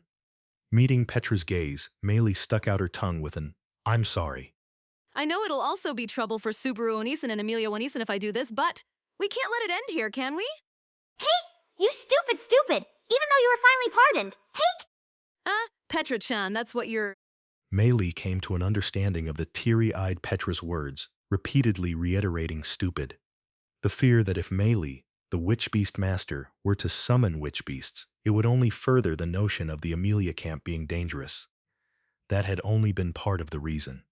The reason why Petra had truly wished to stop her was because she wanted to prevent Meili, who had been pardoned for her past of being a dangerous assassin, in order to serve as a guide to the Pleiades watchtower, from being perceived as a threat to the kingdom ever again. For just a short while, I got to see a dream after all. I thought that perhaps my sins could be forgiven, and I could walk upon a path of decency. In truth, I even thought of walking towards such a future alongside those who treated me so kindly. That was enough because my chest was blanketed with warmth, the same as it was when I was with that handful of an elder sister. I got to see this dream, after all. Sword Saint Onisan, can you really chase use? I released 4 sand earthworm chans at each of the royal capital's main gates, northeast, southwest, all of them, so everyone's gotta be in a huge panic about no? Sand earthworms that dwelled in the Agria sand dunes, of an order of enormity incomparable with the rest of their kind. Having secretly given them an order to follow her, they were her trump cards, who had been lurking deep underneath the royal capital's surface. Amelia now commanded them through the divine protection of fiend manipulation, intentionally flashily, as to incite as much terror as possible. Reinhard had to go, or there would be casualties. Amelia's heart would not particularly ache if that were to happen. As long as the ones present here, as well as Subaru, Beatrice, and Amelia, all meant no harm, it would be fine. Other than the people who treasured her, the people whom she wished to treasure, then regardless of whoever else died, it would be fine. Amelia. Far away, hands clutching the dragon sword, the lips of Reinhard moved so. She could tell. Amelia, too, had traveled together with Reinhard and felt to the Pleiades watchtower, a time they had shared together, a memory of being cared for. But even so, it could never match up to Subaru and everyone else. I'm a bad girl after a L. With a mocking smile, Amelia gave a small wave of her hand to Reinhard. Amelia herself had failed to notice the droplets pregnant, with warmth overflowing from the corners of her eyes, trailing down her cheeks. The only ones to have noticed them were the Sword Saint, proprietor of eyes that could clearly detect anything from any distance, and Petra, weeping for her friend's determination, while being carried away by the earnestly sprinting Rem. I'm sorry, I'm so sorry. AK? Against the weight of her friend's titanic determination, the girl's tearful apology fell futile. At the end of that utterly titanic, gargantuan choice, for the first time since the dragon sword reed had been bestowed unto the hands of Sword Saint Reinhard van Astria, the blade reneged on the purpose for which it had been unsheathed, and returned to its scabbard. Chapter 18. An enemy far too great. Just how much time had passed since they had started running? Environs which forbade one from properly feeling the light of outside, and a vague duration of time spent bereft of consciousness. He sensed it had been anywhere from a few hours to half a day since the events had transpired. Seems like we've miraculously thrown off the pursuers, though. Regulating his heavy breathing, whilst wiping the sweat ambling down his chin, Subaru looked backward amidst the tepid stench to make sure there were no inaudible footsteps of any invisible pursuers. Until a few moments prior, they had been under constant pursuit by a troop of the kingdom's soldiers, allowing them not even the time to catch their breaths. Their paths blocked, escape routes lost. The choices of either being caught or forcibly breaking through flickered within their heads incessantly. They made it out by a hair's breadth at every turn. We got through it somehow, thanks to that profusely massive earthquake. Which reminds me, I don't recall ever experiencing an earthquake since I came here, so what was up with that? Betty was also astonished by that rumbling. But for now, it is a chance for us, in fact. Subaru, hold your arm out, I suppose. Betty will apply some healing magic to your burns, in fact. Yeah, that's a huge help. Saying so, Subaru lowered Beatrice to the ground after having carried her in his arms the whole time. Beatrice opened and closed her palm as though to ascertain, after which she cloaked Subaru's right arm, the arm wrapped in a handkerchief in place of bandages, in a pale healing light. Feeling the dull, constant pain he had borne subside, he inadvertently let out a lengthy sigh. So you really had been grinning through the pain, I suppose. Wish you would have said so sooner if it was weighing on you, in fact. Nah, it seriously did slip my mind while we were rushing and I just forgot. I'm telling you. Right at the moment things settled down, the pain came back with a vengeance. Hurry up! And help me! Yes, a truly helpless child, I suppose. It'll be over right away, so don't be a crybaby, in fact. Thank you, Biko Mama. You must be stretched thin on mana, right? To be frank, there is none to spare, I suppose. Well, that makes sense. Subaru scratched his cheek with his other hand in response to Beatrice's answer as she treated his burns. It was unavoidable, after all. They had given quite the lavish performance at Miklatov's mansion. After the rapid-fire yin magic of Minya and Shamak, and chaining the use of EMT on top of that, with Subaru as her undependable external mana tank, Beatrice must have been on the verge of running out of gas. More and more, he felt the urge to lament his utter isekai inaptitude. Though, I was in an excessively good state in the Empire. Could it be that when my body was turned small, it was filled to the brim with way more hopes and dreams, or something like that? That was an exceedingly unnatural state that distorted your odd, so Betty doesn't have a particularly favorable impression of it, in fact. Don't know how many human body experiments it would have taken to perform that, I suppose.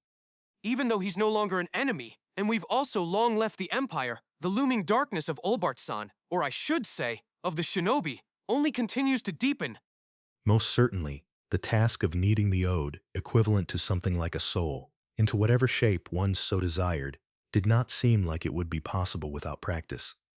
If that were the case, then it would be concluded that not merely Olbart, but the shinobi village had continued to practice kneading souls, conferring no falsities to the name Vicious Old Man. It would seem the soldiers were driven to respond to the rumbling from earlier. The vigilance melded into the wind has faded, and the tension has dissolved. It would be safe to say we have thrown them off for the moment. Then, entering the conversation while surveying the environs with sharpened eyes, it was Crusch. Illuminating the sewers with the dim light of a lamp of lagmite ore, her amber iris unconcealed by the eye patch kept narrow, she watched Subaru as his arm was being treated and fell silent. For a moment, Subaru found her reaction dubious, but it immediately came to his mind that it must have been healing light. For Crusch, it reminded her of something close, something arduous for her to forget. I guess it's not something we can talk about right now. In all honesty, the situation was moving with the inordinate momentum of billowing waves. Per Subaru's perspective, since the stage he shared with Al at Pleiades' watchtower, there had constantly been something happening one after another, giving him no time to repose his nerves. The entrance of the Church of the Divine Dragon, Crusch's recovery, and the subsequent turmoil at Miklatov's mansion, leading him to now becoming the fugitive Natsuki Subaru. It had been rigorous. Even though, in truth, he had just wanted to speak about Ferris's dismissal upon meeting Crusch. He wanted to verify with Crusch her reason and motive behind dismissing Ferris, somehow fumble together onto a point of compromise, and aid the two in mending their relationship in the aftermath of their strife. Ferris would surely call it prideful meddling, but nevertheless, he would pay it no heed. Whom an onlooker would deem as an impatient, selfish man of pride, that was precisely who Natsuki Subaru was. To the both of you. To the both of you I am grateful, for the fact that you ran after me amidst a situation such as that. Subaru clamped his mouth shut upon what Crusch conveyed, the tone of her voice lowered. Grateful, merely that one word by his own mind, was far too modest a price for him to indeed feel this half-day spent entirely on the run had been recompensed. But at the very least, had they chosen not to run after her back at that place, they could not have drawn these words from her. But I can't just say you're welcome so easily. My burns hurt, though you did shield me from Tiga. But it's because of you that a fight even broke out in the first place. Crusch-san, and I'm definitely causing worry and trouble for Amelia-tan and everyone else. And my courageous Biko has steeled her resolve to live through 400 years of hell with me. Subaru, just because you haven't sorted out your thoughts doesn't mean you should be stroking Betty's head around so impulsively and rashly, in fact. Betty's adorableness will be spoiled, I suppose. Ah, my bad. You're right, it's been spoiled so much. I can't even bear to look. That's impossible, in fact. Even if Betty's hairdo is a mess, rather than clouding Betty's cuteness, it will come to be the discovery of a new charm point, I suppose. With her hair disheveled by Subaru's hand as he found himself with nothing better to do, Beatrice yelped in defeat, though not going so far as to interrupt his healing. This usual exchange of theirs felt as though it slightly unraveled the anxiety that seemed to have congealed even his organs, a salvation, at the moment of Subaru's such nonchalant relief. Crusch-san, did you laugh just now? A faint sound jolted the air, and Subaru unwittingly widened his eyes. He looked to find Crusch standing by the sullied walls of the sewers, with a hand placed over her mouth. Upon receiving Subaru's gaze, she supplemented a single word, apologies. Watching your exchange devoid of the present tension, I could not resist it. It was my immaturity. I can't argue against you about all the anxiety, but it's far better than feeling endlessly tense all the time. Besides, you've shown nothing but a scary face so far. A frightening face, you say. I suppose there is also the matter of my eye, after all. Nah, even with one of your eyes turned like that, Crusch-san, you're nothing but a beauty. Subaru! Huh? The mood slightly worsened again? With one hand over her eye patch, Crusch narrowed her eyes, and as even Beatrice was appalled by him, Subaru flustered about. However, after a short sigh, Crusch slowly shook her head. No, both of you are truly strong. If you're talking about me and Biko, then using the plural is correct. Without Biko, I'd just be another nobody among the riffraff. But you know... But? This strength is something you also ought to have held, Crusch-san. Crusch pursed her lips upon Subaru's reply. Observing this, Subaru reflected upon his words as being intrusive, that he had compelled her expression, which had softened for a mere moment, to turn rigid once again. As Subaru oscillated between what words to continue with, Beatrice tapped his arm. Here, all done, I suppose. It should not be critical for now, I suppose. I see, thanks. It feels a bit tight, but not bad. Leave the handkerchief as is, in fact. It might feel itchy, but since the skin may become gooey, we'll leave it there to ensure you don't accidentally start scratching, I suppose. That's way too damn scary, so I'll bear it in mind. So... Offering twofold gratitude to Beatrice for her well-timed intermission, Subaru once again turned towards Crusch. The treatment of his arm had finished, and the pursuers had been thrown off for the moment. With all that, there were a copious number of matters he wished to discuss with her. What he imperatively wished to verify first was, Crusch-san, do you have any clues out of this situation? Clues, I did, prior to things turning to this. However, it was slain to abandon by my own hand. Based on the way you're phrasing it, could your clue maybe have been... That is correct. It was Miklotov McMahon, prior to his wicked conspiracy being uncovered. Oh my god! As she indifferently nodded in assent, Subaru looked up towards the heavens, whilst feeling his vision turn black, his gaze bouncing back from the not particularly tall soiled ceiling of the sewers. It was the same for Subaru, so he could not revile it much. But there were an exorbitant amount of impetuses by which one might consider relying on Miklotov for information pertaining to the kingdom. The fact that even Crusch, having been placed into a difficult position as a royal candidate after the matter with the Church of the Divine Dragon had arrived at the same reckoning, was a testament to Miklotov's eminence. However, that's the Miklotov-san who had been harboring a plot to overthrow the nation. That is correct. Isar McMahon agreeably welcomed me upon my unscheduled visit. However, purporting to have a scheduled visitor he was expecting, he had kept me waiting in a separate room. A separate room? What about that? Whilst I was left in the guest room, I witnessed a suspicious wind pertaining both to myself and to the visitor he would subsequently be welcoming in. Therefore, I attempted to go inquire of his intent, when the men in the mansion obstructed my path. The rest is as the two of you already know. What we saw? A slain Miklotov and the servants and guards who had collapsed just as they arrived at the mansion. Even with the chronology of how things had arrived at their executions elucidated to him once again, it was still an answer he could not easily assent to. In the end, the problem was that Crusch's basis of distrusting Miklotov was a suspicious wind, namely, by virtue of the divine protection of wind reading that she possessed. Albeit a matter of course, Subaru could not share the divine protection of wind reading, into which she placed unconditional faith. Hence, beside his desire to trust Crusch, he was bereft of confidence, and that was the same as me back then. Whilst conversing with Crusch, Subaru savored an emotion, as though constricting his chest. A perfect mirror image of a back and forth he had once exchanged with Crusch, back when the royal selection had barely started, when Subaru's vision had been beclouded by his hatred towards Peteljus Ramane Kanti, the Sin Archbishop of Sloth, who inflicted annihilating destruction upon the Roswal mansion and Arlam village. This situation was utterly identical to that time. Back then, my blood was boiling. My eyes were clouded by the fact that nobody believed me, failing to listen even a little bit to what the people around me were saying.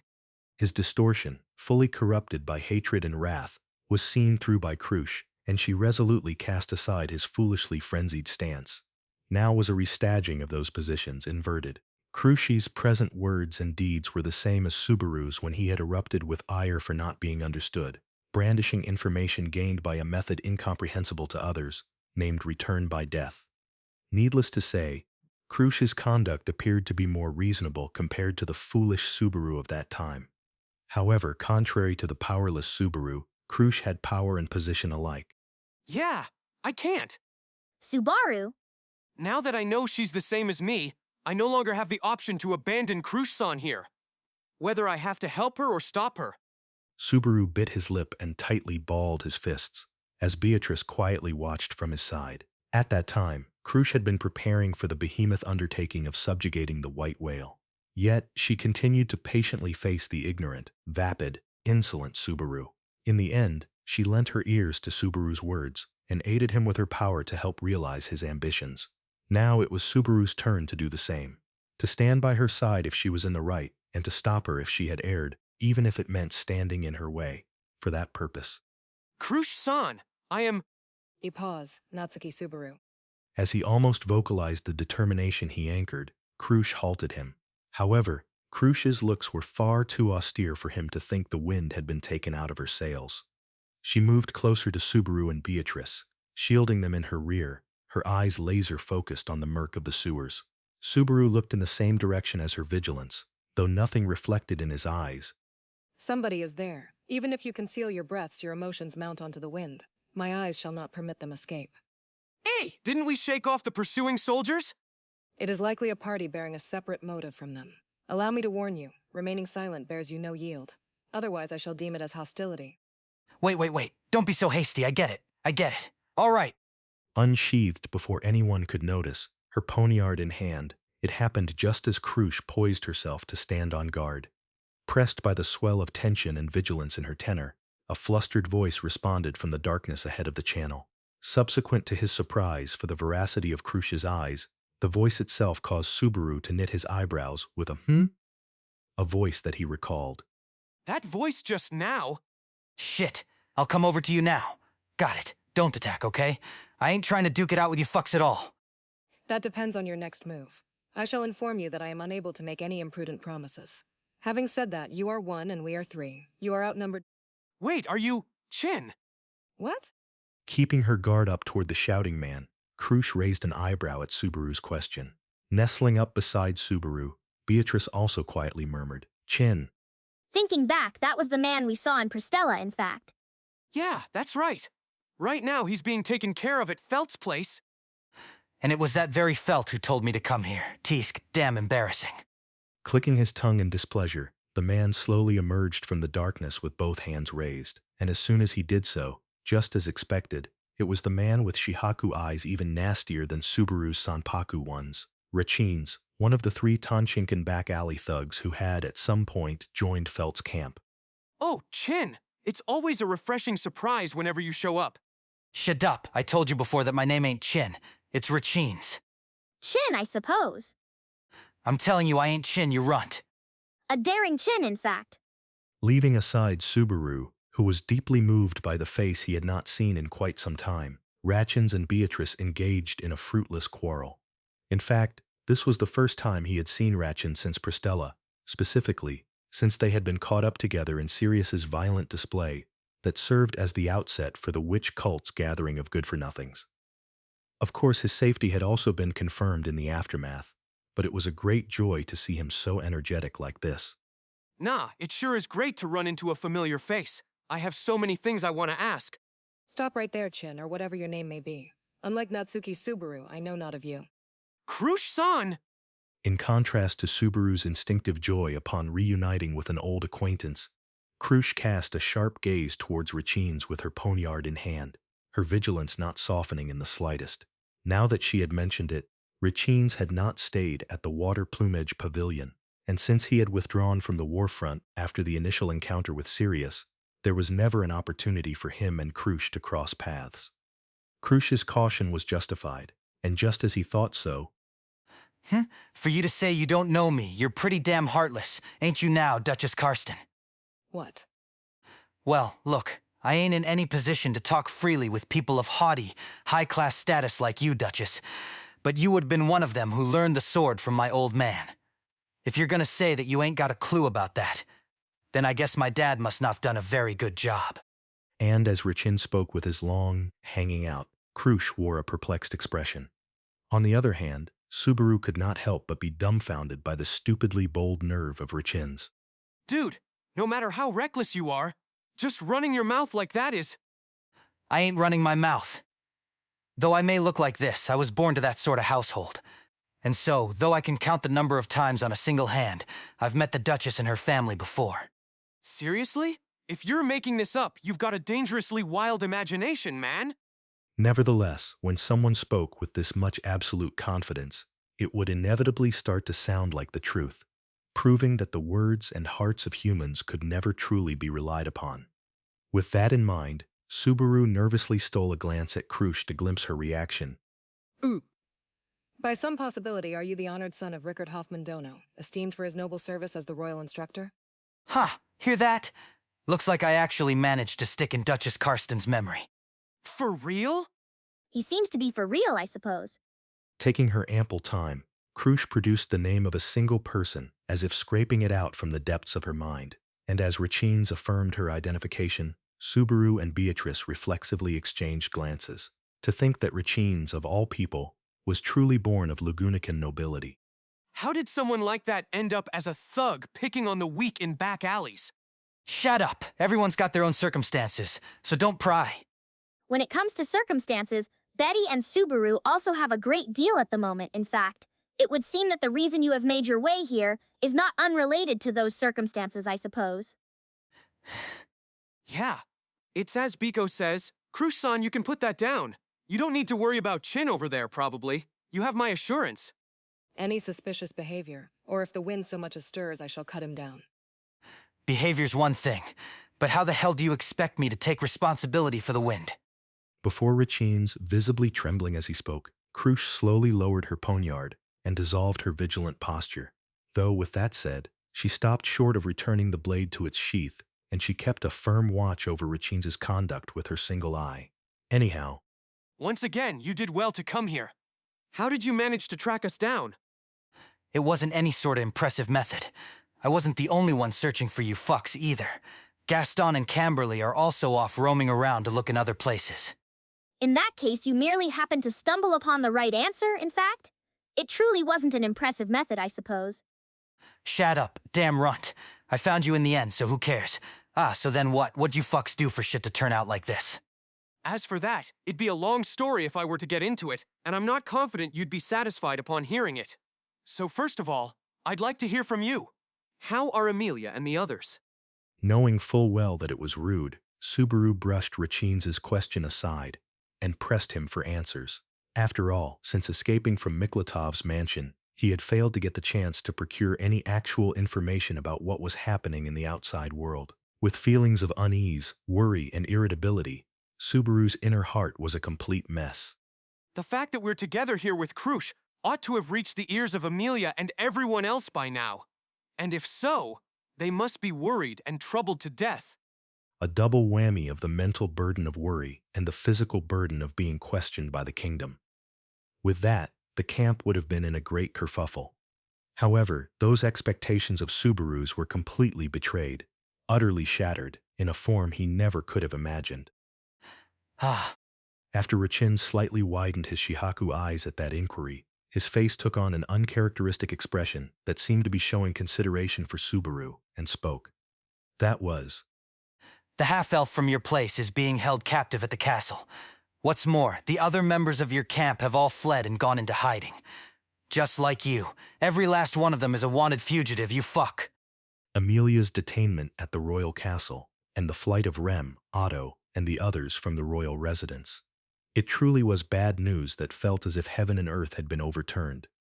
Repeatedly attempting to process the information Rachines had conveyed to him, his mind went in circles, round and round and round and round, in order to comprehend it all. By such means, he made every effort in order to somehow understand it.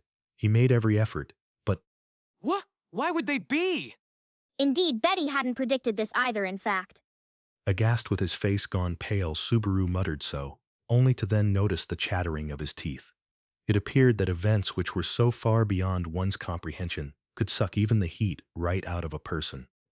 It was to the point his blood had run cold throughout his body, conjuring a hallucination that even the extremities of his hands and feet were turning necrotic from frostbite. Holding hands with Subaru as he found himself in such a state, Beatrice gently shared her warmth with him. Even so, his body did not stop shivering. The situation had become far worse than any superficial imagination of his.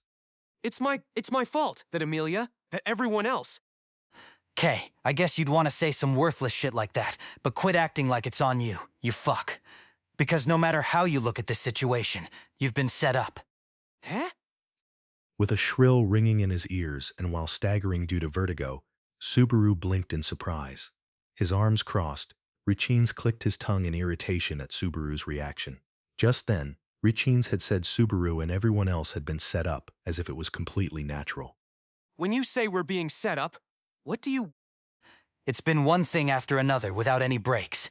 On the whole, don't you find it strange? Aren't there way too many inconvenient things suddenly occurring all over the damn place? Looking like he wanted to sigh, Richins shrugged at the dumbfounded Subaru. In response to his way of putting it, in place of the lethargic Subaru, who seemed like some part of his brain had gone numb, Beatrice responded with, That would be both Betty and the others being pursued, as well as Amelia being imprisoned in the castle, I suppose? That ain't all, though. The other fucks from your camp probably fled without even trying to talk it through, because they realized that the enemy was going to have them killed. Killed? H? It's a hypothetical. In practice, they can't just up and kill a royal candidate all of a sudden. That's also why that tomboy was even able to send us away. As Subaru's eyes shot wide open at the unsettling word that had been dropped, Richins kicked the filthy wall in response. And yet, thanks to Richins quite patiently discussing it with him, contrary to his blunt attitude, Subaru's ability to think had at last begun to recover bit by bit. To sum it up, someone is operating behind the scenes to make Amelia drop out of the royal selection. And so, my own actions were skillfully used to that end, causing Amelia to be apprehended and brought to the castle. Otto and the others realized the intentions of the one plotting all of this and escaped before they lost their own ability to move freely. Something like that? There is just one thing Betty would like to add to that, in fact. There is also the possibility that Amelia is not the only one being targeted by that scoundrel, I suppose. Not just Amelia?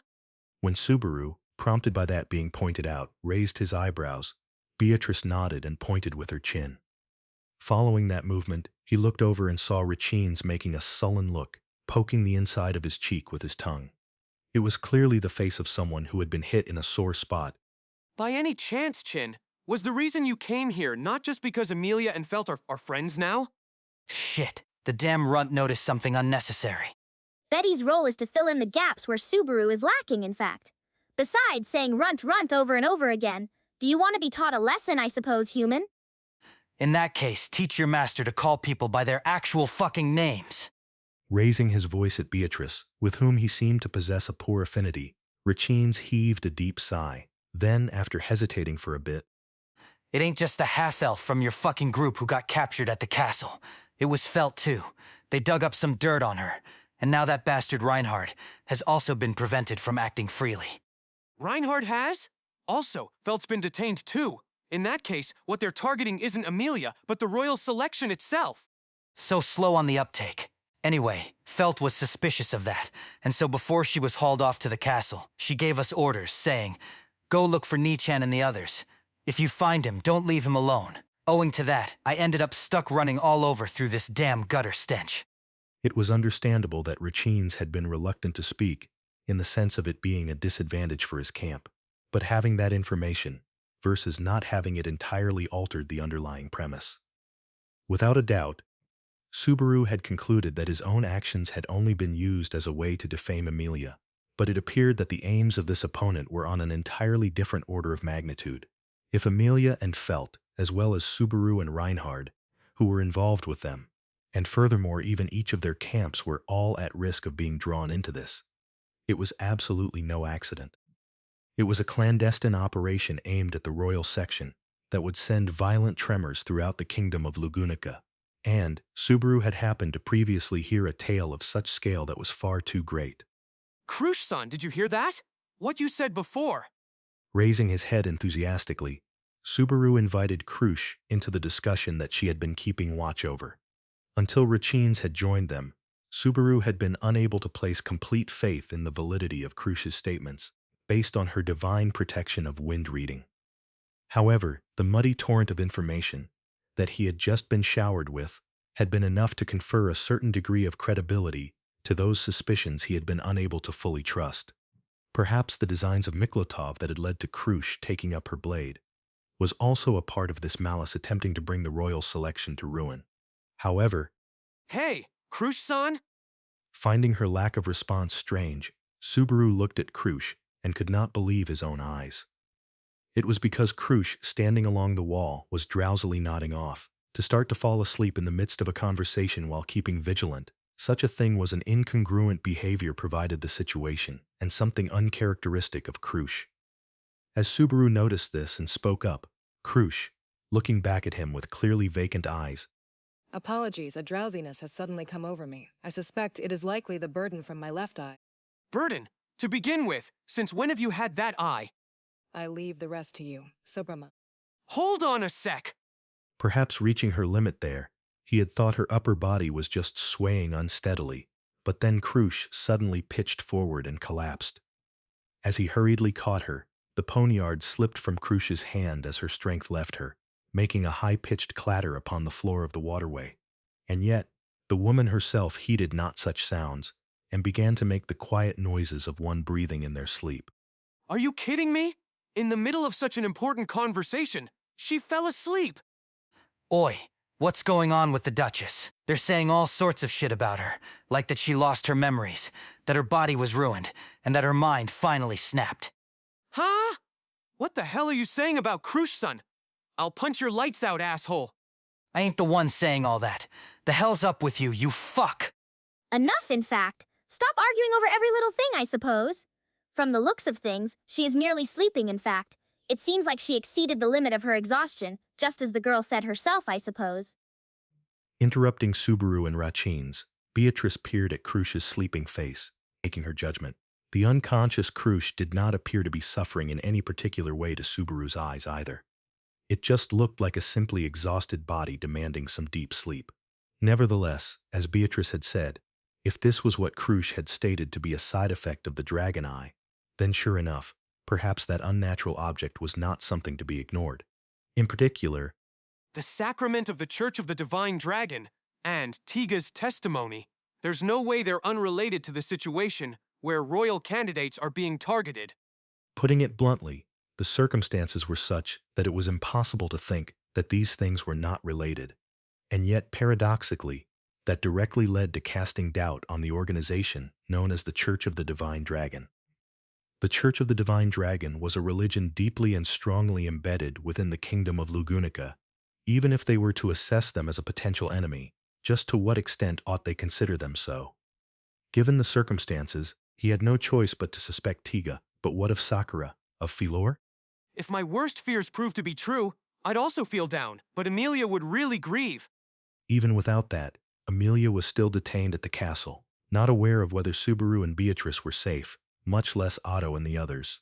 In order to relieve even the slightest bit of the burden upon her heart, he must play it. The utmost advantageous move.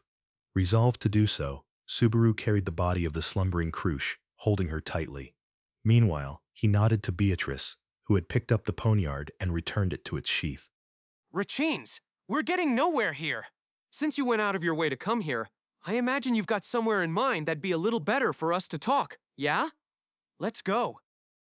I ain't thrilled about you bossing me around, but I won't pick a fight over every little thing. That said, I can't guarantee that we'll be able to deceive the eyes of those around us in the royal capital right now. Once again, I'm really starting to feel just how bad of a situation we're in. Their enemy was scheming to utilize great, truly great power to entrap Subaru and everyone else. Perhaps the fact that he had been able to join up with Rachins here, as well as hear the current circumstances from him, was likely nothing short of a miraculous happening, where the considerable force of coincidence had taken his side. Or perhaps calling it a miracle might have been an affront to Rachins, who had tracked them down on Felt's orders. In either case, I also want to let Crusch-san rest somewhere we can be more relaxed. If we can feel a little more at ease in both body and mind, we should be able to talk things through more properly. So, You would be in luck for that. Just now, this very moment, this very instant, I was absolutely dying to extend an invitation to the fugitives, throwing the entire royal capital into chaos. wah! in that instant, a voice that stuck out like a sore thumb echoed throughout the sewers, and Subaru, with Crusch upon his back, as well as Beatrice and Rachins, opened their eyes wide in shock and turned around. The voice they heard was veiled amidst the darkness of the waterway, where the meager light of their lagmite ore did not reach. However, Rachines clicked his tongue, shh, in response to that, and threw something in that direction. Ooh, let there be light, eh? Kuhahaha, truly thoughtful and attentive. A hard sound struck the floor of the sewers, and subsequently, a white light illuminated that darkness with dazzling brightness. What had been flung was the lagmite ore itself, emitting light upon impact. Just as Rachins had intended in his split-second judgment, it exposed the form of the party embraced by the cover of darkness to the vision of Subaru and the others, who had swiveled to face it. It was a mask? Oi, oi, oi, oi. The first thing that comes to mind upon seeing me is just a mask. Well, that's far too simply just how it looks, just what meets the eye and not anything more, isn't it? Ponder over it a bit more. Ardently, passionately choose your words, like seducing the woman of your dreams, you. Ku-ha-ha-ha-ha-ha-ha. the one who spoke thus, who then broke into a great fit of laughter that caused his body to shake, was a man. And moreover, he could not glean anything beyond the fact that the individual was a tall man. The reason why was because that man was wearing a black costume that concealed his entire body, with his face covered by a clown-like mask. The white clown mask, faintly emerging from within the darkness, only served to underscore the abnormality. Those words and actions, that demeanor, and that vicious gaze directed through his mask. Through their mere 5-second-long encounter, Subaru could immediately understand. This clown mask guy was no decent fellow. As if to prove it, Go ahead and die, all of you. The only one I have business with is that woman sleeping over there. in an instant, a colossal gout of flames lit up the darkness of the sewers, incomparable to the light of the lagmite ore, and a severe wave of heat surged towards Subaru's party. Chapter 20. Sheep in the mirror, dog in the mask. E-red, that single color blanketed Subaru's vision. The man in a clown mask who had suddenly appeared, a character whose affiliation and motives were entirely unknown. Instead of proper greetings such as nice to meet you or farewell, he had opted to send an enormous fireball, hurtling towards Subaru and the others. The sensation of the surging heat scorched his skin, and the dimly lit sewer became as bright as broad daylight. However, this had only resulted in arousing a certain despair, as it simply made the flames clearly visible as they expanded to a size that forbade any escape within the narrow waterway as they drew near. With Crusch upon his back, Subaru was on the brink of running out of gas himself, having already used his daily limit of EMT and EMM, leaving him with no means by which to do anything about it. Fucking shit! And then he heard a voice, violently spat out, which was followed by a splashing sound that gave a sense of viscosity. In the corner of his eye, Rachins, who ought to have been by his side, was nowhere to be found. Like Subaru, he had been alarmed by the arrival of Clown Mask and had reacted faster to the fiery onslaught than Subaru. Without hesitation, he dove headfirst into the sewage on the side of the passage, his sole path of escape. Subaru, Betty also thinks we should... No! Seeing that emergency judgment of Rachins's, Beatrice clutched at the hem of Subaru's tracksuit. She immediately attempted to pull Subaru into the sewage with all of her meager strength and light weight, and yet Subaru planted his feet and resisted that action from Beatrice. Beatrice's voice cracked as she exclaimed, "Subaru," in response to his unexpected actions, but... Trust me, Beatrice. Wide-eyed, Beatrice stared at Subaru in shock as he declared so. Their eyes met, and as her round eyes with their distinctive pattern upon them trembled, Beatrice held her breath, and then, faster than she could say anything, the mass of flames closed in right before her eyes. Standing still, Subaru and Beatrice as well as Crusch upon his back, that overwhelming firepower mercilessly consumed them all. Or not. Kay. The flames closed in, their skin was torched, and the moisture across their entire bodies evaporated in a single instant. And then, as soon as the wave of heat, so hot it felt like it had done all of that, began to singe Subaru's bangs, it vanished into thin air. Like it had all been an illusion, the brightness of the sewers instantly fell, as if someone had concealed the sun before their very eyes. All that remained was the lamp in the hands of Subaru's group, the faint light brought forth by the scrap of lagmite ore that had fallen upon the floor of the passage, and the air of the sewer that still held the scorching heat of the extinguished flames. No, what remained was not only that, but... Why? Huh? Why? For what reason? Just now, from that place, you didn't move? The white mask of Clown Mask floated in the murky darkness. Tilting his head, tilting his mask, it was as if Clown Mask was making a bewildered face. Actually, he had somehow replaced the truly villainous mask he had first appeared in without them noticing, affixing one with a different facial expression, a design that possessed X marks in place of eyes. Though he found that poor prank to be aggravating, Subaru, blowing on his singed bangs. You introduced yourself by saying you had business with Crusch-san. Thus, it would be odd for you to go and burn Crusch-san to death with the rest of us. Cuckoo, ha ha ha ha ha, that's it? You're saying that with only that, with no more than that, you stood your ground? Even though you could have easily gotten that great spirit partner of yours caught up in it? But I won the bet. What a confident bastard. As expected of a royal candidate's one and only knight. Until now, up to here, by trusting in your own decisiveness and insight like that, you have carved your path forward. It's amazing and wonderful, and I am in awe. I am utterly jealous. Contrary to his words lauding Subaru in a booming voice, Clown Mask said with his tone of voice that Subaru was entirely unworthy of such praise, as he gave a vigorous round of applause. As that loud applause that seemed to split the air echoed fruitlessly throughout the sewers, Subaru gritted his teeth, silently suffering the abuse wrapped up as praise from his opponent. All of it was done to avoid pointlessly provoking his opponent, and yet, That just now was Subaru's cleverness exceeding your expectations, in fact. What foolish behavior, pretending it didn't happen and launching cheap jabs at another's character, I suppose. in the place of Subaru, who had not given a retort, Beatrice snapped back at their opponent with a sharp look in her eyes. In response, Clown Mask said, "Ta!" as he put his hand to his head, and, How commendable, how loving, spirit and contractor, fitting together like lock and key. One cannot carry on without the other. That is precisely why. Bonds can be both a poison and a cure. You're someone who can't be reasoned with, in fact. It's the kind of loathsomeness that brings to mind the Sin Archbishops, I suppose. Wait. Give me a break. Take it easy on me. There's no need to call me a Sin Archbishop. I can't stand being lumped in with that bunch, and in the first place, the one suspected of being so is you over there, right? Suspected? Of what? Of being a Sin Archbishop, that is.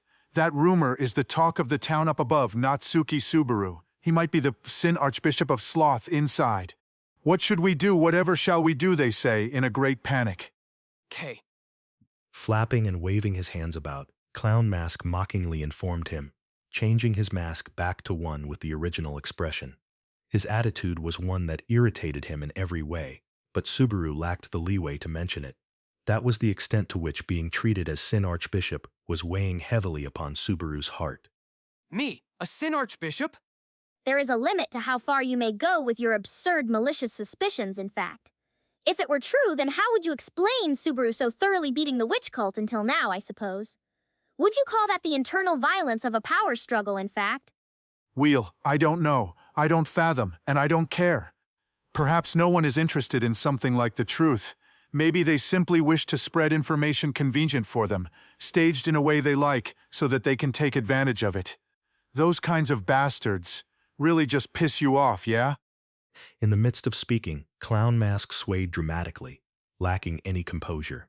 And yet, that final remark appended to the end alone came across as the true feelings of the eccentric before him.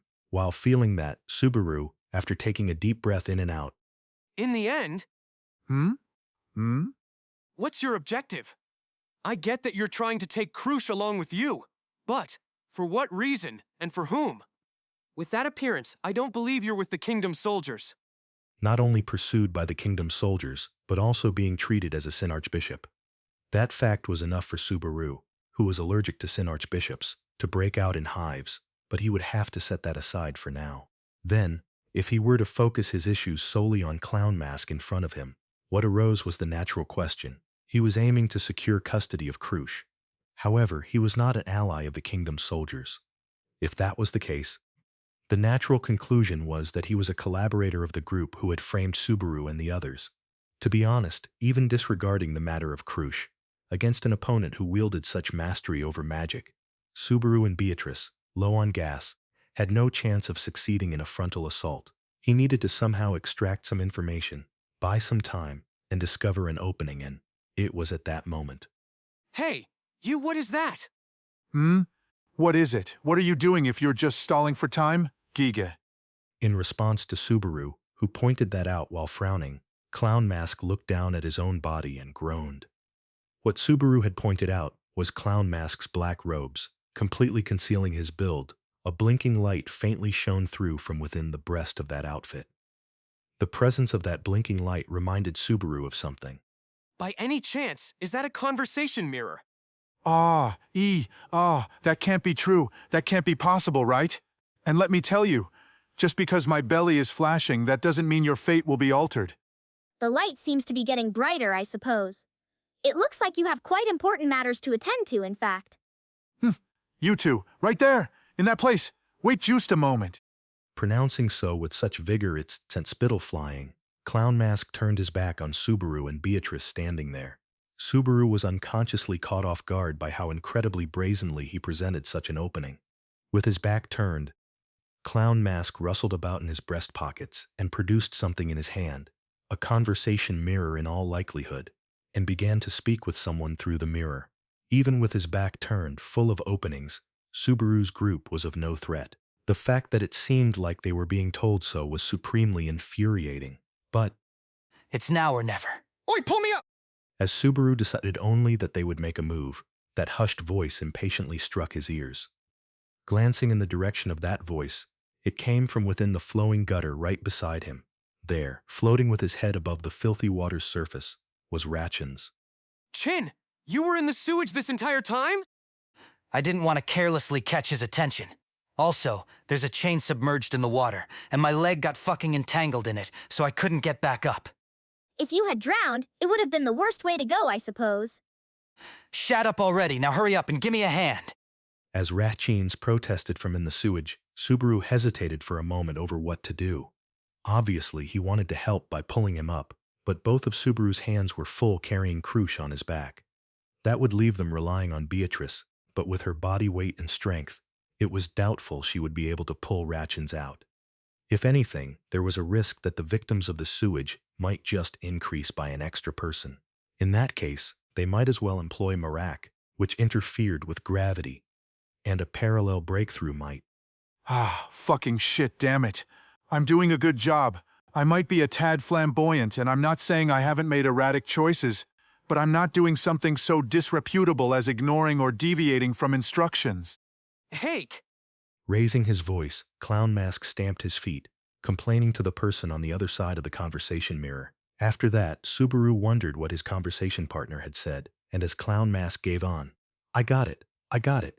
As a perfunctory reply, as if he had given up, he then, Hey you, catch it without dropping it. Huh? Ebiko! That was close, in fact. Turning back around, shoulders slumped as if to sigh, Clown Mask had suddenly thrown something at them.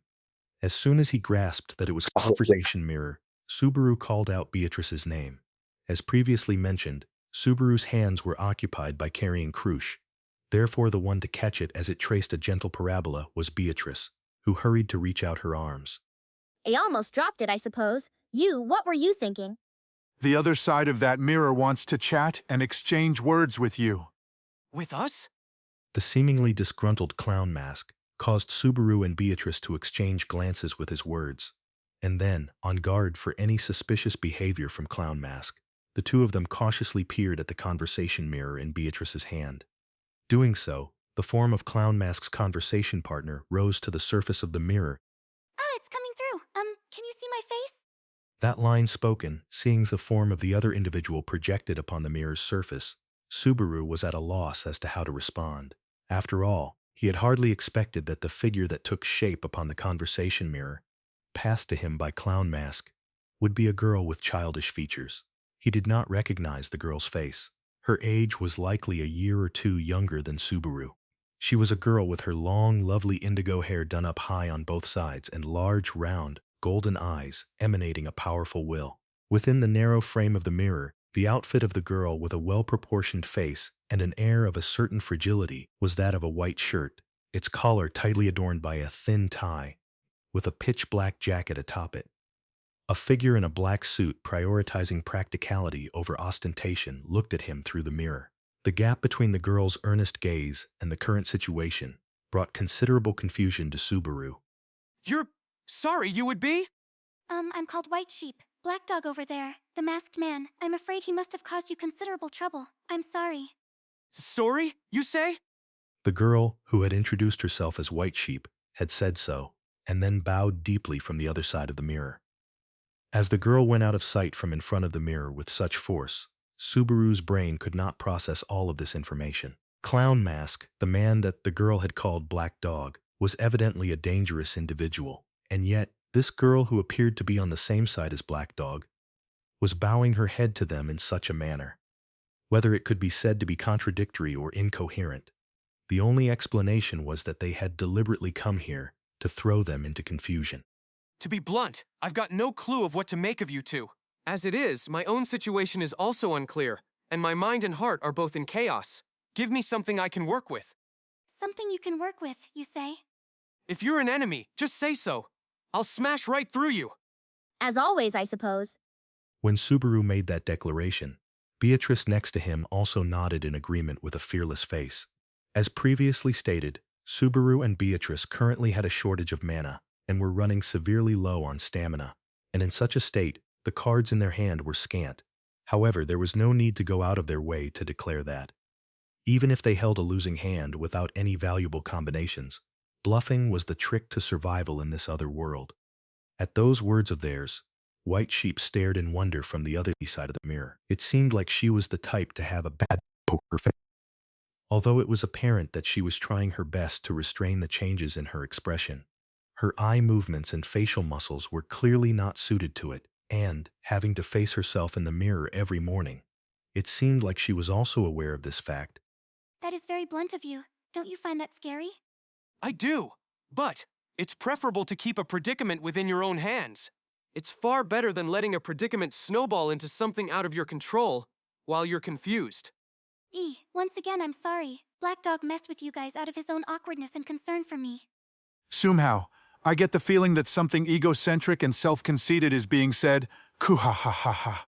As White Sheep apologized for the indiscretion of her henchman, the masked Black Dog literally put on a nonchalant face.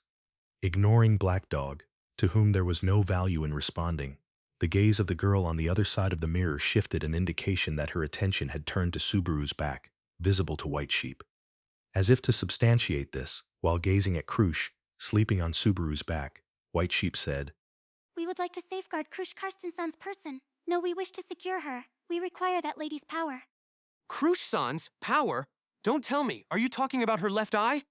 With a glance, Subaru turned his attention to her left eye, concealed by the eye patch of Crusch, carried upon his back. It was certainly plausible that she was being targeted over her dragon eye, the clear abnormality that had occurred within her body. White Sheep going out of her way to correct herself from safeguarding to securing was probably because she thought that an expression simply guaranteeing one's safety would not have been honest. However, betraying Subaru's expectations, White Sheep said left eye with a puzzled expression, and I haven't heard anything about her eyes. What we require is the power of the divine protection of wind reading that Crusch Karstensen possesses. Divine protection? Yes, that power is indispensable for the battle against the beloved children. And so, with potent determination and resolve, she had pronounced those unfamiliar words. The battle against the beloved children.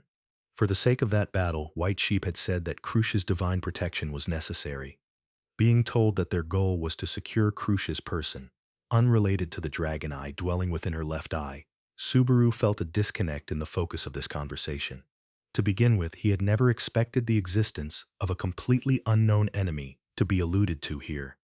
The confusion is starting to set in again. But what the hell is the beloved children? They are our enemies, and more than likely Natsuki Subaru-san, yours as well. That's what they are. Should I take that to mean they're connected to my current pressing situation? Yes, they are the ones pulling the strings behind the chaos currently being sown in the royal capital. Receiving the unmistakable assertion that they were the enemy at the crux of this situation, Subaru's breath caught in his throat.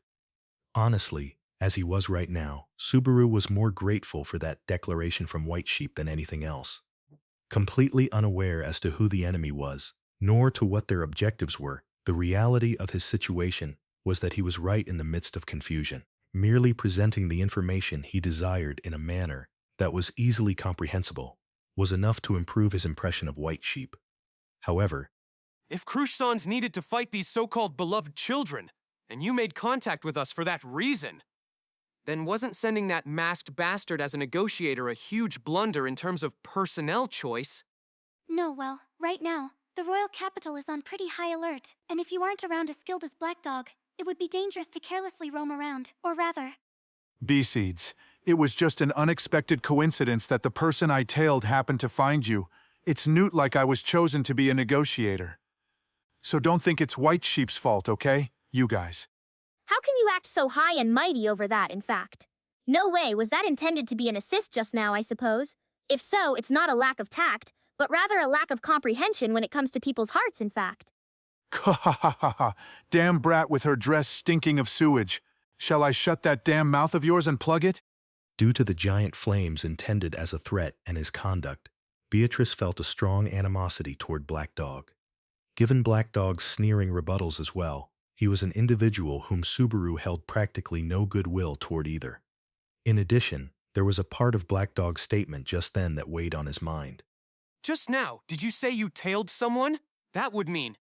You are a keen-eyed and shrewd fellow, Sir Knight. Precisely and indeed. Doing something like haphazardly searching for a target is a waste of one's time, stamina, and life, no? So I used a different trick. That is to say, I tailed a guy that seemed like he'd find you for me. Right now, he's in that putrid water. In that putrid water? Oi, you fucks! How long are you going to keep chatting all buddy-buddy? Just help me already.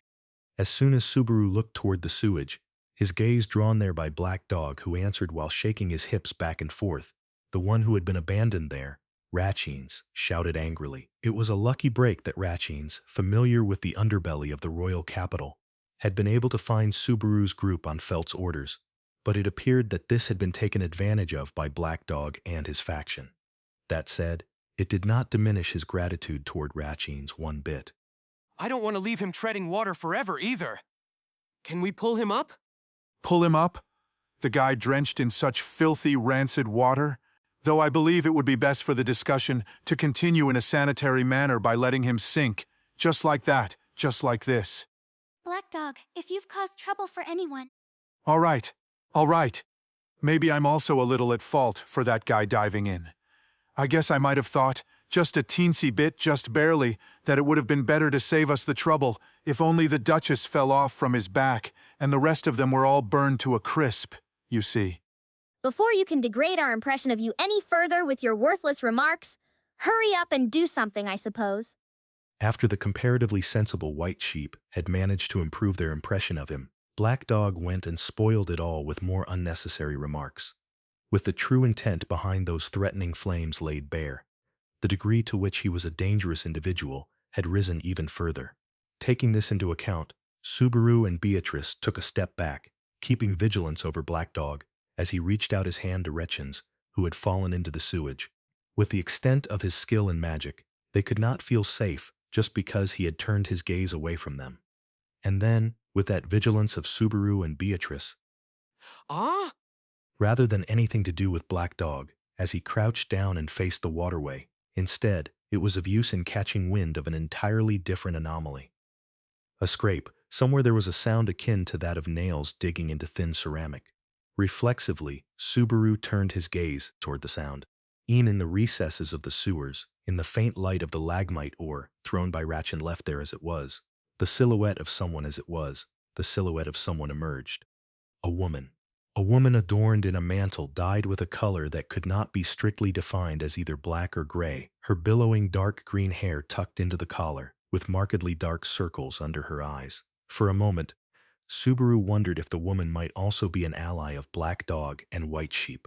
However, faster than he could inquire about it, the woman moved within Subaru's field of view, with one of her arms hanging languidly, her other arm in the fingers of her left hand, which she raised in front of her chest. She pinched something that looked like a white shard. That shard was shattered by the movement of her fingers. Immediately following that, fissures extended outward from beneath the woman's feet, writhing like snakes across the cobblestones of the sewers, and closed in on Subaru and the others. Whoa. At that ghastly phenomenon, Richines, who had been about to grasp Black Dog's hand, raised his voice. The fissures that had begun to run rampant did not stop at just the floor.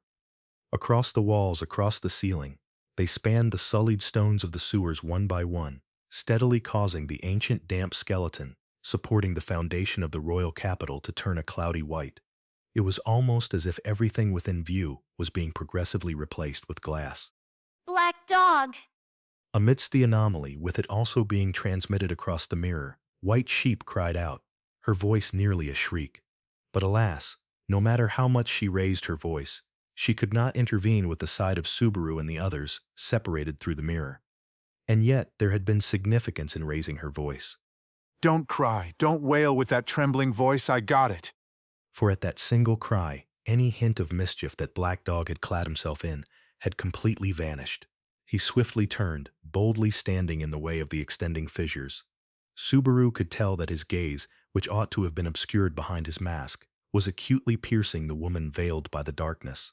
Black Dog forcefully clicked his tongue. This has to be the worst kind of pure evil. You're really showing up now at this time, at this place? You know her? Someone I never wanted to know nor meet. Clarissa the Shatterer of the Beloved Children. Both Subaru and White Sheep, on the other side of the mirror as she was, gasped at the name spat out by Black Dog. The woman who had been called Clarissa did not respond. Merely, she once again picked out another small shard from the drawstring bag held in her limp arm. A pebble was what it seemed. Wait. If you do that here. Black Dog cried out to try and stop it immediately, but the stone was quicker to break. With a crack, the crisp sound echoed through the sewers.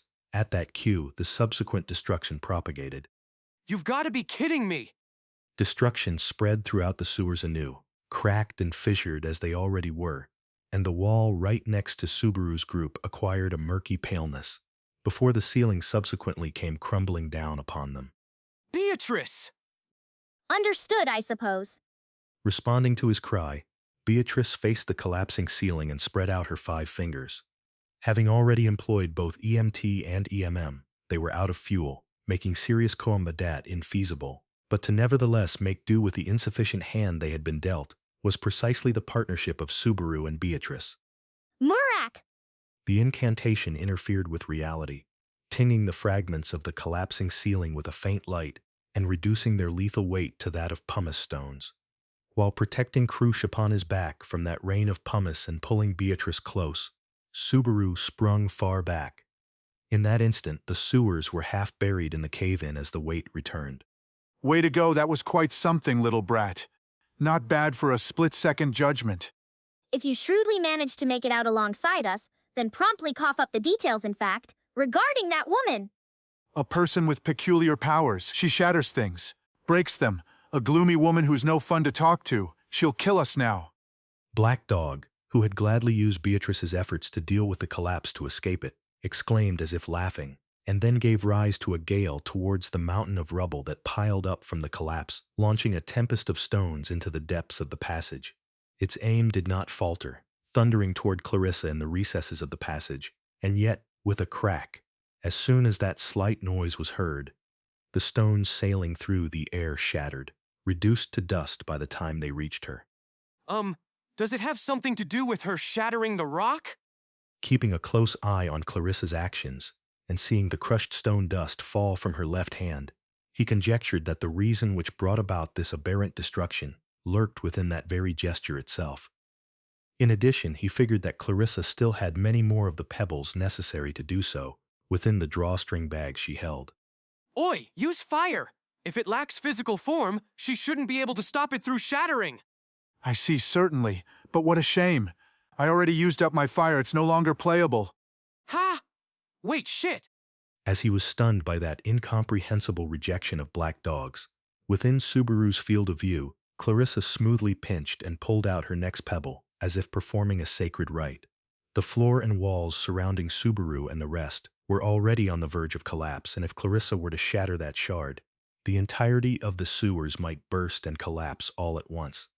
At this rate... Oi, over here, get over here. Ache, Chin? At that moment, a frantic appeal from the gutter was heard, and Subaru and the others turned to face it. Upon examination, it was Rachin's, floating in the water, with one hand clinging to the wall of the waterway and dragging something dark with the other. A rusted chain. Rachin's, who had pulled it up from the bottom, covered in black sludge, exclaimed in a loud voice. It's a sedimentation tank.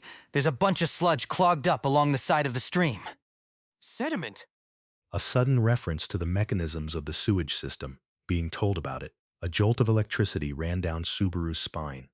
The sedimentation tank, the festering sludge that had accumulated, it was the worst possibility. Are you serious, dude? Heh, you're a pretty sharp guy, ain't you? Drenched in sewage and hair plastered to his forehead, Rachin's was in a terrible state. However, with his Shihaku eyes glistening with a fiery blaze, he laughed at Subaru, who had arrived at the same idea, and then pulled back his arm with all of his might. The rusted chain smeared in filth made a dull sound, and with a creak, a heavy noise came from the bottom of the water. Alongside that sound, bubbles rose to the surface of the water near the wall. The small ones frothing there gradually increased in number, making the surface of the black water suddenly begin to roil. Instantly, the air of the sewers, in which putrid stenches had wafted through from the start, was filled with an odor resembling that of rotten eggs, far worse than anything prior. He understood Rachin's objective. There was no time to hesitate. Crusch-san! Conscious of Crusch slumbering on his back, Subaru suddenly found himself at a loss for what to do. Considering his actions from here on, it was far too dangerous for her, unconscious as she was. The second Subaru wavered. Black Dog took action. All of a sudden, he was sent flying. You, Hake? Rather than throwing it, launching it, and having it be shattered, this is the way to do it. As he said this, Black Dog threw himself towards Subaru and Crusch, as well as Beatrice, dragging them all into the sewage in one fell swoop. Just before they hit the water, unexpectedly, his view was obstructed by something dark, and the anticipated embrace of the contaminated water did not come. Upon closer inspection, it was an enormous unfinished sphere that had been produced from earthen clods by Black Dog, snugly wrapping and enveloping them. Please, believe in him. In the midst of the fleeting situation, White Sheep, reflected on the surface of the mirror, made her earnest appeal. Spurred on by that, within the hemisphere of Earth as it gradually sank, Subaru entrusted Crusch to Beatrice right beside him, and reached his hand outside the closing ball. And then... Come on, Rachin's! Don't you fucking boss me around. Having fully pulled the chain out, Rachin's clumsily kicked off the wall and soared toward them. Grasping Rachin's outstretched arm, Subaru pulled his slender body into the hemisphere in one motion. Entangled together, they collapsed onto their backs. Immediately following that, the hemisphere closed completely, and at nearly the same time, the faint fragment being shattered could be heard. The tremors and thunderous rumble resounded through the closed, bulky walls composed of packed earth. However, something greater than that was. Get blown to bits. Rachin's, still lying in a heap with Subaru, spat those words as he snapped his fingers. As soon as he did, a red light could be seen expanding through the earthen wall, followed later by a delayed sound and impact. Take! The world shook with the might of a gut punch, and Subaru let out a shout. Despite being underwater, in an earthen sphere, it burned. It was radiant. As if intent on rupturing his eardrums, the roar of the explosion detonated. Ah! A soundless scream ran rampant throughout Natsuki Subaru's body. Heaven and earth spun round and round, with staggering force, and the earthen sphere submerged underwater was swept away with ferocious momentum, colliding, smashing into large masses over and over, threatening to knock him unconscious. Accumulated within the sedimentation tank had been combustible gases generated from the massive amount of filth. Rachin's had opened the lid of that sedimentation tank, ignited the tremendous quantity of what had overflowed, and blown up the sewers themselves, including Clarissa, who had been after them. No, he did not even know what had happened to the sewers. He could not see, he could not hear. His comprehension could not keep up. Tossed about by the surging water and the bucking ball of earth, Subaru fiercely embraced the small sensation he was well accustomed to holding, and the individual he needed to protect no matter what, with the entirety of his might. Gritting his teeth, he endured. That was the best Subaru could muster at this moment. Gritting his teeth, he kept enduring, and endured. Until his consciousness was engulfed by an invisible murky torrent, he continued and continued to endure.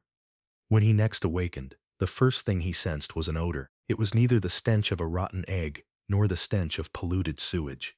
The aroma was one reeking of alcohol, along with the scent of a dry cloth. The air, heated without the use of fire, passed through his nostrils, and as he deeply inhaled that which had an awfully hygienic sense to it, it suffocated him. Gek! Guh! Oof! Wakya, I suppose. Then, as Subaru's body sprung up in a horrendous fit of coughing, the weight that had been resting upon his chest and abdomen also jumped up, giving rise to such an adorable scream. Widening his eyes, he adjusted the focal point of his blurred vision with a series of several blinks. Doing so, he was able to locate Beatrice, donning a sour expression right next to where Subaru had been sprawled out. Laying his eyes upon Beatrice, with a blanket draped over her shoulders, Subaru's lips trembled. Biko, are you all right? Somehow, in fact. Rather than a hair's breadth, it was a close call by the breadth of 100 hairs, I suppose. A hair's breadth means a single strand of hair, so increasing the number actually just changes the meaning. Or rather, that doesn't matter. More importantly, if you and I are safe, then the others... Calm down, in fact. Before you panic, take a look around, I suppose. Before Subaru could get too ahead of himself, Beatrice stopped him with a firm hand to his brow. Then, with his forehead pinned by her small palm, Subaru moved only his gaze and realized. In the bed adjacent to the one Subaru found himself in, Crusch had also been laid down. Crusch-san, thank goodness. She's unharmed, right? From what has been said, she is fine, in fact. However, she has not reawakened even once since then, I suppose. Just how long her exhaustion from that eye will continue is unknown even to Betty, in fact. I see a Chin's also here, eh? What a relief. While he was comforted by the sight of Crusch, who lay asleep on the bed as her chest regularly rose and fell with her breathing. Further beyond that sight, sprawled out on a couch and wrapped in a blanket, was Rechin's. Though he was not awake, his brow was furrowed, and he mumbled something to himself as he slept, perhaps because the couch was not a very comfortable place to rest. For the actors who had saved Subaru and the others with such tact, this was quite the crude treatment. A wry smile emerged on his face with that thought, but... Where? Is this place? His relief compelling him to release his strength, Subaru's hands fell onto the bed as he finally arrived at that question. It was a place that completely differed from the sewers not only in smell, but also in appearance. A room of stone construction bereft of windows, the only source of illumination being a small lamp. There, with cloths that had been folded, water pitcher placed by the bedside, prompting the term, doctor's office, Reus, flash Charles to vaguely flashed through his head. Is this kinda like a hidden medical clinic? Something like a back alley doctor's hideout. Have you awakened Natsuki Subaru-san? Upon expressing his miscellaneous impressions, a surprised voice was hurled at Subaru from the side. When he turned his gaze around, there was a lone girl standing at the entrance of the room, the person whom he had seen across the mirror. With long indigo hair tied into twin tails on her left and right, was the girl in the black suit, White Sheep. Not across the mirror, but now in person, White Sheep clasped her hands together before her chest, opened them, clasped them again, opened them, and after repeating that several times, Thank goodness. What if something had happened to all of you? I was just so worried thinking about that. Thank you for worrying about me? Gnome, which one fits best here? Unsure of the correct order to proceed with his apology, thanks, and complaint, Subaru and White Sheep both short-circuited, unable to make a judgment. You helped me out there was no doubt about that.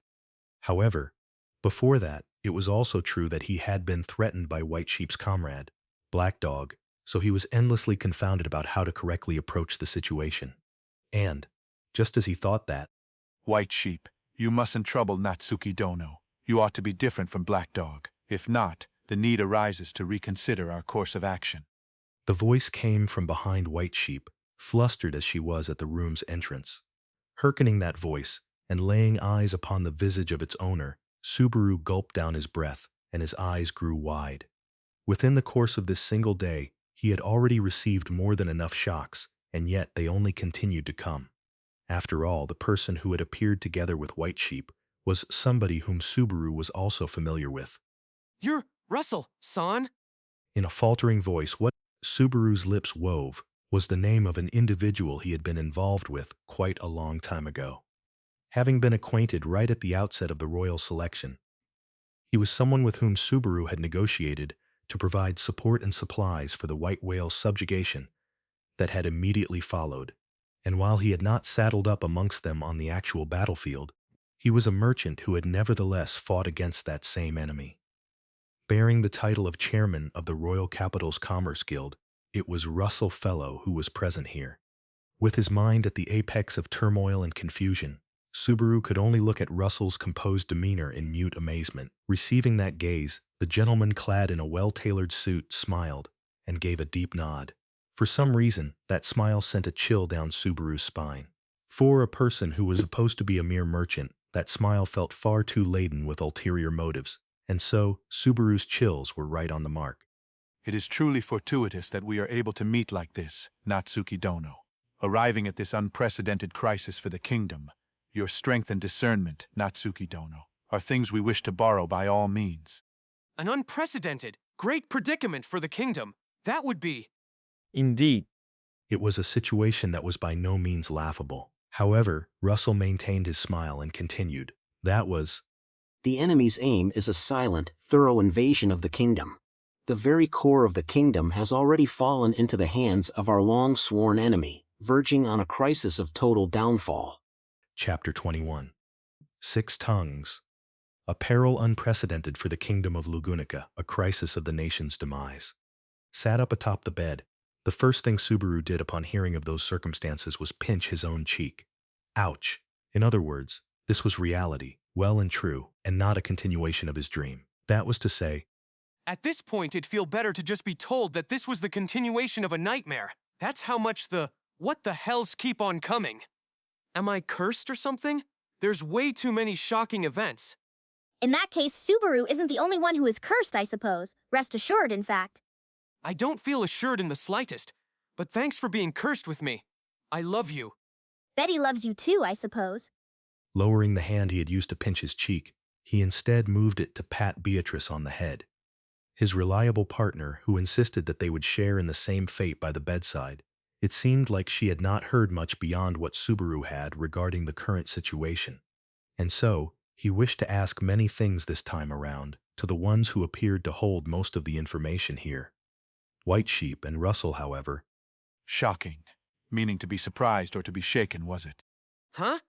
Yeah, that's correct. It's correct, but how? Otto's the only one who can decipher the words from where I come from on the first try.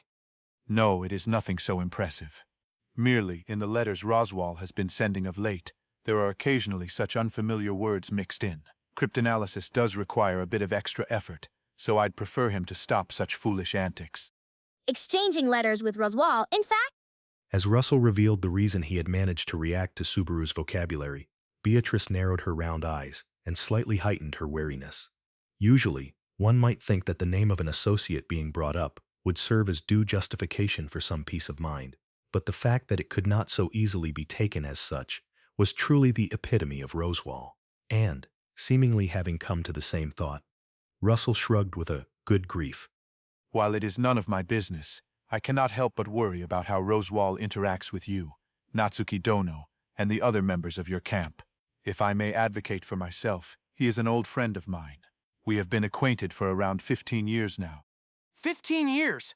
That's quite the long relationship. Then perhaps, when you helped out during the subjugation of the white whale... Ah, you need not worry about that. Business and friendship sit upon two entirely different lines. When I assisted you back then, Natsuki Dono, it was a decision of my own. There was no room for Roswal to intervene. Rather, what if I told you that had he asked me, I would have refused?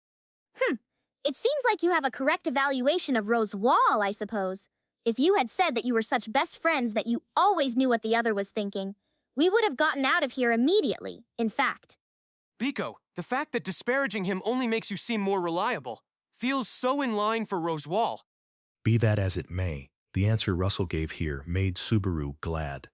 The white whale subjugation that Crusch and the others had planned, in order to enter into an alliance with them, Subaru had spontaneously come up with the idea to persuade Anastasia and this very Russell. If it had turned out that the negotiations which had brought in Russell were actually set up by Roswal, Even if the result was the same in the end, it would put a bit of a damper on his self-evaluation. Silver Fox. Wouldn't it be better to carry on with the matter at hand? And the one to interject there was White Sheep, who had been left out of the conversation. Turning an apprehensive upward gaze towards Russell, she seemed to be urging towards a smooth progression of the central topic, but she had included a few superfluous words that caught Subaru's attention. Silver Fox, huh? Would it be fine for me to assume that you'll explain that side of things in more detail? Of course. Given that we are receiving you like this, Natsuki Dono, we too must lay our hearts bare and show that we do wish to seek your cooperation. However, before that... Before that? I would like to confirm that you are not a dangerous element, Natsuki Dono. Indeed, to check, was it, in your hometown? Having likely learned that from Roswell's letters too, Russell stroked his well-groomed beard, deepening his smile as he looked at Subaru. Unwittingly, Subaru's throat produced a low rumble, a reflex to the sensation of his mouth rapidly feeling dry. Hearing the words dangerous element, what instantly flashed through his mind was the suspicion Black Dog had previously spoken of, that of Subaru being a Sin Archbishop, an affront of being treated in the same category as the bunch who deserve to be called every insult in this world. However, Russell-san, I don't know how to prove it, but those doubts are wrong. Something like me being a Sin Archbishop, that sort of thing is... Any verbal testimony is meaningless. That is what makes the witch cult so dreadful. You ought to know that already. And so please take this. A cold, unshakable assertion, one that made Subaru cast down his eyes. Within his vision as he did so, an item was suddenly held out by Russell, who had walked up to him from the entrance of the room. Laying his eyes upon it, Subaru swallowed his breath. After all, in front of him... My cell phone? Spilling a hoarse murmur, Subaru stared at the cell phone handed to him without blinking. Without a doubt, it was a cellular telephone. Moreover, it was the flip phone that had seen habitual use by none other than Subaru himself. One of the few items he had brought with him from his original world, and something with which he had long since parted. He had not forgotten the details of how he parted ways with it either. After all, it was the very item he had exchanged to Russell. The man now stood before his eyes, as compensation for his cooperation in the white whale subjugation. In addition, he cunningly phrased his words in a manner such that his declaration of the cell phone, functioning as a sensor to notify of the witch beast's arrival, would not be a deceit.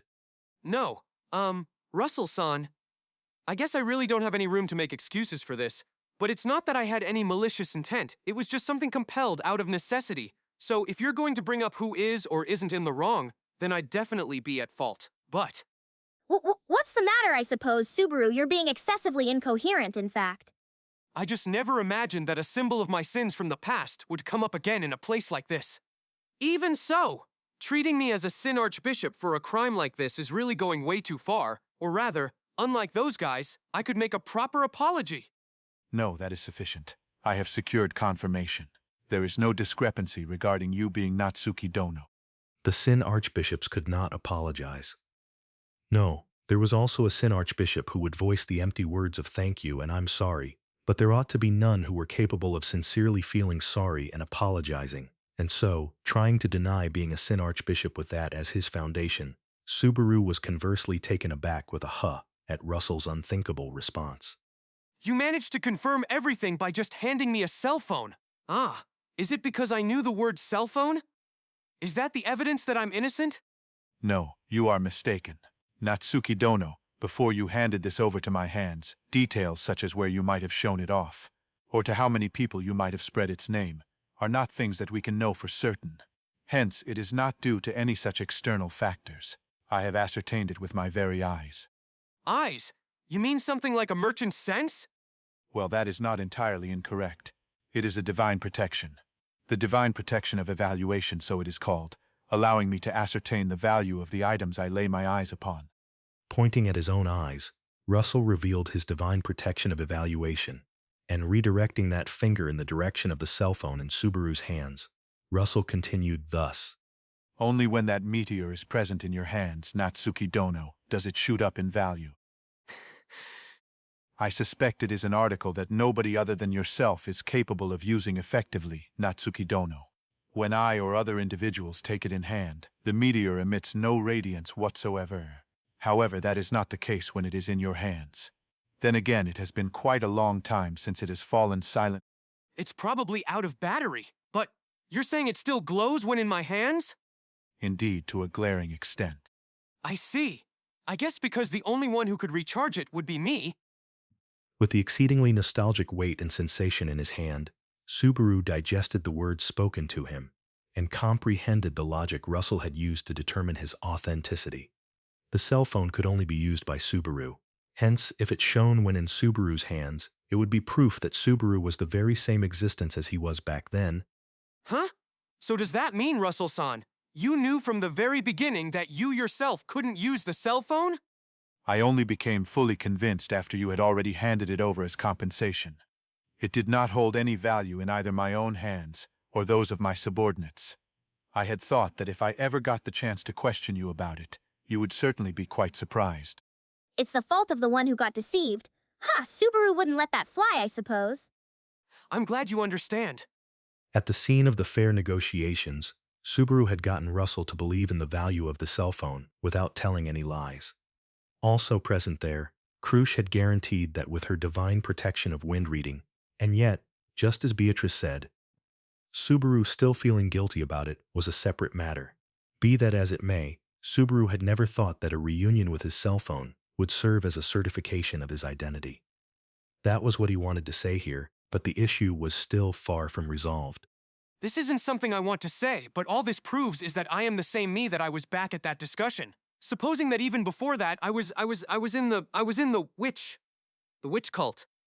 HK. Hey, you're having an awfully hard time with that what if. That is simply how much his body and mind rejects the idea, in fact. His feelings are understandable, I suppose. Anyway, what if I was part of the witch cult even before that? And moreover, a sin archbishop? It was a supposition that even he hated, but if he was going to clear the suspicions, he desired to prove himself completely innocent. Even if it was the worst possible assumption, there was meaning in Subaru voicing it himself. Perhaps even that act of his would be slightly beneficial if it was taken as grounds to give him credence. Before that, you say, so approximately around the declaration of the royal selection's commencement, correct? Yeah, that's right. When it comes to the royal selection's commencement, Natsuki Dono, that would be when you raised quite the bold and inflammatory words at the royal castle. Yeah, that's right. It seems that you won the animosity of many of the individuals there present, however. I have heard that this fortunately did not lead to any violent outburst of the surroundings, with your reputation instead being damaged as a result. That's right. In such a state, would the witch cult really take your place, Natsuki Dono? I see. Back then, even the witch cult would have left me in the dirt. Were he to cling to his human emotions, Subaru's heart would have been shattered by the ruthless yet sound argument. In truth, it would have been foolish for the witch cult to approach Subaru, thinking they could use him, after knowing what he had gotten up to in the royal castle, and supposing they had already approached him beforehand. Subaru would have been an idiot to do what he did at the castle. In other words, by the foolishness of his own actions, Subaru had proved his innocence. Outside of my own mental growth, to think I'd ever be glad that such an event happened? Furthermore, based on what he had just been told, it seemed like his mock battle against Julius in the wake of his actions, due to the influence of Julius's name having been eaten, had been made to have never happened, so the hatred that the royal knights bore towards Subaru had likely turned into something outrageous. Surely not, but was it possible that it played a part in the current circumstances of him being pursued? Anyhow. So then, Russell-san, your standpoint is that I'm innocent? Indeed. As I see it, Natsuki Dono, you are a capable individual with numerous contributions under your belt, one upon whom the current kingdom of Lugunica would most like to rely on. It would be no exaggeration for me to declare as such. Oh, I'm saved. Just now my heart was saved. Why are you so overcome with emotion at this man's words, in fact? The one who believes in Subaru the most, Betty, is right here by your side, I suppose. Amelia and the others too, in fact. Well, of course, that makes me so happy I could die. But when it comes to being believed in by your own people, and being believed in by an outside person, there's simply a difference in emotional profoundness. I guess you could also call it a difference in the level of difficulty. Betty's feelings have been hurt, I suppose. Next time you are suspected of something, there will be a 5-minute penalty until Betty takes Subaru's side, in fact. 5 minutes until Biko takes my side? Would I even be able to hold out that long? Pulling Beatrice up onto the bed as she turned her face away and puffed out her cheeks, Subaru plumped her down in the center of his crisscrossed legs, before turning to look back at Russell with a so. Russell had finished his evaluation of Subaru. In that case, the next thing was for Subaru to hurry up and ask his own questions. It's about time you tell me. The kingdom being in trouble is also important. But before we have that important conversation, Russell-san, you gotta tell me the truth of what you guys really are. You aren't just a distinguished merchant of the royal capital, now are you? Of course, in everything until now, he had somehow managed to explain it all away as just being a merchant capable of doing good work. However, Russell had said it first. The very survival of the kingdom was in jeopardy, and that was something brought about by their sworn enemy of many long years. Being a long-time sworn enemy of an opponent that's capable of laying waste to the country. It's unthinkable that a mere merchant would ever say something like that. Same thing goes for you being called Silver Fox, Russell-san, White Sheep-chan over there, and the rest of you. In truth, your job is something else entirely. That would be 6 tongues. Subaru firmly pressed ahead, attempting to prompt Russell to speak up. However, he was instead shocked by a voice that came from an unexpected direction, and he turned to face it. The one to raise their voice was neither Russell nor White Sheep. Having seemingly kept silent while listening in on Subaru's conversation until now, the person who had been waiting for the right opportunity. Richine, since when were you awake? For a while now. With this many voices yapping, how the hell'd I be able to remain asleep? I gotta admit though, when Russell Fellow made his appearance, I almost let out a yelp. The one to answer had been Richine's, raising his body up on the couch. He had taken off the clothes which had been sullied by the sewer water, dressed only in his underwear, with a blanket wrapped around his body, and seeing his status, Subaru took a momentary relief in the fact that he seemed to be unharmed. Enough about you eavesdropping while pretending to sleep. What was that you said earlier? 6? The 6 tongues. To put it plainly, it's the intelligence agency that operates in the shadows of Lugunica. I never doubted that it was actually real, but to think it was headed by the chairman of the Commerce Guild. Intelligence agency, so like a spy organization? As soon as he processed Richine's explanation in his head, Subaru's unwittingly sprang up. Spy. While they occasionally made appearances in fiction, they were a prime example of something that was seldom encountered within non-fiction. Ninjas were in a similar category, but he had seen a real one with his own eyes, and if anything, had even tasted their dreadfulness firsthand. However, to think after coming this far... In other words, the shadowy leader that runs things behind the scenes in the kingdom of Lugunica was Russell-san's true identity all along. Eyes widened in shock. Subaru straightened his posture and gazed towards Russell once again. Receiving Subaru's excessive reaction, Russell slightly raised his eyebrows, before slowly shaking his head from side to side. You mustn't spread it around in such a loud voice. After all, Natsuki Dono, it's your life on the line. And, following his experience with ninjas, an answer was given that made him taste in the dreadfulness of a spy. Originally, the 6 tongues was formed in the aftermath of the Demi-Human War for the purpose of the kingdom's counterintelligence operations. This was because the prolonged nature of the Demi-Human War stemmed from underestimating the intelligence-gathering capacity of the demi-humans. Ah, I can see that. I have a friend who's able to camouflage himself against walls or the ground. Indeed, such special traits, divine protections, or meteors. A specialized organization equipped with knowledge of such things and the capacity to deal with them was required. It was on such grounds that the 6 tongues was founded, and I hold the position of its current director. Director! That's the first time I've heard that title on this side. Subaru, why are you so moved over every little thing, I suppose? The shaddiness of these people hasn't changed in the slightest, in fact. If anything, it has only grown, I suppose. Nah, you're exactly right. But in this case, a secret agency is the sort of thing where the shadir, or rather, the deeper the mysteries go, the more appealing it becomes. While pressing a finger against the sulking Beatrice's cheek, Subaru examined Russell with a glance. Russell dealt with them with an unchanging posture, an unchanging expression, but knowing his identity as the head of a secret intelligence agency, his very presence and the pressure he exuded became far more convincing. Indeed, the history of the formation of the Six Tongues made perfect sense. Subaru's friend, who could camouflage himself, was Heian from the Pleiades battalion, but there would have been many demi-humans who had participated in the demi-human war against the kingdom. And it was not just combat strength that was useful in war. Incidentally, from whence did you become privy to the existence of the Six Tongues, Rachens Dono? From your esteemed father, perhaps? Ah? You think my old man would prattle on about the kingdom's secrets, just 'cause we're family? It's just that I thought it'd be natural for such a thing to exist. And then it was just a matter of piecing together the words from rumors I'd hear every now and then. I never thought a fuck like you would be their leader, even for a second. Is that so? Truly, Rickard Hoffman Dono is an exemplar of a loyal subject. Have you not been in contact with your esteemed father since? Oi, your bad habits as a spy are showing. Right now, it's your turn to fucking talk. It ain't the time for me go on and on about this or that. Don't get carried away. Quite right. Please forgive my discourtesy. As Rachins sharpened his Shihaku eyes even further, Russell gave a theatrical bow. However, from that exchange, the lineage Rachins had revealed in the sewers that his family's was truly that of the kingdom's nobility seemed to be substantiated. Following that response, Russell turned his gaze towards Subaru and saying once again, I cannot elaborate on the details that pertain to classified information, but our ultimate objective is the national defense.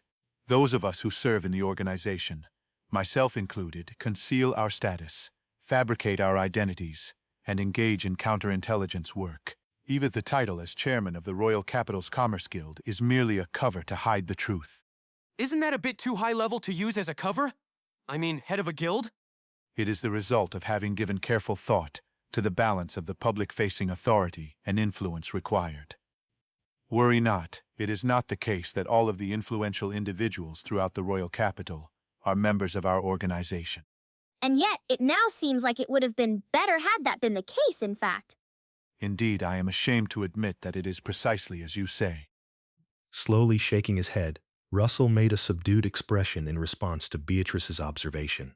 He could not tell to what extent that face represented his true feelings, but it appeared they could finally broach the main issue at hand.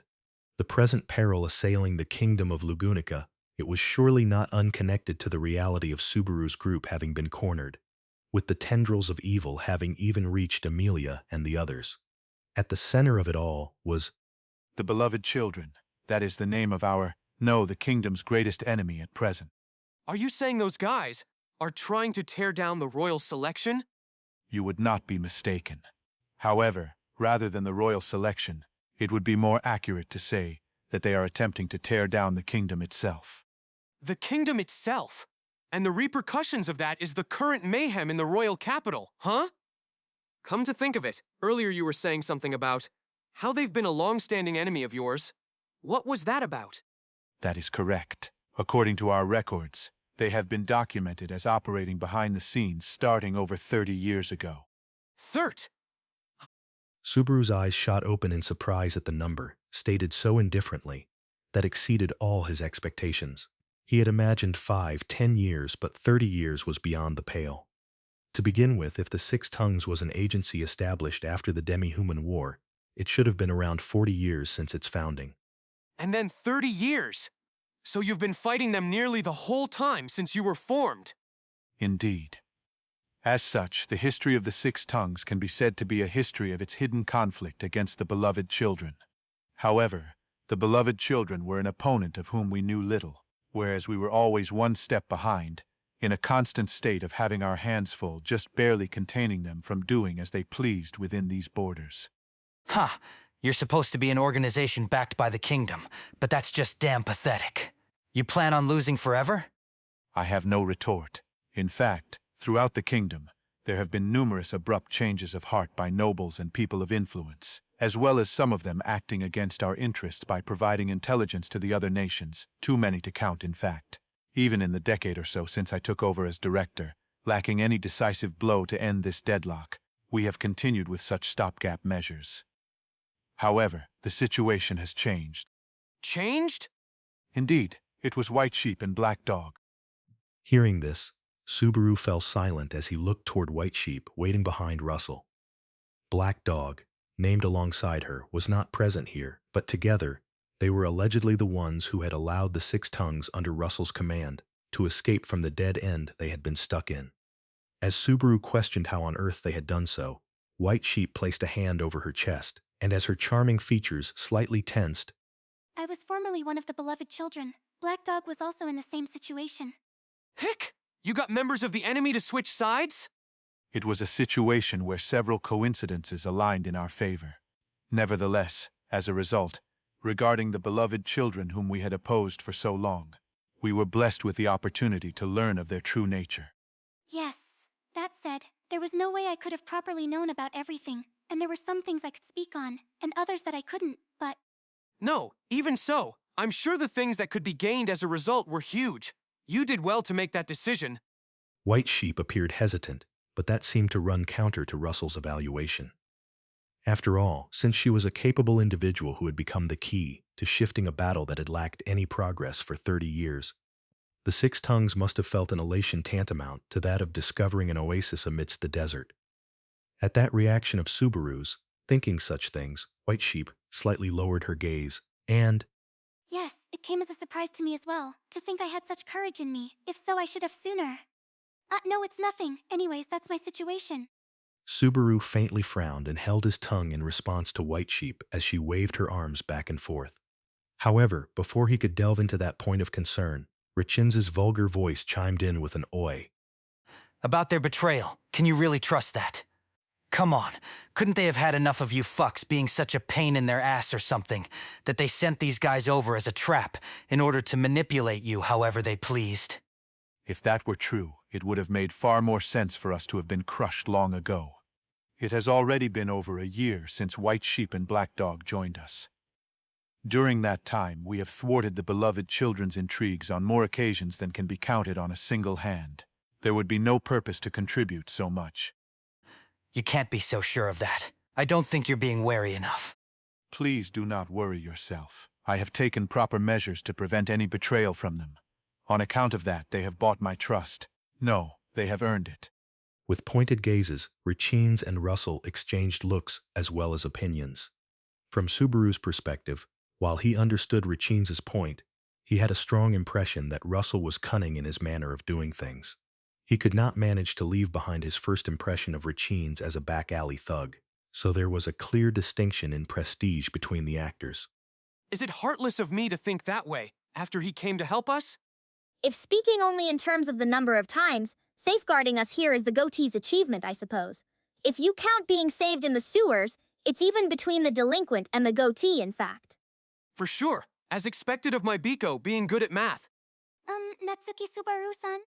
As Subaru was swaying together with Beatrice, enclosed by his crossed legs, at a loss as to whose side he should take, at that appeal from White Sheep, he let out an awkward, "Muh?"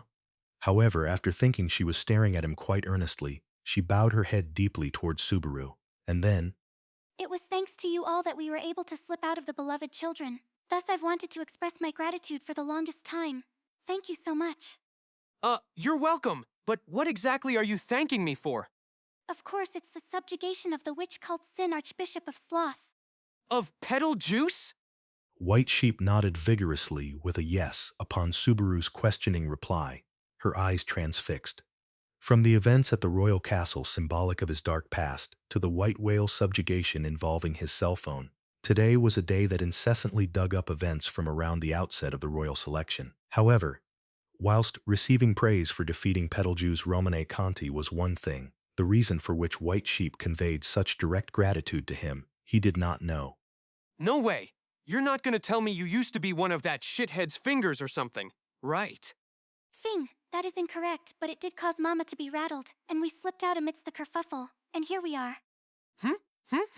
Hold on, you've lost me again. A mama who was rattled due to Petaljuice's passing? And what the hell is up with that kerfuffle? For the longest time, I was also unaware of her true identity. Whenever I met her, she took on a different form, and I've never had a proper conversation with her either. But it finally came to light. Subaru demonstrated his perplexity, but White Sheep, also seemed unable to control her heightened emotions as she spoke somewhat excitedly. Instead of answering Subaru's inquiry, her eyes glittered as she proceeded to open the lid to a secret she had borne within her for all this time. The personage whom we beloved children had been obeying for all this time, she is. Hold on, my emotions haven't caught up yet. We Capella Emerata Lugunica.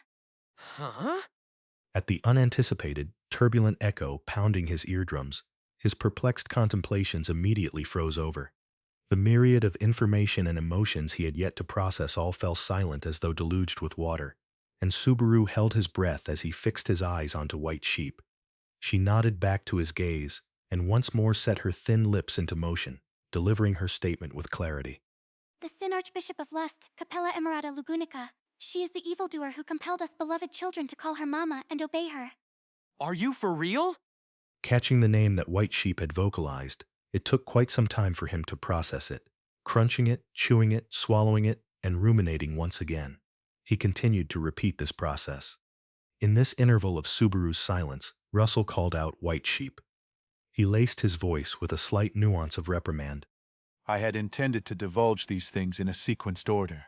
It was somewhat hasty of you to have revealed that name. I started feeling impatient. I did intend to inform him, but you ought to be prudent in how you handle information. Your hand of cards is tantamount to your very life. I ought to have taught you so time and again over this past year. Yes. Her shoulders dropped disheartenedly. White Sheep shut her eyes upon Russell's words. However, though he felt apologetic to the slumped White Sheep, it was thanks to the time she spent being lectured that Subaru had been given the chance to recover from the shock that had caused his mind's functions to cease. The Sin Archbishop of Lust, Capella Emerata Lugunica. All of the Sin Archbishops of the witch cult could have been expressed in a singular phrase, the worst, but even compared to the other Sin Archbishops, Capella's wicked disposition was the target of Subaru's utmost revulsion. He had encountered her only once, at the skirmish in the city hall, at the Watergate city of Pristella. But, in all honesty, she could have been rightly stated as the first in his list of people he wished to never meet again if he did not have to. Of all things, to think he would hear Capella's name at this juncture.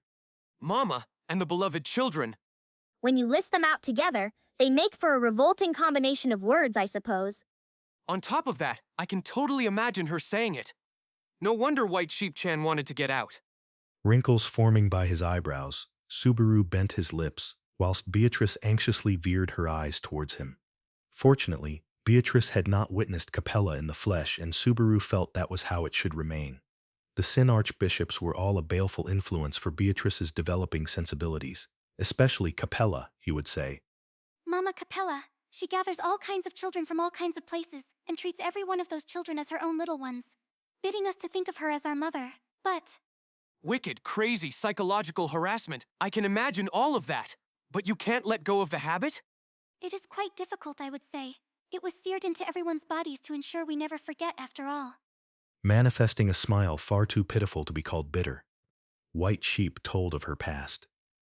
Despite being estranged from the beloved children, and having escaped Capella's reign of control, to still call the object of her terror something like Mama, to this very day was testament to the magnitude of the crisis she had savored. And if Subaru and everyone else crushing Petal Juice had assisted her in getting out of that hellscape. I'm really glad that you were able to get out, White Sheep-chan.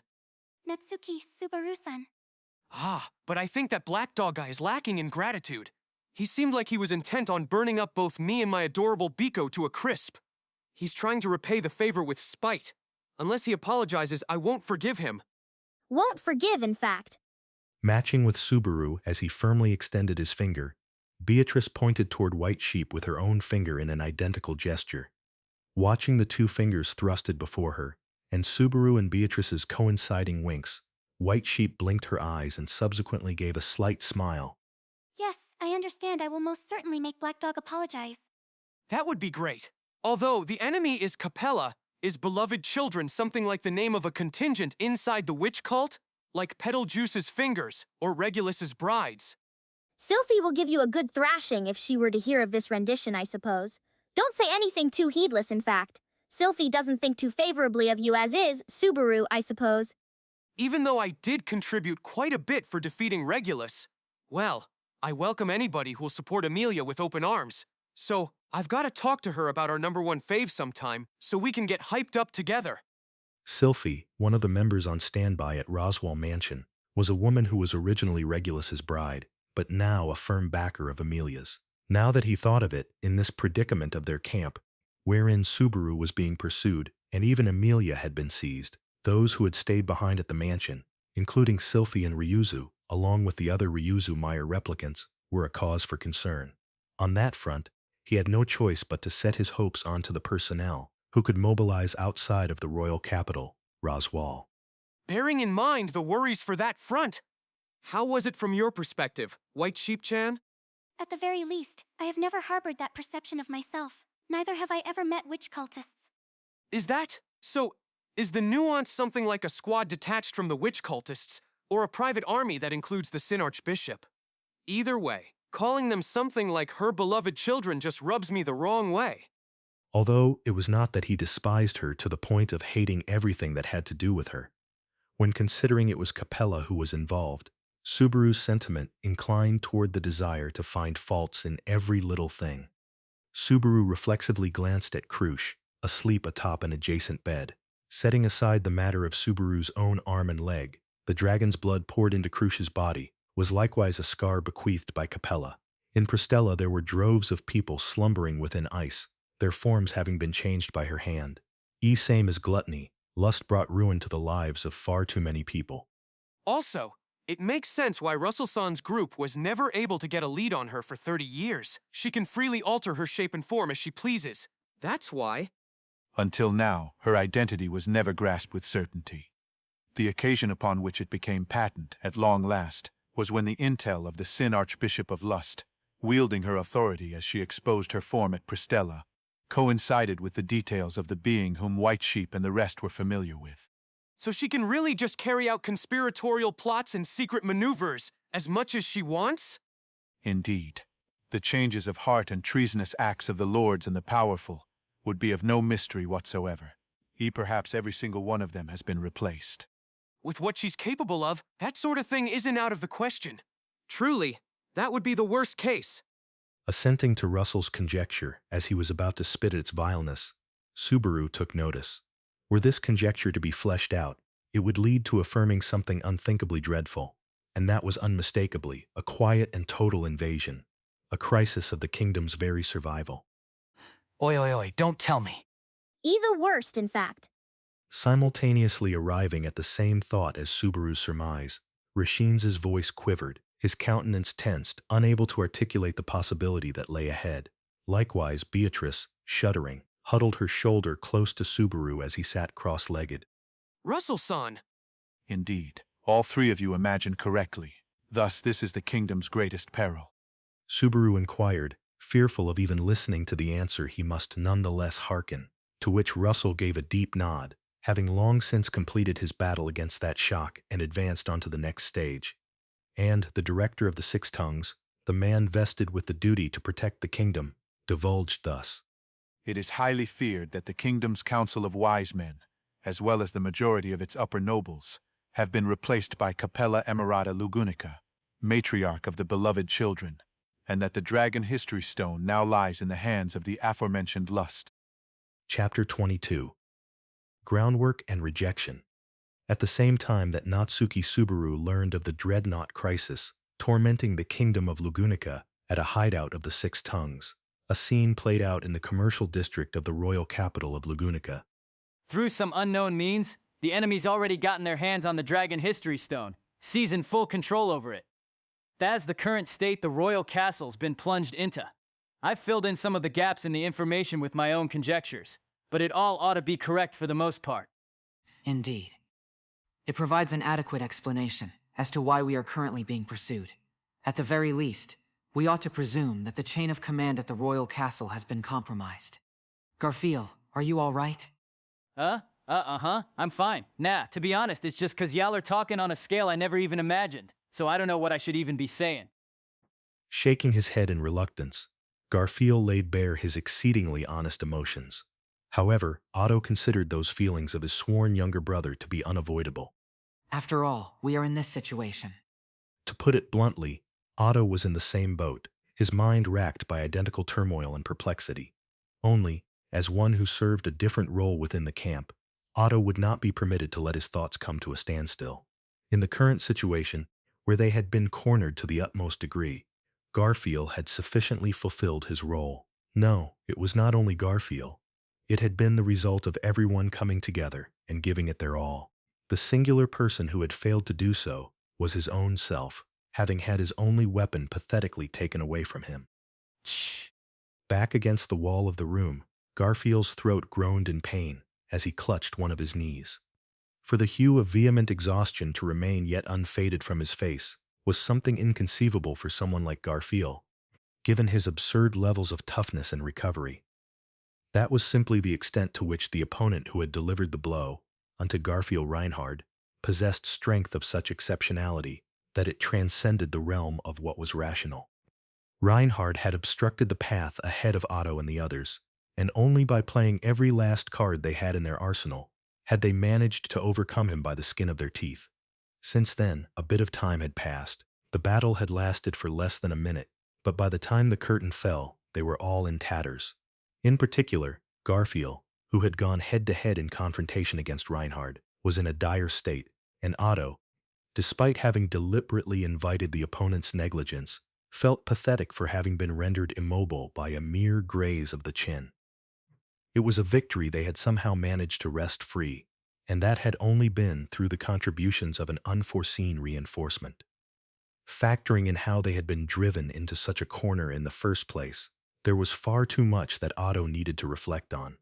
They were only able to hold this sort of post-mortem because the reinforcement who had converged with them had taken them here to secure a temporary safe haven, and even so.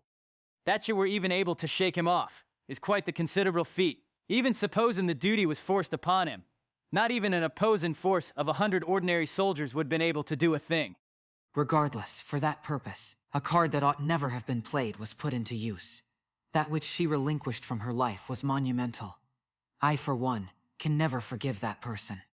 Your indignation's completely justified. He'd also resolved himself ta be resented. Tha's what it means ta be the Sword Saint. My own rage toward the Sword Saint ain't faded either. That would be. As the other party placed a large palm over his bald head, Otto quietly narrowed his eyes. Whatever he had been about to follow up with, a question, a conjecture, it did not matter. The reason he held his tongue regardless was because he had realized that he had already said something he ought not have. However, I presume the ire you refer to is not toward Reinhard but toward my wife, yes? In Otto's stead, as he kept his mouth shut, the elderly swordsman who had opened the door to the room, Wilhelm, seized the conversation with a tone-bearing conviction. Entering the room, Wilhelm was accompanied by Rem, and a short-haired man of advanced age. After ushering Rem inside first, he turned back to face the other man. Conwood, sorry for the trouble. For lending us refuge, I am in your debt. Ha! To think that Wilhelm Triassan, once the very incarnation of arrogance and selfishness, would laudably offer me such polite gratitude. Perhaps it might even snow tomorrow. Why you?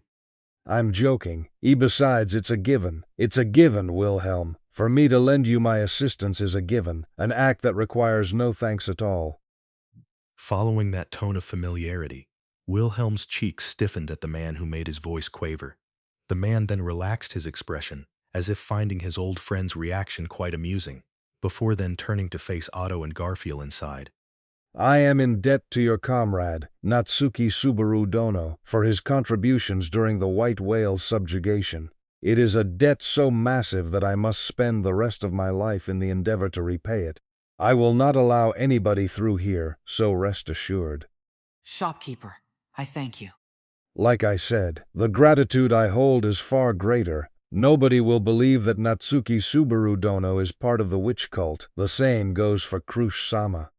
Leaving behind those words, the man clapped Wilhelm on the shoulder, before stepping out and closing the door behind him. Watching as the door obstructed him from view, Otto called out, Remsan.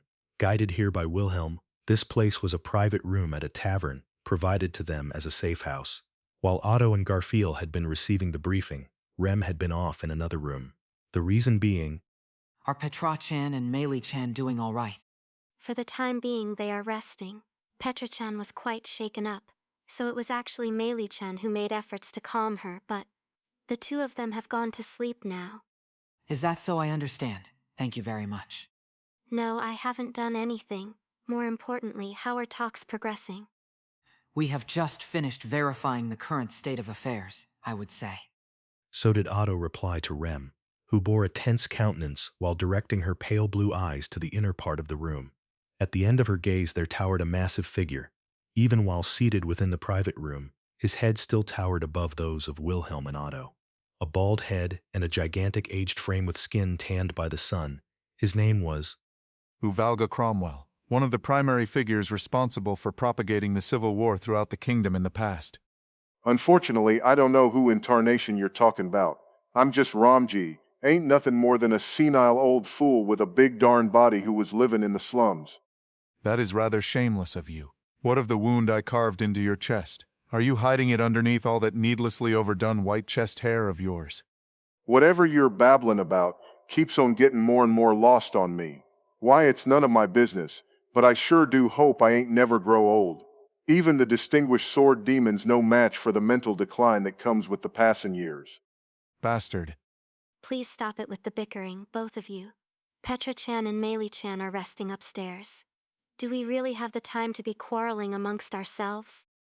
Stepping in between the feuding duo, Rem glared at them in turn.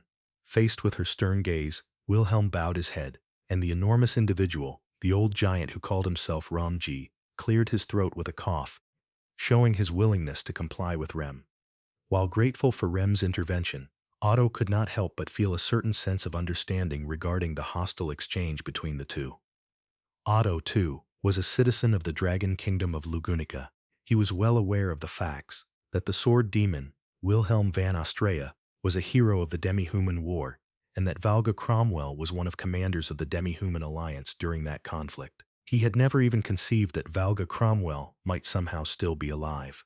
Of course, the Ramji in question denied any and all association with Valga, and would likely never admit to it. Anyhow, I will go ahead and just call you Rom-san, if that is all right. But I am grateful to you for sending Wilhelm-san to reinforce us. Without that, we would have been toast by now.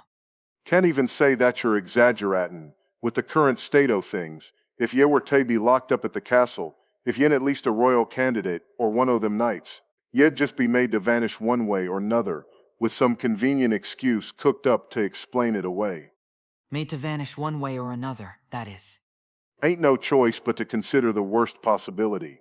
Even if you don't like it and try to take an optimistic view, there ain't no reason for the other party to show any restraint, much less now that Miklotov's dead, yeah? as Ramji expressed a grim assessment of the situation, Rem was rendered speechless, but Otto shared the same outlook. One must always envision the worst possibility. Ultimately, that was also connected to finding a path to survival through the clutches of death, though he did also consider it to be a deeply pessimistic way of thinking. Yo, Wilhelm-san, you really saved our skins earlier. Thereupon Garfield, sitting by the wall, lightly raised a hand toward Wilhelm. At his call, Wilhelm turned to him with a Garfield dono. That my own capabilities fell short back there, I apologize. Without cutting through you entirely to catch him off guard, my blade would not have managed to reach Reinhardt. I took your slash knowing full well what I was getting my Amazine self into, so don't sweat it. The wound you gave me is already mostly closed up. Though when it comes to the Sword Saint's hand strike, I still ain't recovered one bit. More importantly, the hell's been happening with ya, Wilhelm-san? From the sound of things, it seems like our captain and your Duchess-san are on the run together, but... Indeed, I shall inform you of what occurred on my end. Pronouncing so, Wilhelm solemnly began to recount the events that had happened to both himself and his lord, Crusch, leading up to this point. After Subaru Dono and Amelia Sama paid a visit to the mansion, Crusch Sama secluded herself in her room after seeing them off. She would not let any occupants of the household come near, myself included, and neglected to eat sufficiently. That must have been quite worrying. Indeed, everyone knew that things could not continue in such a manner. Thereupon, intending to seek the assistance of Crusch Sama's father, the previous Duke Mekart Karsten, I parted from the mansion to make the necessary arrangements. However, during that brief absence, Crusch Sama left the mansion entirely on her own, and made her way to the residence of Sir Miklotov McMahon. Precisely. By the time word reached my ears, the situation had already progressed past the point where aught could be done. With an expression that did not hide his chagrin, Wilhelm lamented his own inadequacy. But, if Crusch had deliberately elected to take action during the spell of Wilhelm's absence, then it would have only been a matter of sooner or later, with no real reason for him to be blamed. But then again, when the result of that was the current situation, the sword demon's self-condemnation was perhaps inevitable. Naturally, it is utterly inconceivable that Crusch-sama would resort to such drastic measures. I immediately ascended to the royal castle and raised an appeal to an old acquaintance of mine, Sir Bordeaux Zeljev. However, he did not lend me an ear whatsoever, and to make matters worse, I found myself pursued by soldiers on my path of return. My voice called out to him. To tell you straight, it was a tough call for me to make. It was also not in my intentions to cut down the kingdom's soldiers and get past them by force. Still, the moment I saw this man in broad daylight, I doubted these very eyes. Enough, both of you. The unfading anger and ties that bound them inevitably crept into their statements as poison. Leaving the men to endure Rem's sharp reprimand, Otto grasped the circumstances that had brought the two of them together, including the more specific details of what had led Wilhelm there. In that case, what about you, Rom-san? It seems as though you were quite prepared, or rather, that you made a swift judgment. I suppose it's only natural that you're being dubious of me, but it was only just a bit ago that I began to take action, then not too much earlier than the rest of y'all. I guess I could say it was my keen nose that tipped me off. I've always had a knack for smelling danger before it hits. Been a bit rusty for a while now, but with all the chaos as of late, that rust's begun to flake off. I see, is that so? Understood. Rolling his large shoulders, Ramji gave a matter-of-fact response, to which Otto chose not to pry any deeper. At the end of the day, they just happened to be facing the same direction at the moment, and their true positions were that of rival camps. Keeping one's cards hidden was but a matter of course, so it would instead be petty to reproach him for doing so. At the very least, Ramji's actions had saved Otto and the others from their dire predicament. For now, rather than suspecting his true intentions, they ought to value his deeds with more esteem. You're a darn frightening young'un, you know that? Your eyes ain't smiling one bit. Forgive me. For merchants, the general rule is to smile on the outside while gloating on the inside. But lately, I have been unable to carry myself as a proper merchant. Even I am starting to find it intolerable. But then again, if the soft-hearted merchant is a man who would allow his own people to die, then there is absolutely no need for any such person right now. Forgive me, I said too much. After responding with a slight shrug, Otto rebuked himself for letting his tongue slip. Keeping a thought to oneself was one thing, but once voiced, words were tantamount weapons. If one were to suddenly draw a blade on someone during a tense standoff, they would have no right to complain if they then proceeded to be stabbed to ribbons in return. Indeed, the reality of his divine protection, of the soul of language having been turned against him, was haunting him far more than he cared to admit. As if placing a hex, he had always drummed it into his own head that tethering his entire identity to his divine protection was dangerous, yet as of late, he had been relying on it far too much. Now the bill had come due. Irregardless, all of us here are in the same position. The royal castle conniving to unjustly undermine our lords. No, they are actually being rather proactive about it. Their objective is to eliminate the royal candidates, destroy the very premise of the royal selection, and seize absolute control of the kingdom. For that reason, they are vilifying both Amelia-san and that person, as well as the individuals supported by Wilhelm-san and Rom-san respectively, correct? Amelia-sama felt sama as well as Duchess-san. Then, the only ones left standing would be Anastasia-sama and that new candidate from the church, Filor-sama, huh? I wonder about that.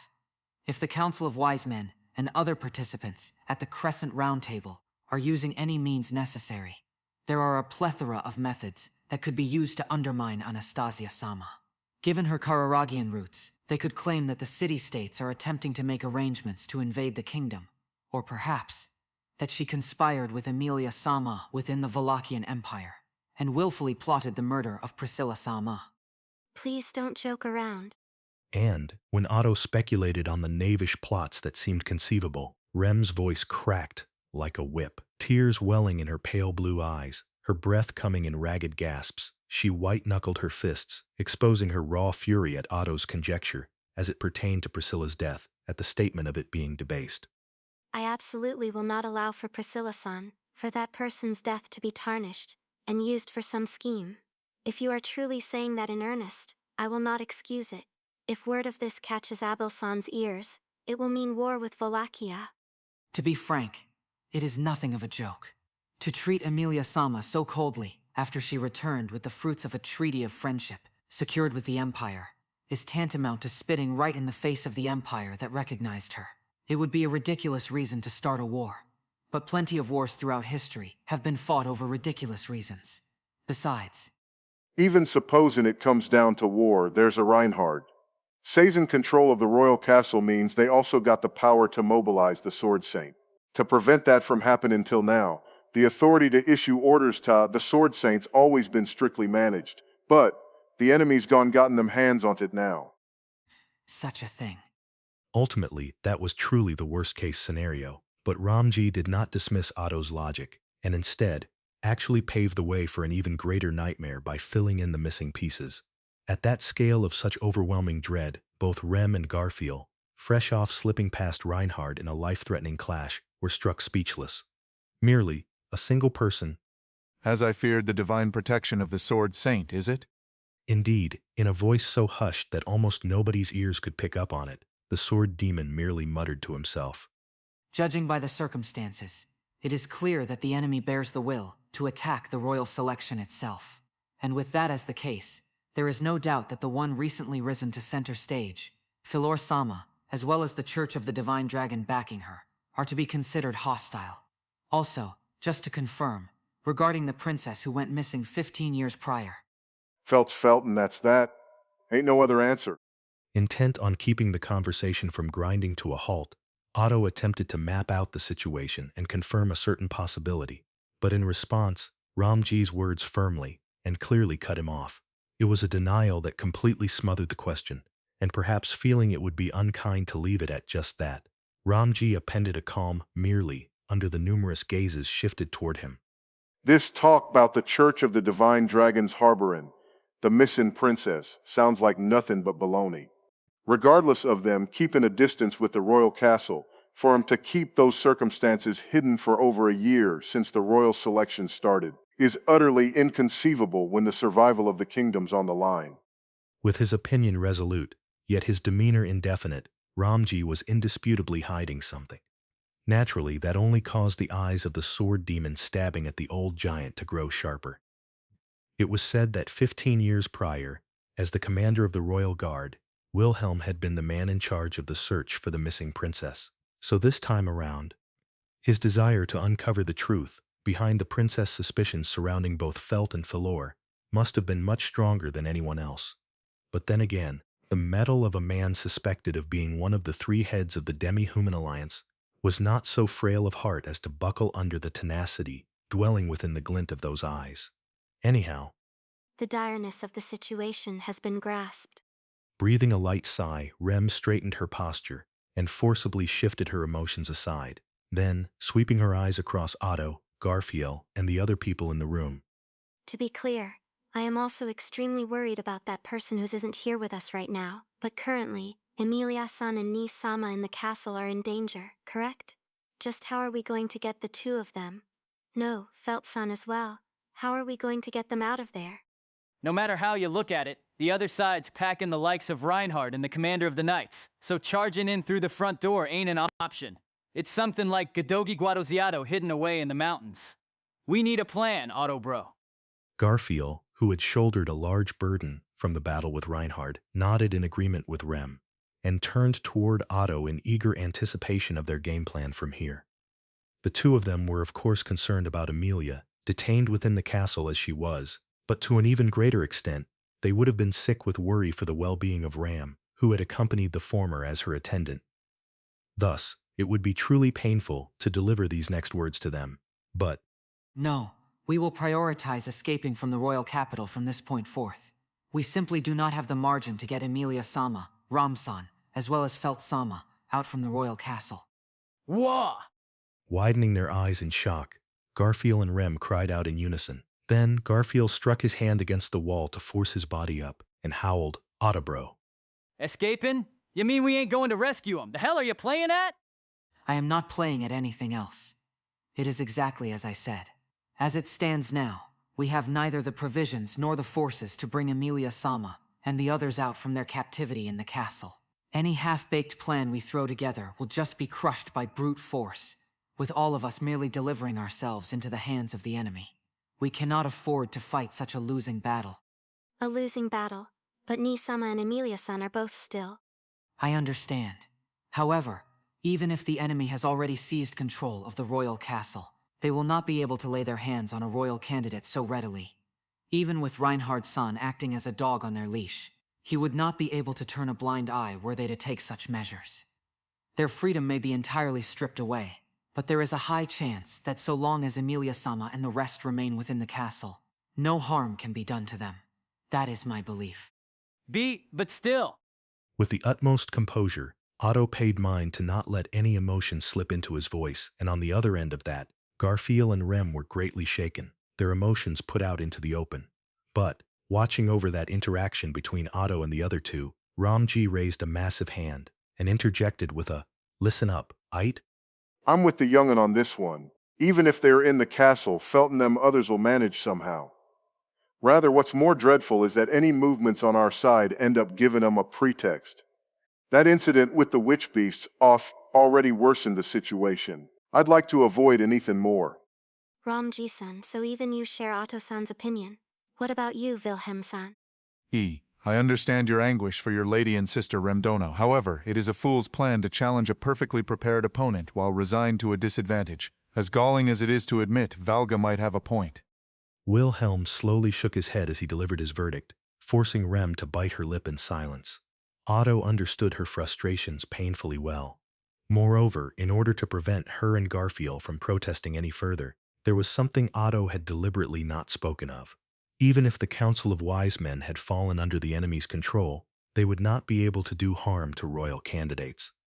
However, that absolute protection did not extend to their attendants and chaperones, and Ram, having volunteered as attendant, had been resolved for that possibility from the very beginning, and had thus refused to yield that position to either Rem or Petra.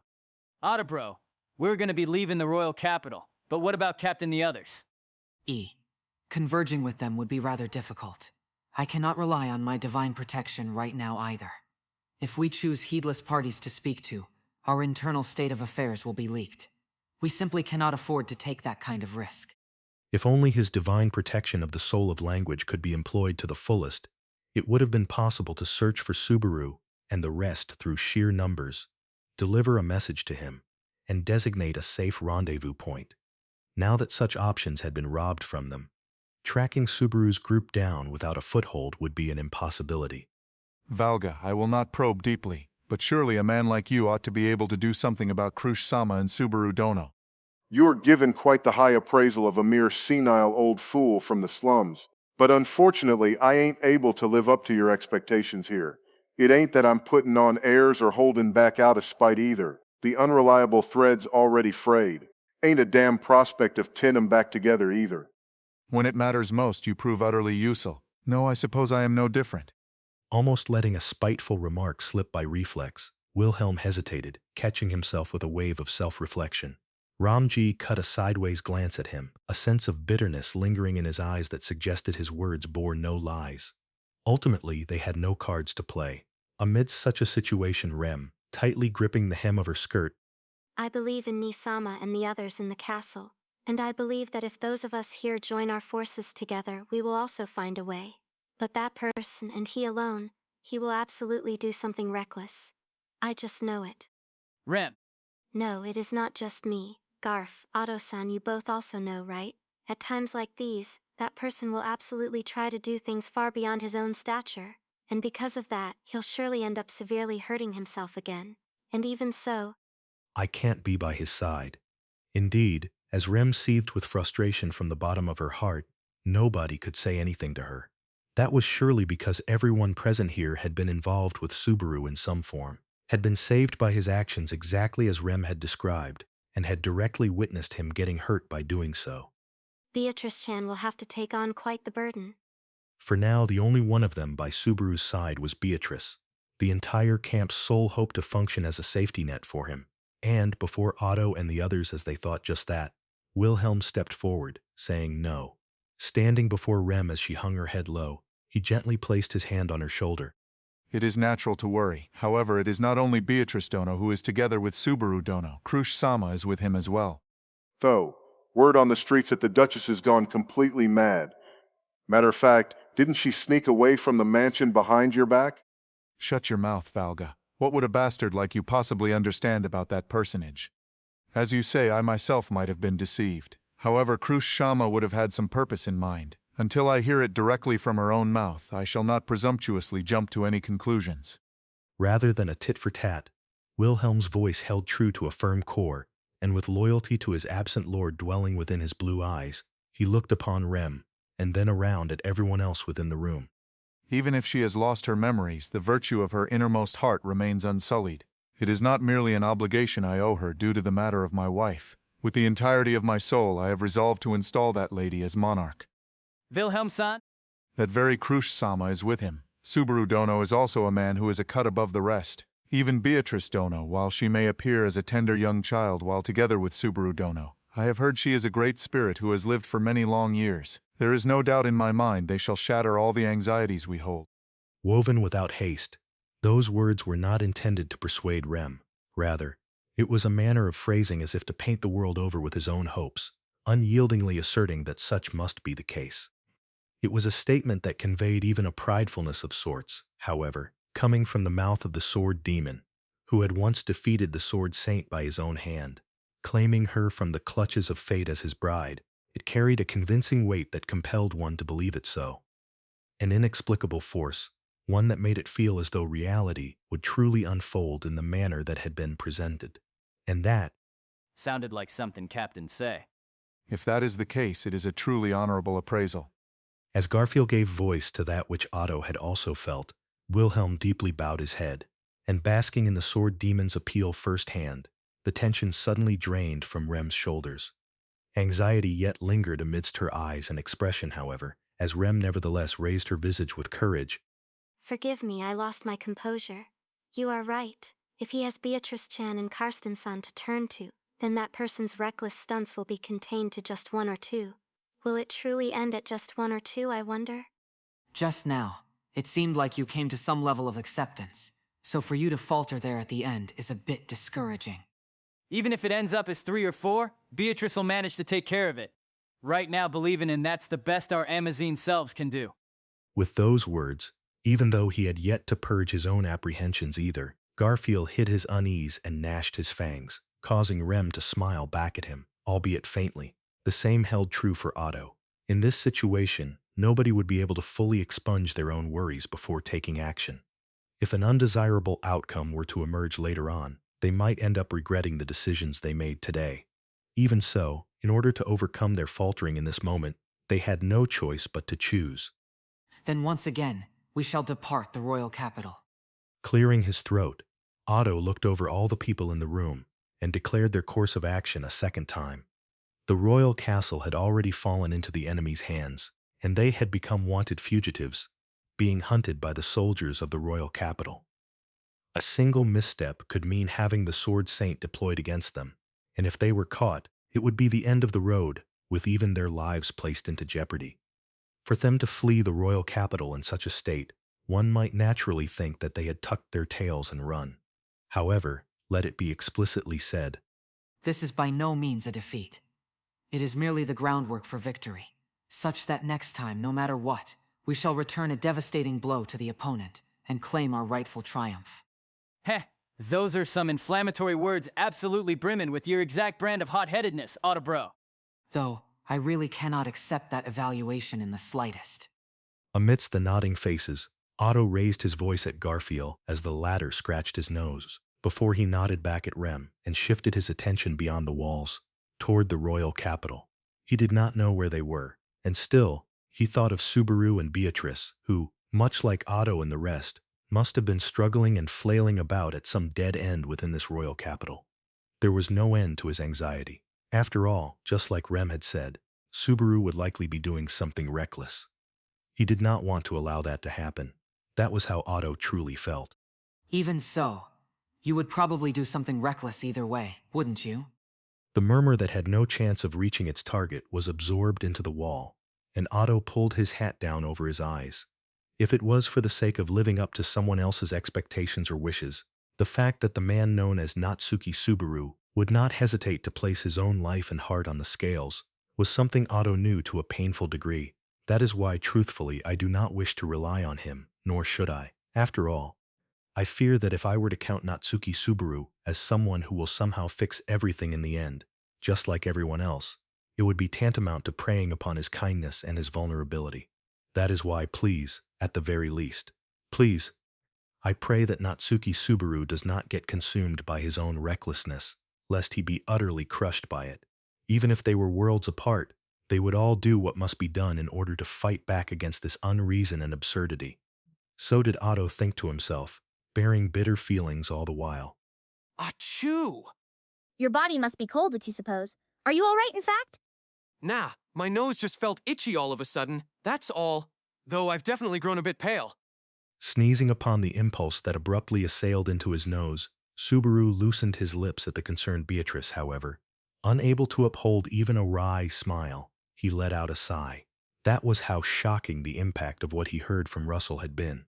Secret maneuvers by Capella of Lust, and the horridness of the circumstances that had befallen the kingdom of Lugunica. It's cliché for a wielder of a shape-shifting ability to be troublesome, but for it to have gotten this bad, I get how she's been tormenting Russell-san's group for 30 years. To be precise, what she has been tormenting was the kingdom, and we have been endeavoring to put an end to that, would be more accurate to say. Although, I cannot talk up a big game considering our present predicament. It is clear that you have been holding her off at the shoreline, I suppose. But something doesn't add up, in fact. Why did a tug-of-war that's been going for 30 years suddenly tip towards one side, I suppose? I believe we might be the reason. The edges of her eyes softened, and her head hung low in dejection. White Sheep professed that of herself. Before the puzzled Subaru and Beatrice, while she conceived her irises with a sense of guilt and self-reproach. After we got out of the beloved children and converged with Silver Fox and the others this way, we had a multitude of opportunities to trip up the enemy's plans. And so, I think Mama took notice due to that the Six Tongues had gotten a lead on her trail. Well, with traitors having emerged from her own group, it's only natural she'd think that. Or is it different? That Capella's the type to forget and never think back on someone once they escape her clutches? No, instead, she is a person with the disposition to remember those things forever. I bet! I had the exact same interpretation. Truly, she's so detestable, that bastard. Subaru spat those words, his cognizance of Capella's distorted nature reinforced anew. As though to add on to Subaru's back and forth with White Sheep, Russell held one finger up as well. Just as she says, the enemy is likely aware of the new cards we have been dealt. At the time of the witch cult's simultaneous besiegement of Pristella, the reason why Lust boldly revealed herself despite never having surfaced until then was plausibly aimed at making us recognize her existence. Recognize her existence? What good would that sort of stunt do? The Six Tongues has already eliminated 7 Capella Emirata Lugunicas. Huh? It is the truth. On the occasions of reported sightings of individuals with outward features matched with those of the Lust who was confirmed in Pristella, we have no choice but take measures in order to ascertain it. Of course, during those intervals, other plots utilizing the beloved children were being carried out. This time is the result of a blunder on my end, having overextended far too much in dealing with those instances. It goes without even needing to ask, but were those 7 people counterfeits, in fact? Indeed, I need not even relay it. With his delivery matter-of-fact to no end, Russell emotionlessly explained how he was outmaneuvered by the opponent. But if Subaru were to be in his position, he could not imagine himself as not being indignant, screaming out to not mess with him. For Capella were even her atrocities at Pristella, deeds that had birthed a myriad of tragedies, not more than the groundwork for a stratagem purposed to trifle with the Six Tongues and seize the kingdom in the future. All while destroying, deforming the lives of so many people, and leaving them behind in her wake. Kay! Subaru, what you're feeling is understandable, but calm down, I suppose. You're just going to hurt yourself, in fact. Sorry, I got carried away. His teeth grit, his head hung low. Subaru's chest was struck by Beatrice's back as she remained seated within his crossed legs. What she gently laid her hands upon was Subaru's right arm, into which he had been subconsciously digging his nails. Upon closer inspection, the handkerchief that had been wrapped around the burns he had sustained at the McMahon residence had been removed and were now replaced with clean bandages. The nails on his left hand had been attempting to claw into the surface of those bandages. As he was about to apologize for that subconscious action, he noticed something suddenly. The pain from his burns had completely vanished. Was this something that Russell-san did? No, was it White Sheep-chan? You would be mistaken. That was the doing of Blue Snake-san. Blue Snake? One of my subordinates, a skilled practitioner of the healing arts. And while it may have been presumptuous to not consult you first, I assigned them to handle the majority of your treatment whilst you were asleep. I hope it causes you no malaise. Nah, not at all. I actually feel less discomfort than I probably should.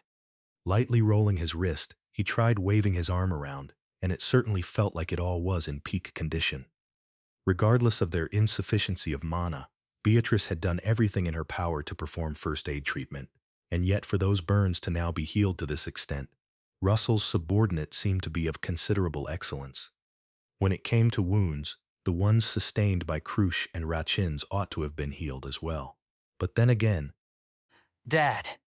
Plunged deep into thought, his hand over his mouth, that was the least of what was weighing on Rachin's at present. With the royal castle ensnared in Capella's evil clutches, if it was true that the upper nobles, starting with the Council of Wise Men, had been replaced, it was likely that Rachin's own father would have been included among them. From the way he spoke, Rachin's gave the impression of harboring a rebellious sentiment towards his father. However, within the surprising intellect he would display from time to time beneath his bravado, it certainly seemed like there was a strong conviction rooted in his upbringing. Neither did that conviction seem to be unrelated to the very father in question. Rachin's, you all right? It's just that I got stripped half naked. It ain't no big deal. I see. Got it. Despite probably grasping the motivation behind that question, Rachin's nonetheless responded in such a manner, and Subaru respected his decision. It was only natural for him to be worried. And right now, Subaru neither possessed the means to resolve the problem, nor was Rachin's feeling at all eager to open up about his feelings. Feelings of concern for those held dear were by no means light. From his own experiences, he would be hard-pressed to say that talking about it would make it any easier, so he could never force Rachin's to do such a thing. Of course, if the latter had wanted to talk about it, he would be willing to listen. But, Oi, are you finally finished with all the tediously tiresome talk? And, as if to completely bulldoze that delicate atmosphere, the door of the infirmary was violently swung open. Striding in with inconsiderate footsteps was the dangerous individual donning a clown mask over his black garb. With an enormous sack hanging from one of his arms, it was Black Dog. Since Subaru and the others were all right, it only made sense that he was too. But you sure like to interrupt, don't you? Right now, we're in the middle of an important conversation. Oh my, it's truly wonderful that you keep so busy in life. Though you seem like the type of guy who'd say you're always struggling to survive anyway, so there's not a single moment or instant of your life that's not spent having an important conversation. Black Dog, please stop. Natsuki Subaru-san is our benefactor. Oh, acting like a goody two-shoes now, aren't we? For a harpy who's so good at getting others to wag their tails for her, to say you aren't wagging your own tail enough isn't an act of taking your hat off, it's one of taking your pants off. Ha ha ha ha. After White Sheep scolded Black Dog's insolent attitude, his counterattack caused her face to flush red. Considering that these two had dropped out from the beloved children together, it did not seem like their relationship was one of complete reciprocated trust like that of Subaru and Beatrice. Of course, Subaru thought to side with White Sheep, but you speak far too many unnecessary things, Black Dog. Keep it short. Shh. We'll be prepared to get a move on shortly, so the rest of you also need to get ready. That's all. Wakyan, I suppose. Whoa, what the hell? Speaking in a coarse manner, Black Dog suddenly hurled the sack he had been carrying over to Subaru and Beatrice. As the two of them evaded it reflexively, the sack plopped down on top of the bed. With excitement, White Sheep opened up the mouth of the sack, and present within, they are robes with the effect of cognitive disruption. I acquired them through Roswal. We have provisioned them for Natsuki Dono, Beatrice Dono, and Crusch-sama. Ah, there is a spare for Rations Dono as well. Why, thank you for throwing me in like an extra. As Rachines resentfully spat those words at his poor treatment, Subaru raised an eyebrow at the sound of cognitive disruption, something he had not heard for a while now, before taking out the robes and laying them out on Beatrice's lap. They were fashioned of white fabric. It was uncertain to Subaru by mere touch, but Beatrice nodded with a hmm. Certainly there is no doubt that Roswal had a hand in this, in fact. With this, there is more credence to the notion that Goatee over there is a friend of Roswal's, I suppose. You say it as if it's a disappointing revelation. For wanted persons like us, these robes are quite appreciated, but did you just say we'll be moving? Is this not the base of the Six Tongues? No, this is nothing more than one of our several smaller outposts. It is insufficient in combating the present might of the beloved children. We shall vacate before long. But that's... No. I guess you guys would know how fearsome the opponent is far better than I do, Russell-san. Sorry. I know I'm just along for the ride here. I'll comply with your directions.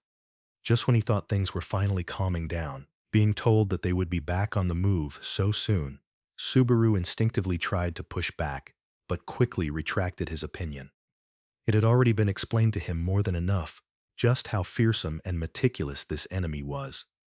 If he had not been able to unite with Russell and the others, there was no doubt he would still be under pursuit by this invisible enemy, even now. For this reason, Subaru settled on following Russell's intentions here. However, And so, are we moving right away? Or rather, I wonder if our next destination is far from here. Indeed, it might take some time. After all, we will be departing the royal capital. Huh? Unable to swallow the explanation that struck his eardrums, Subaru widened his eyes. Thinking he had perhaps misheard, he waited for Russell to weave a different combination of words. But those hopes of Subaru's were in vain, for Russell's expression wavered not. Naturally, as the seconds continued to tick by, Subaru would have no choice but to gulp down the words that had just been spoken to him. We cannot assent to that so easily, in fact. From your current manner of speech, we would be abandoning Amelia within the castle, I suppose. Indeed. Please do not misunderstand when I tell you this, but we cannot spare any measures to converge with the fugitive members of your camp within the royal capital. We are already in the palm of the enemy's hand. If we fail to act before that hand closes, sealing off all our remaining opportunities, it will be irreparable. That would be... but... Allow me to reiterate, we shall abandon this outpost and flee the royal capital.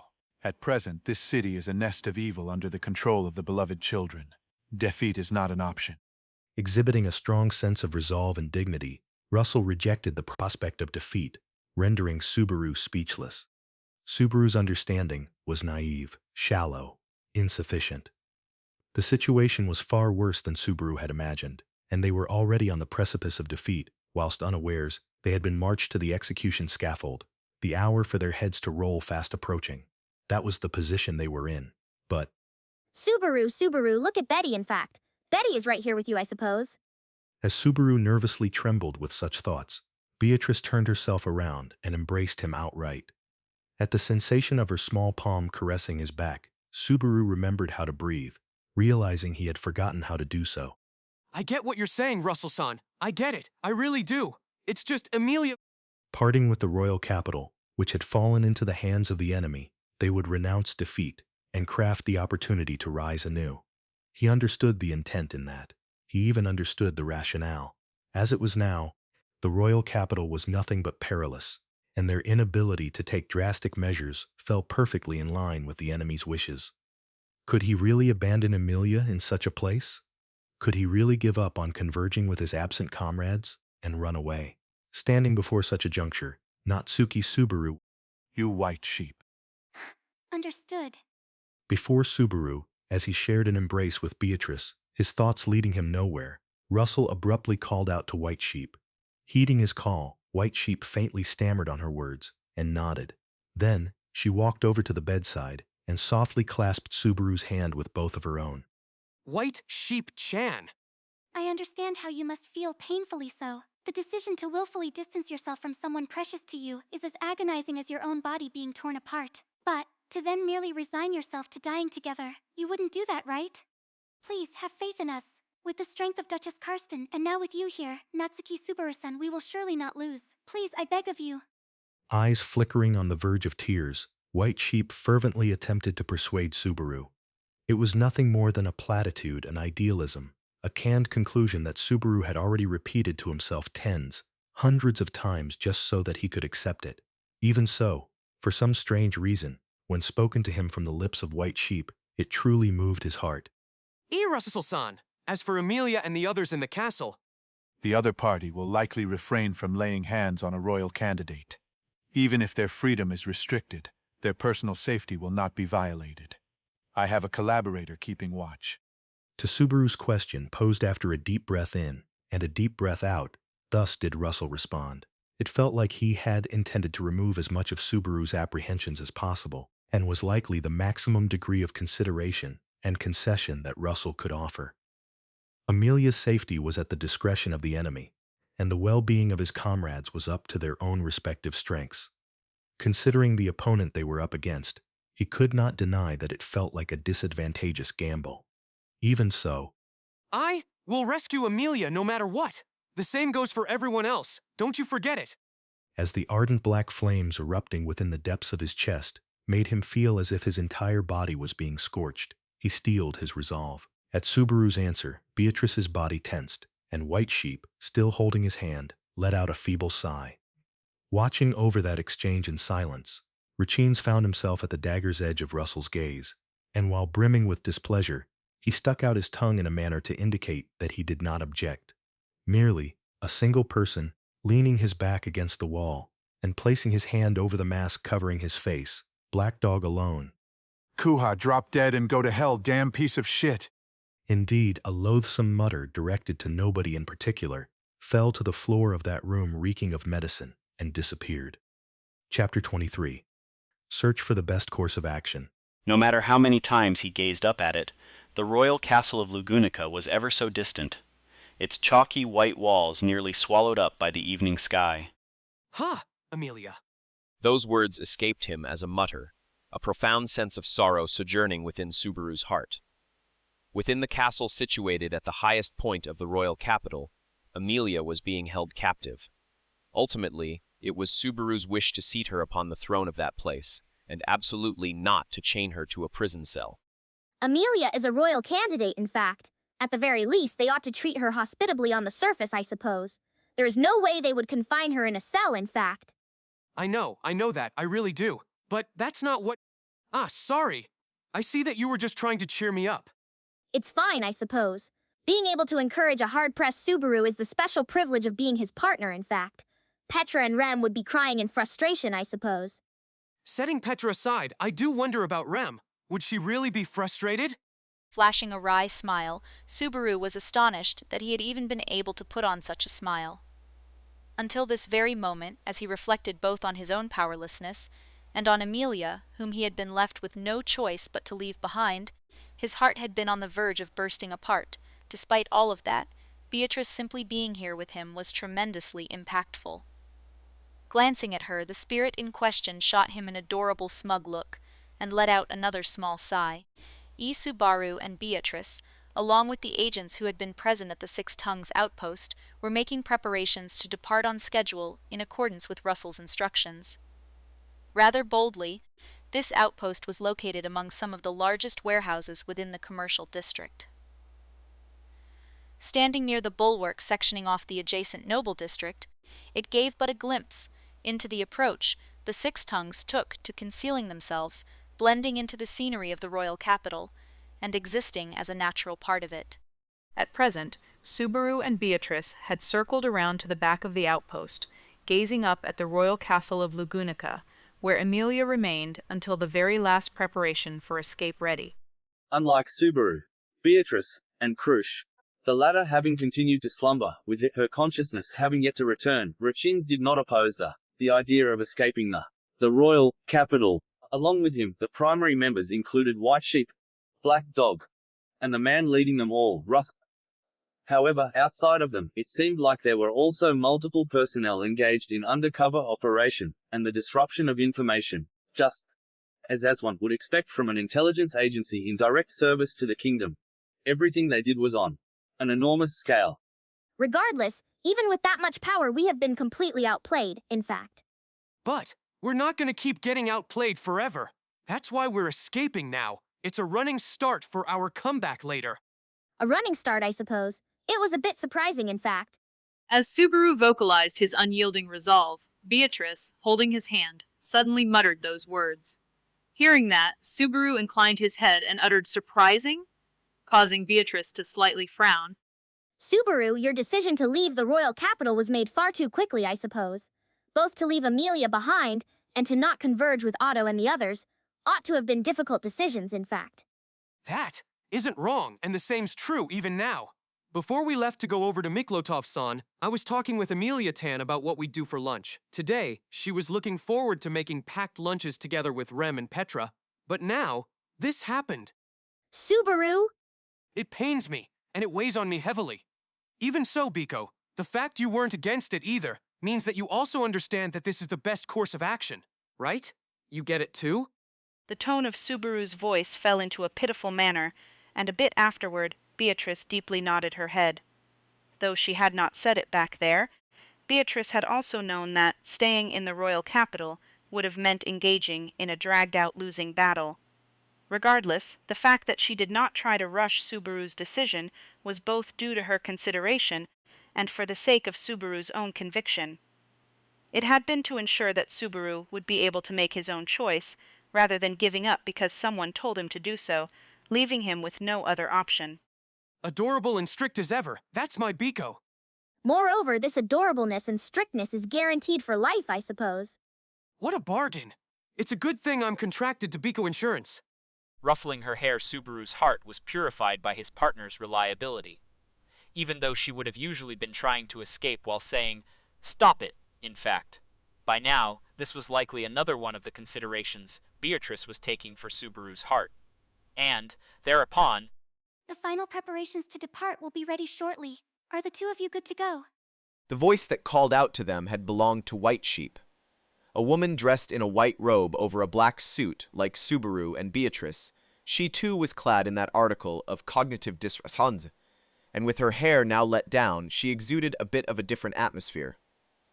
By combining cognitive disruption with a light disguise, the resultant style was that of concealing identity.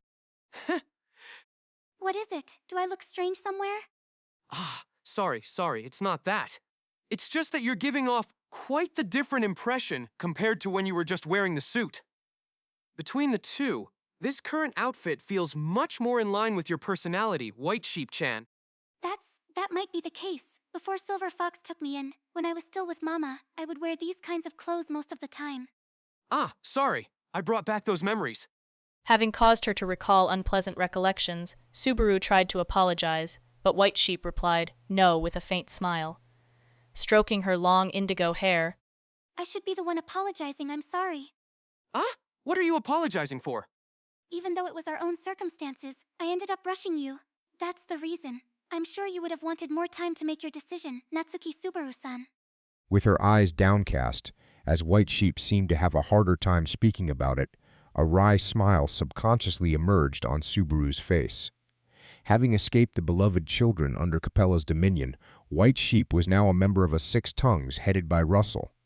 But her inherent good nature was certainly not suited to being the subordinate of a villain or being a spy. After all, she was even willing to take responsibility for the time Subaru had been given to make his decision. You don't have to burden yourself with my problems. I don't believe that you rushed me either.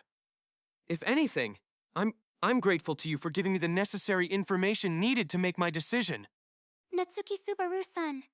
But if you're still going to feel daunted either way, then could you at least stop with that? Huh? The way you're calling me Natsuki Subaru-san, with my full name. Either Natsuki-san or Subaru-san is fine, though I wonder which you'd prefer. I'll be ready for it, so don't worry. Shrugging his shoulders, Subaru attempted to dramatize as much amiability as possible through his request, and receiving that, White Sheep widened her eyes, her lips repeatedly opening and closing for a short while. Witnessing White Sheep in such a state, Beatrice let out a heavy sigh from beside Subaru. There is no need to read too deeply into it, in fact. The words mean exactly what he said, I suppose. The hell's with that unnecessary warning note? What else could I have possibly meant?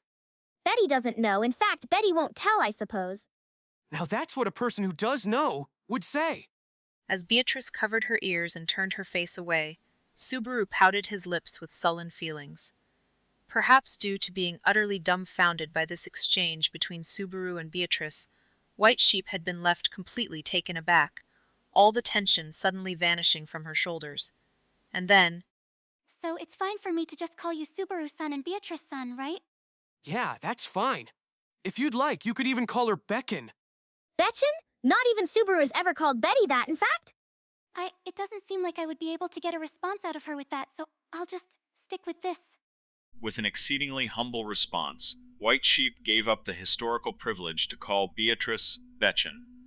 However, White Sheep did not appear to harbor any regrets about that, and instead gazed at Subaru with eyes afflicted by an entirely different anguish. At the same time that Subaru furrowed his brow at her demeanor, she began to move her lips. Subaru-san, about tea? Oi! You fucks, how long are you gonna keep dawdling? Get your asses here now! But thereupon, Rachins barged in with a rowdy voice. At the extra-honed glint in Rachins's already sharp Shihaku eyes, White Sheep hunched her shoulders with a frightened "Hiyu," shielding White Sheep behind him as Subaru trained his gaze upon Rachins. Man, that robe really doesn't suit you, you know? Shut up, leave it be. Rather, why the hell do I gotta be bossed around by Russell Fellow of all people? Get the damn people with slave contracts to do the work instead. It's not something like a slave contract. White Sheep-chan, when you get that worked up, it makes it seem like it's really the case. After rebuking White Sheep for taking Rachins' nasty comments so seriously, Subaru once again looked in the direction of the distant castle, and heaved a long sigh. All he prayed for was her safety. Amelia is also praying the same thing for Subaru, I suppose. For the both of us, rather. That would make me happier than if it were just me, and it also seems more like Amelia to do so. Responding to Beatrice, who guessed his innermost feelings at a single glance, Subaru turned away from the castle, as if to try to shake away from his lingering regrets, and took the first step forth. From there, they proceeded to walk through the interior of the outpost, and would go on to board the dragon carriages waiting out front. Then, within the outpost that was nearly entirely cleared out in such a swift fashion, he caught sight of a robed figure attempting to carry out a large box in their arms. Though the contents of the box were unbeknownst to him, he saw that they were having quite a bit of difficulty with the weight. This should be brought out to the dragon carriages outside, right? Ah! Quickly extending a helping hand, Subaru nimbly heaved up the box in their stead.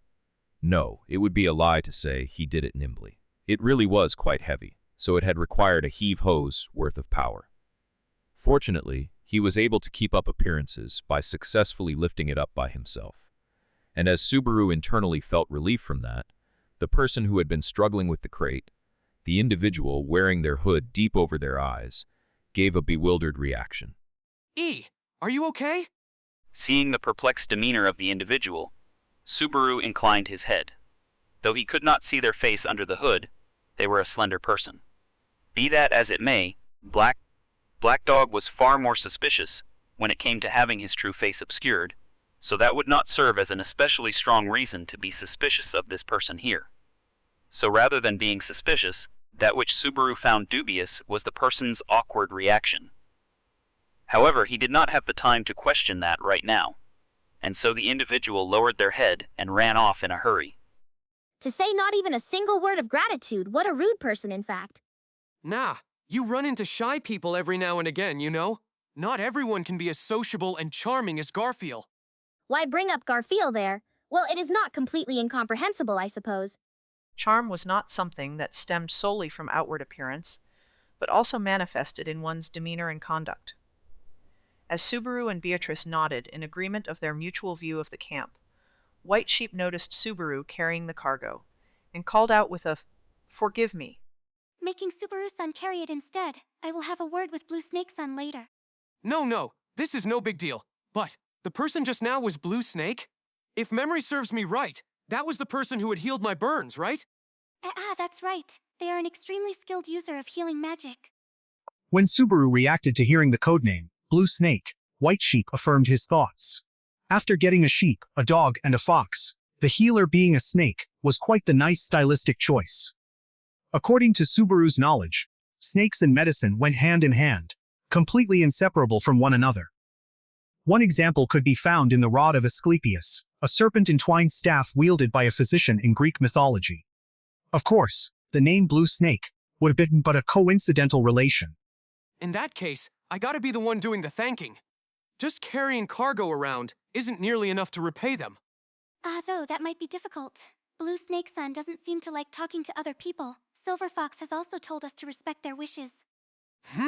A doctor who dislikes people? They're seeming more and more like an excellent physician. Capable yet stubborn. Those seem to be the prerequisites for the great doctors that one would often see in anime and manga. Regardless, what White Sheep had pointed out, Subaru decided against making further contact with Blue Snake. Instead, he decided that if he ever saw them struggling to carry cargo again, he would help them as a way of steadily repaying the favor. In any case, onward it is, so that we may return anew. Indeed, as if to inform none other than his own self, Natsuki Subaru declared those words, and with Beatrice in tow, nestled close they set foot outside of the outpost. The principle of cognitive disruption is to slightly alter the impression and presence that one naturally exudes, and suppress the resultant unease to a minimum. In other words, in the midst of a rigorous surveillance net, it is nothing more than temporary peace of mind. Do not rely on it too much. Receiving those words while sitting opposite to Russell in the dragon carriage, Subaru gave a small nod and pulled the hoods of both himself and of Beatrice beside him down a little lower. With the 6 tongues preparations in order, they were amidst a caravan of dragon carriages masquerading as a merchant collective departing the royal capital. The provisioned dragon carriages were not anything fancy, but rather kind of the general model that eliminated all the unnecessary extravagance, something peddlers would use to traverse highways, much less the streets of the royal capital. In order to disguise themselves as a band of merchants, the caravan was comprised of not 1, not 2, but 10 carriages, so while he felt apprehensive that this might actually lead to them drawing more attention, please rest assured. At present, the royal capital is enveloped in a bit of an air of tension. There are many who find that unfavorable, and have thus elected to leave the royal capital for a time. We will be following suit. When you say an air of tension... Of course, it is out of fear for the possibility that there are dangerous wanted fugitives lurking within the city. The kingdom soldiers are being mobilized to no small degree, and there are overbearing investigations being carried out. The death of Sir McMahon is still being hidden from the public, but the atmosphere of emergency cannot be concealed. That would make sense. I'm sure everyone must be filled with anxiety. With the affirmation of how he had envisioned the atmosphere of the royal capital, Subaru took pity on the people of the royal capital who were getting wrapped up in lust's conspiracies. Upon doing so, Russell slightly narrowed his eyes. Natsuki Dono, could it be that you are not only worried for Amelia-sama and the members of your camp, but even for the citizens of the royal capital? Huh? Nah. Well, I wouldn't say I'm worrying for them, but I guess I do wonder if they'll be okay. Even if it's Capella, surely she wouldn't go as far as using her authority to replace even the citizens for no reason. I guess the fact that I really can't say that for sure is the root of how I'm feeling. Given that they were the individuals possessing the right of decision-making within the royal castle, it could be said that replacing the Council of Wise Men and the upper nobles was unmistakably the optimal method for hijacking the country. In comparison to them, using her authority on mere citizens would not escape the classification of mere harassment, but Capella was also quite capable of performing such atrocities with glee. Of course, her actions Bristol had propagated knowledge of her existence and of the effects of her authority of lust, a deliberate act aiming to keep the 6 tongues occupied, but... Or, Russell-san? Suddenly, when his thoughts reached that point, Subaru noticed that Russell had been keeping silent. Receiving Subaru's call, Russell stroked his goatee, and with a single eye closed, he briefly followed up with no. Your fears are completely justified, Natsuki Dono. I know not if it shall serve as any consolation, but it is not the case that the 6 tongues is withdrawing from the royal capital altogether. in order to both maintain a grasp on the situation and to manufacture disruptions. A non-negligible number of us will remain behind. I hope that you can place your faith in their labor. Yeah, sorry, but I've got no choice but to leave that to you all, Russell-san. If I had 10 or 20 more arms and 5 or 6 more bodies, I might be more useful, but... That is a preposterous hypothetical, in fact. Subaru is perfectamundo as he is now, I suppose. Well, I appreciate your evaluation. Anyhow, the only ones we can rely on for that side of things are Russell-san and his people. Go ahead and show me the hidden strength of the Six Tongues Intelligence Agency. Flashing his firmly tightened fist, Russell drew back his chin as if to acknowledge it. While finding that response heartening, Subaru directed his attention to the back of the dragon carriage, toward another dragon carriage behind them. As previously mentioned, the Six Tongues had disguised 10 dragon carriages as a merchant convoy, but the one that Subaru and Beatrice were riding in was right at the forefront, with the personnel dispersed throughout. The one weighing on Subaru's mind above all else was Crusch, who had not reawakened even a single time at the outpost. Ever since she had fallen into a slumber in the sewers, her consciousness had not returned. Just before she fell asleep, Crusch had stated that it was the influence of her dragon eye, but that had merely been a self-diagnosis, and in reality, he still had no idea whatsoever as to what that dragon's eye really was. Although Beatrice had also said that the only cause had been fatigue. Are you concerned regarding Crusch-sama? Yeah, but you ought to be too, right? If you want to borrow Crusch-san's strength in order to fight against the beloved children, shouldn't you be feeling uneasy? There is certainly a worry. However, a talented individual without peer when it comes to medical diagnosis has certified that there are no fears regarding Crusch-sama's body itself. Of course, there are some concerns about the dragon's eye you spoke of, Natsuki Dono, but... Right now, there's no choice but to handle her carefully and patiently wait for her to wake up, huh? Precisely. As his concerns received a polite response, Subaru lamented just how many things were beyond his own capabilities. In actuality, the Six Tongues were prioritizing Crusch's well-being above all else. There was no doubt that they were exhausting all of their efforts for her sake. For that purpose, they had even gotten a talented practitioner of healing arts. Come to think of it, was it Blue Snake-san? I briefly encountered them earlier, but is that person keeping Crusch-san company? Did you meet Blue Snake? Huh? Ah, yeah, just on the level of passing by right before we left. Couldn't get a peep out of them, though. White Sheep also told me, but I guess they're a bit of a shy person. Indeed, by and large that is not mistaken. Crusch-sama is also being handled by Blue Snake, rest assured. Perhaps because he had been quite taken aback by the fact that Subaru had encountered Blue Snake, who was either shy around strangers or just disliked other people. The fact that this was the first time Russell had needed to take a moment before answering was somewhat refreshing. Merely, while on the one hand he was relieved to hear that Blue Snake would be attending Crusch, Ferris must also be pretty worried. Dismissed from his position as Crusch's one and only knight, Ferris had turned a cold shoulder to Subaru's proposal to mediate things between the two of them. Subaru did not know what he had done after they parted at the cemetery in the royal capital, but there was certainly no doubt he was still within the capital.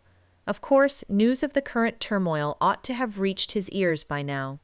At the very least, it would be best if he had managed to join up with Wilhelm and refrained from taking any hasty actions, and just when he hit upon that thought. Iwi stopped? Suddenly, assailed by the sensation of the dragon carriage coming to a standstill, Subaru reflexively stiffened his body. He promptly put his arms around Beatrice's shoulders and attempted to prepare for any unexpected circumstances. But, at Subaru's reaction, Russell faced him with a smile, saying, "Rest assured." It seems we have arrived at the inspection queue before the main gates of the royal capital. There is usually a bit of congestion, but it looks like we will have to wait quite a while. Wait for quite a while?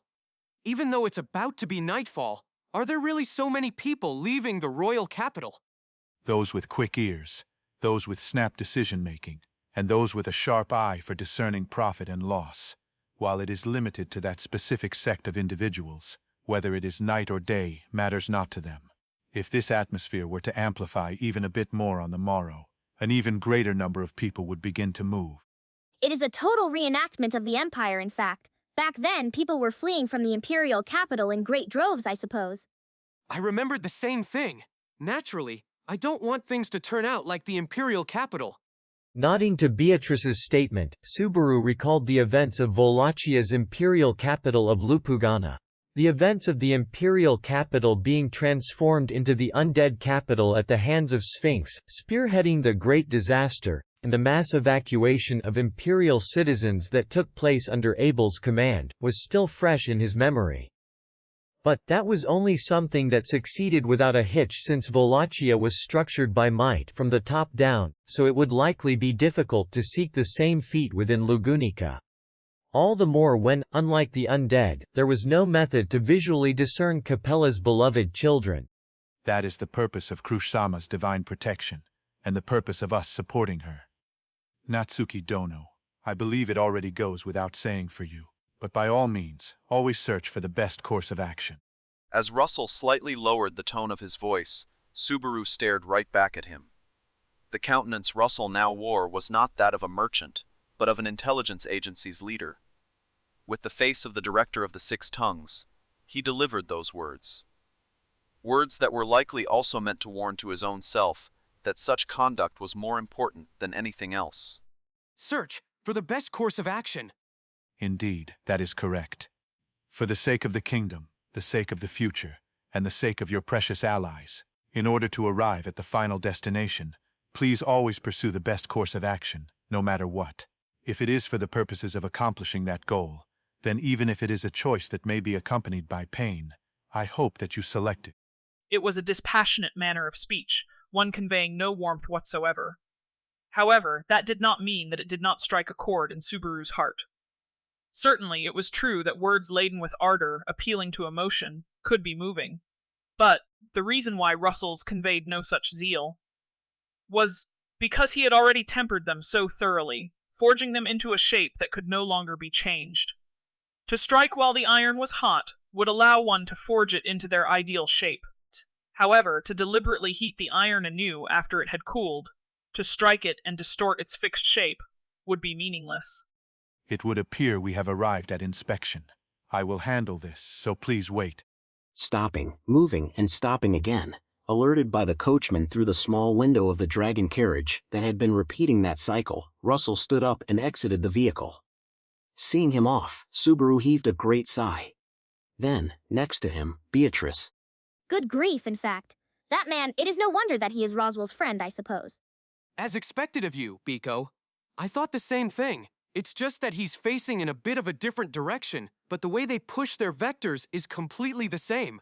Search for the best course of action, huh? Subaru is always doing that, in fact. Betty can give her stamp of approval, I suppose. Beatrice was properly offended, just as if Subaru had been told that he had been slacking. Of course, that was likely not Russell's intent, and Beatrice would have also understood that. At the same time, she also knew that people capable of doing so would always be saddled with such frustrations. E-inspection seems like it's pretty strict. Standing up, he peeked through the small window to the coachman's seat, and glimpsed the state of things outside. As Beatrice lined up alongside him and peered through with an "in fact," what they saw was the general reception window installed at the gate of the royal capital, and a separately constructed provisional lookout post. It seemed like the counter just required a permit for passage, and a catalog of all the cargo being transported, so usually merely entering and exiting the royal capital was not too strict. What pushed it over the edge was that the level of security employed at the entrance to the noble district was now being enforced even in a place like this. Yes, we are exceedingly apprehensive. Hence, I believe you could even say acting quickly is but a given for a merchant. We have the necessary permits and inventory in order here. All of the cargo is already tagged with seals of approval, but would you like to take a look over here to verify everything once more? At a glance, the inspection was well underway, as Russell spoke such words to the guard in charge. White Sheep was standing by his side, clad in a cognitive disruption robe, and carrying several documents which Russell presented to the guard in rapid succession. At that silent yet undeniably aggressive and threatening act, the guard appeared to be overwhelmed. You do not seem to be missing any documents, and the stamp of the Commerce Guild appears to be legitimate. As for the items catalogued, are they primarily medical supplies?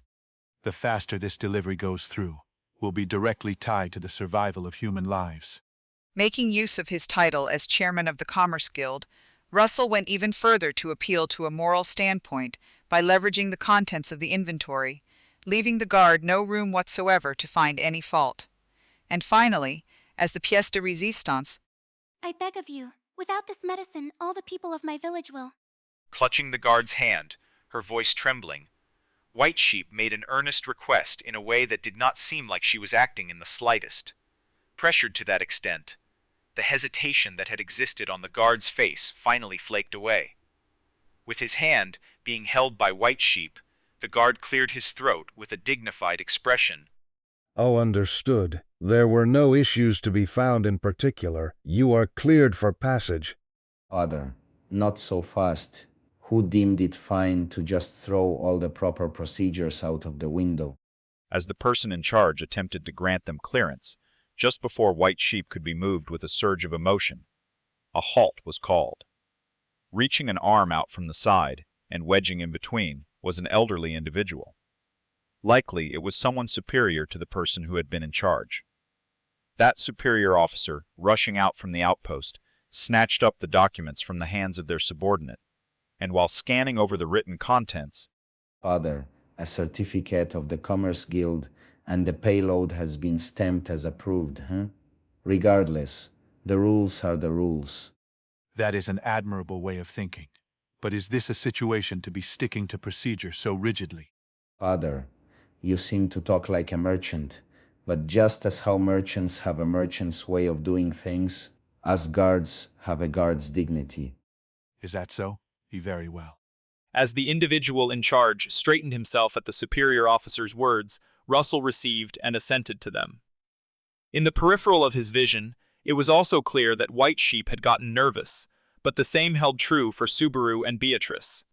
He knew that they had all the necessary documents, as well as dummy dragon carriages, and yet... This might be bad. Biko, hurry up and get into my pocket! You're panicking too much, I suppose. No matter how minimum Pretty Betty is, she won't fit, in fact. More importantly, act more dignified. Panicked by the possibility of this dragon carriage being examined, Subaru and Beatrice got into a big kerfuffle.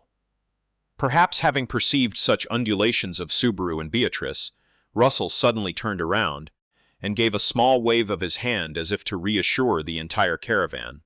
At that gesture, Subaru felt a wave of relief, believing that he must have a countermeasure ready. It happened immediately as he thought that. Great tremors, echoes of destruction, and a multitude of screams rang out from behind the line of traffic. At first, Subaru had nearly mistaken that shaking for the dragon carriage setting off, those sounds for the frame of the carriage creaking, and the audible voices for some sort of cheering. That was just how sudden, just how out of left field these events had been. What happened? His expression distorting in shock, Subaru leaped onto the seat of the dragon carriage with Beatrice in his arms, and through the large window at the back, he went to confirm what had happened behind the caravan, toward the direction where the commotion was coming from. Upon doing so, the sight before his eyes was that of a line of carriages in disarray, erupting with pillars of smoke, as well as several people bolting out from amidst the fumes in a confused panic, which also shrouded a building that appeared to be half destroyed.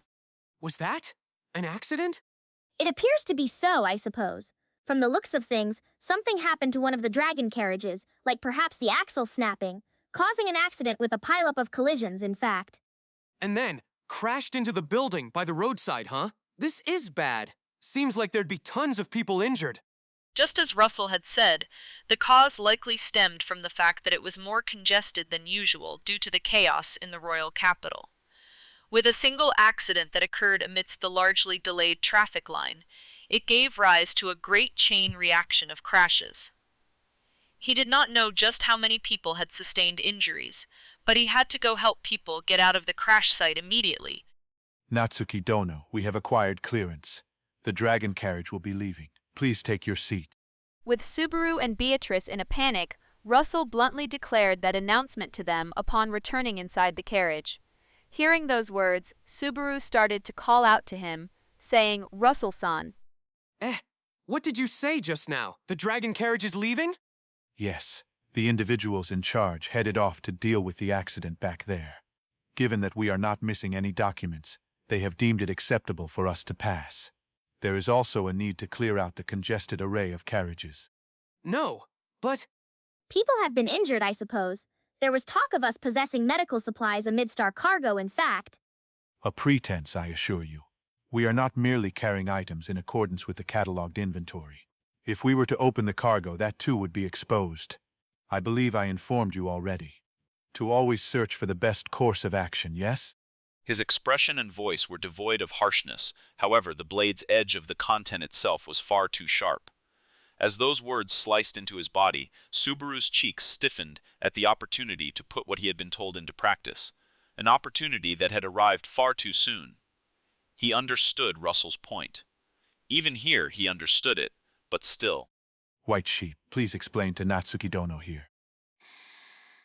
As Subaru hung his head, gritting his teeth in silence, Russell sighed and called out behind him.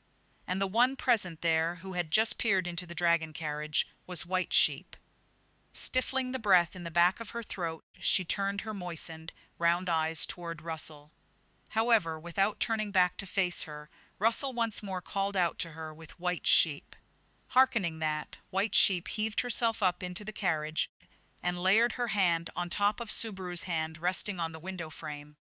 Subaru-san, please listen to me here. It will be fine. The guards will properly handle it, assuredly. Everything will be fine. White Sheep! Chan! Obeying Russell as he attempted to pass a callous decision, White Sheep made such an appeal. For a moment, a vehement refusal attempted to emerge forth from within Subaru, however. From the trembling in White Sheep's hand and voice, it was firmly imparted that she did not truly wish to overlook them either. Desperately, earnestly, and even so, she was still doing her utmost to adhere to the best course of action. In that case, just what was it that Subaru ought to do here? Subaru. From within the embrace of his arms, Beatrice called out to Subaru. What lay within her eyes was the light of resolve, and her trust in Subaru. That radiance was the exact same as when she had promised to venture together unto hell with him in the sewers, and to go along with whatever Subaru chose to stand for, no matter what it was. Even if it meant sharing the burden of sin alongside him, Beatrice would not waver.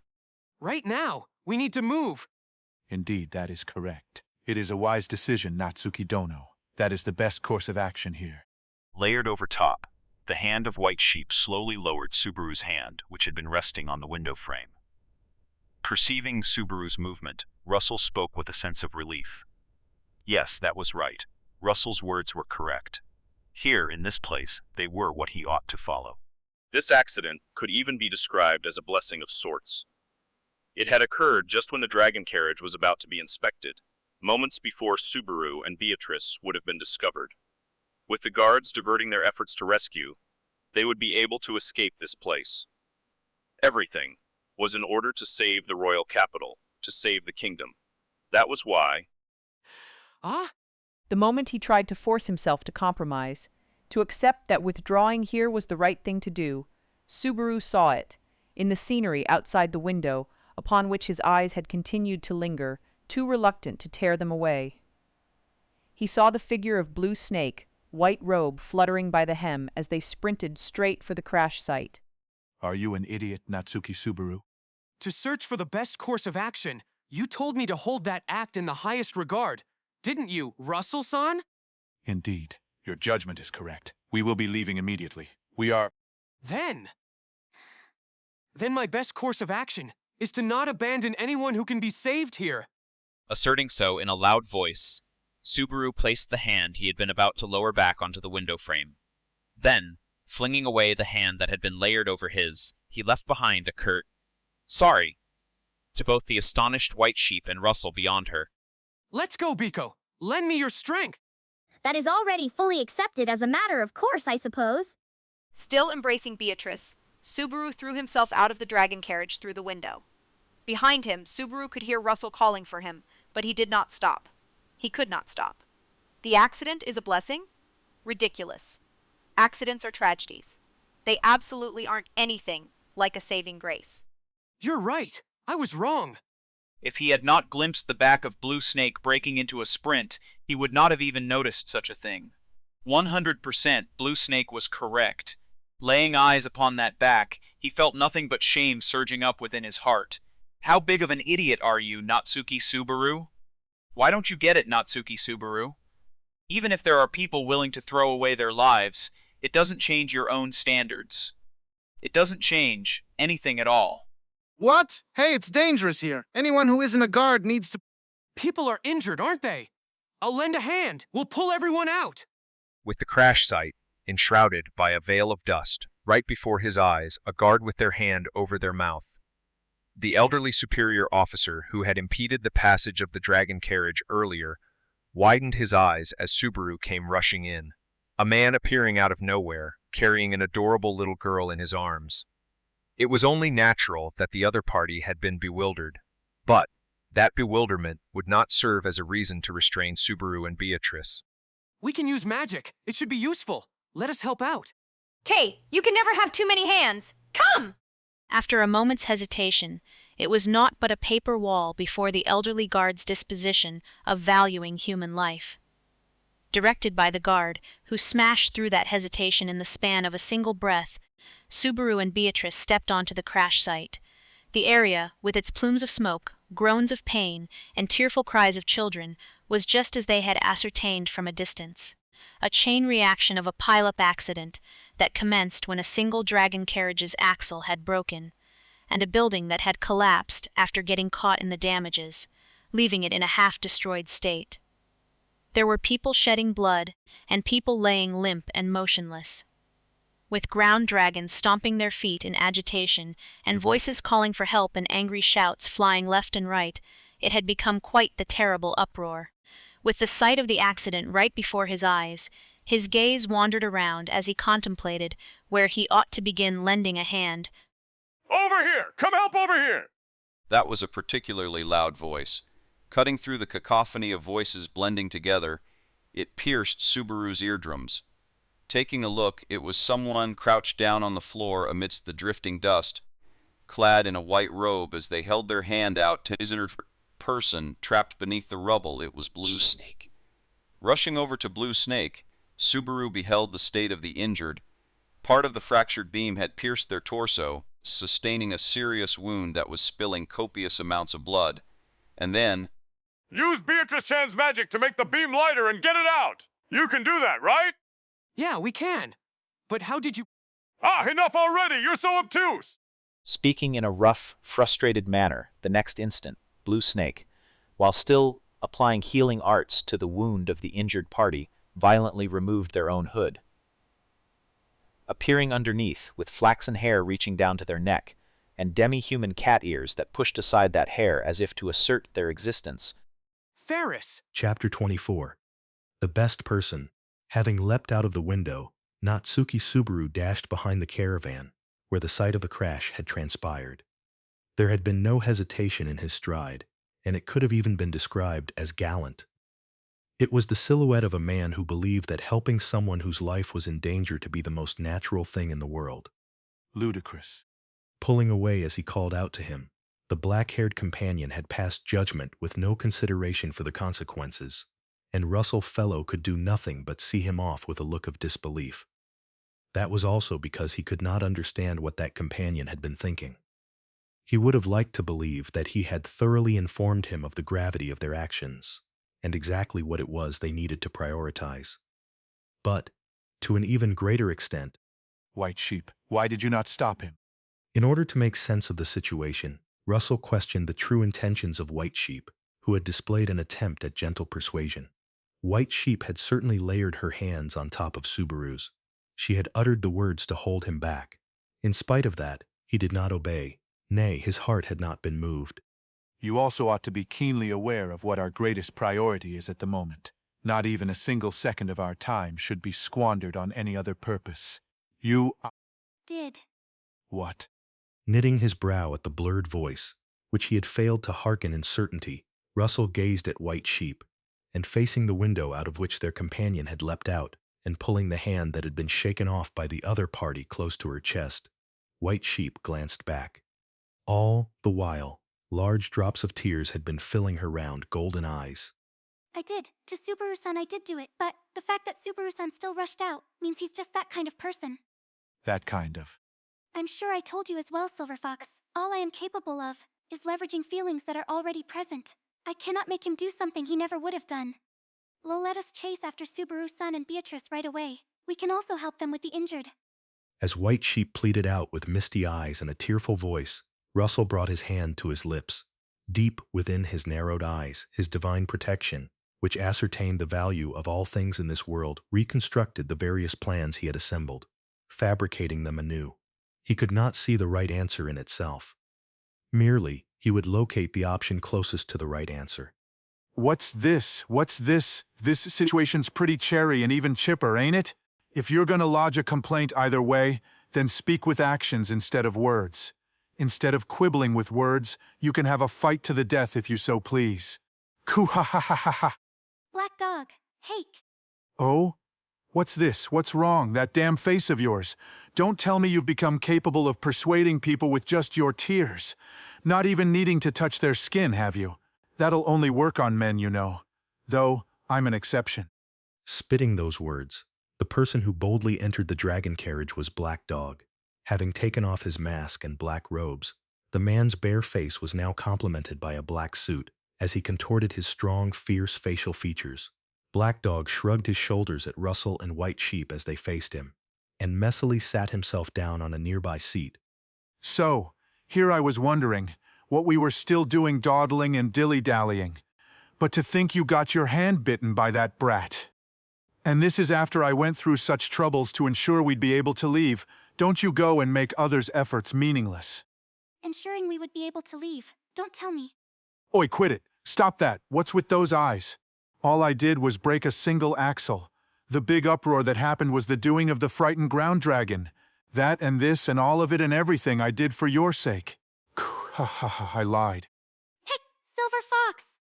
White Sheep diverted her gaze away from Black Dog, who was flashing a crude smile while crossing his legs in his seat, and directed her eyes burning with righteous indignation toward Russell. On the receiving end of her sincere ire, Russell lowered the hand he had placed to his mouth. Let us depart. Are you serious? As White Sheep widened her eyes in disbelief, Russell affirmed her thoughts. From the outset, our greatest priority was securing Crusch-sama. I had wanted to secure others as well if possible. But with our outstretched hand rejected, it is all for naught.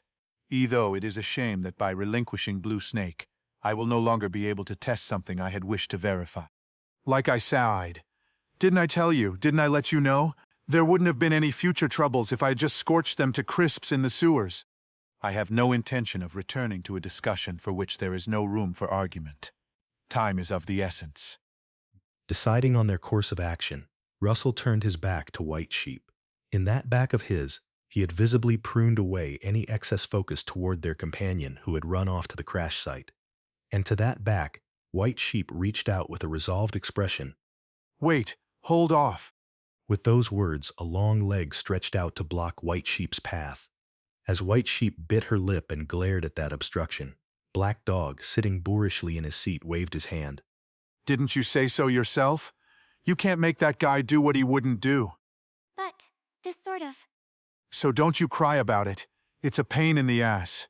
It's not like I'm being careful to keep that piece of shit in a good mood or anything. It's just that maybe you might not even really need to do anything.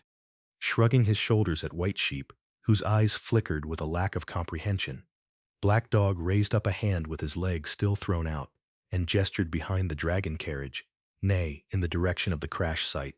And then, the nature of the clamor and tumult has shifted. In that case, what becomes of our course of action? Koo-ha-ha-ha-ha. Dust and dirt adrift at the crash site, there yet remained the threat of the half-destroyed building collapsing. The ceiling had fallen through, and a person had been injured, impaled by its lumber, and was thus stripped of their consciousness, the wound mortal by anyone's measure. That was, had it not been for him, who remained there continuously applying healing magic. Ferris? removing his hood with a single hand. The person who had revealed his face, Ferris, left Subaru bewildered with his presence. Just a little while beforehand, he had been weighing on Subaru's mind. He had gone through a terribly hard time, and yet he had still turned down Subaru's outstretched hand, calling it prideful. So what he was currently doing had been a mystery. Never had Subaru imagined that they would now be in the same group together, with him operating under the name Blue Snake. What are you doing? Are you even listening? Hey.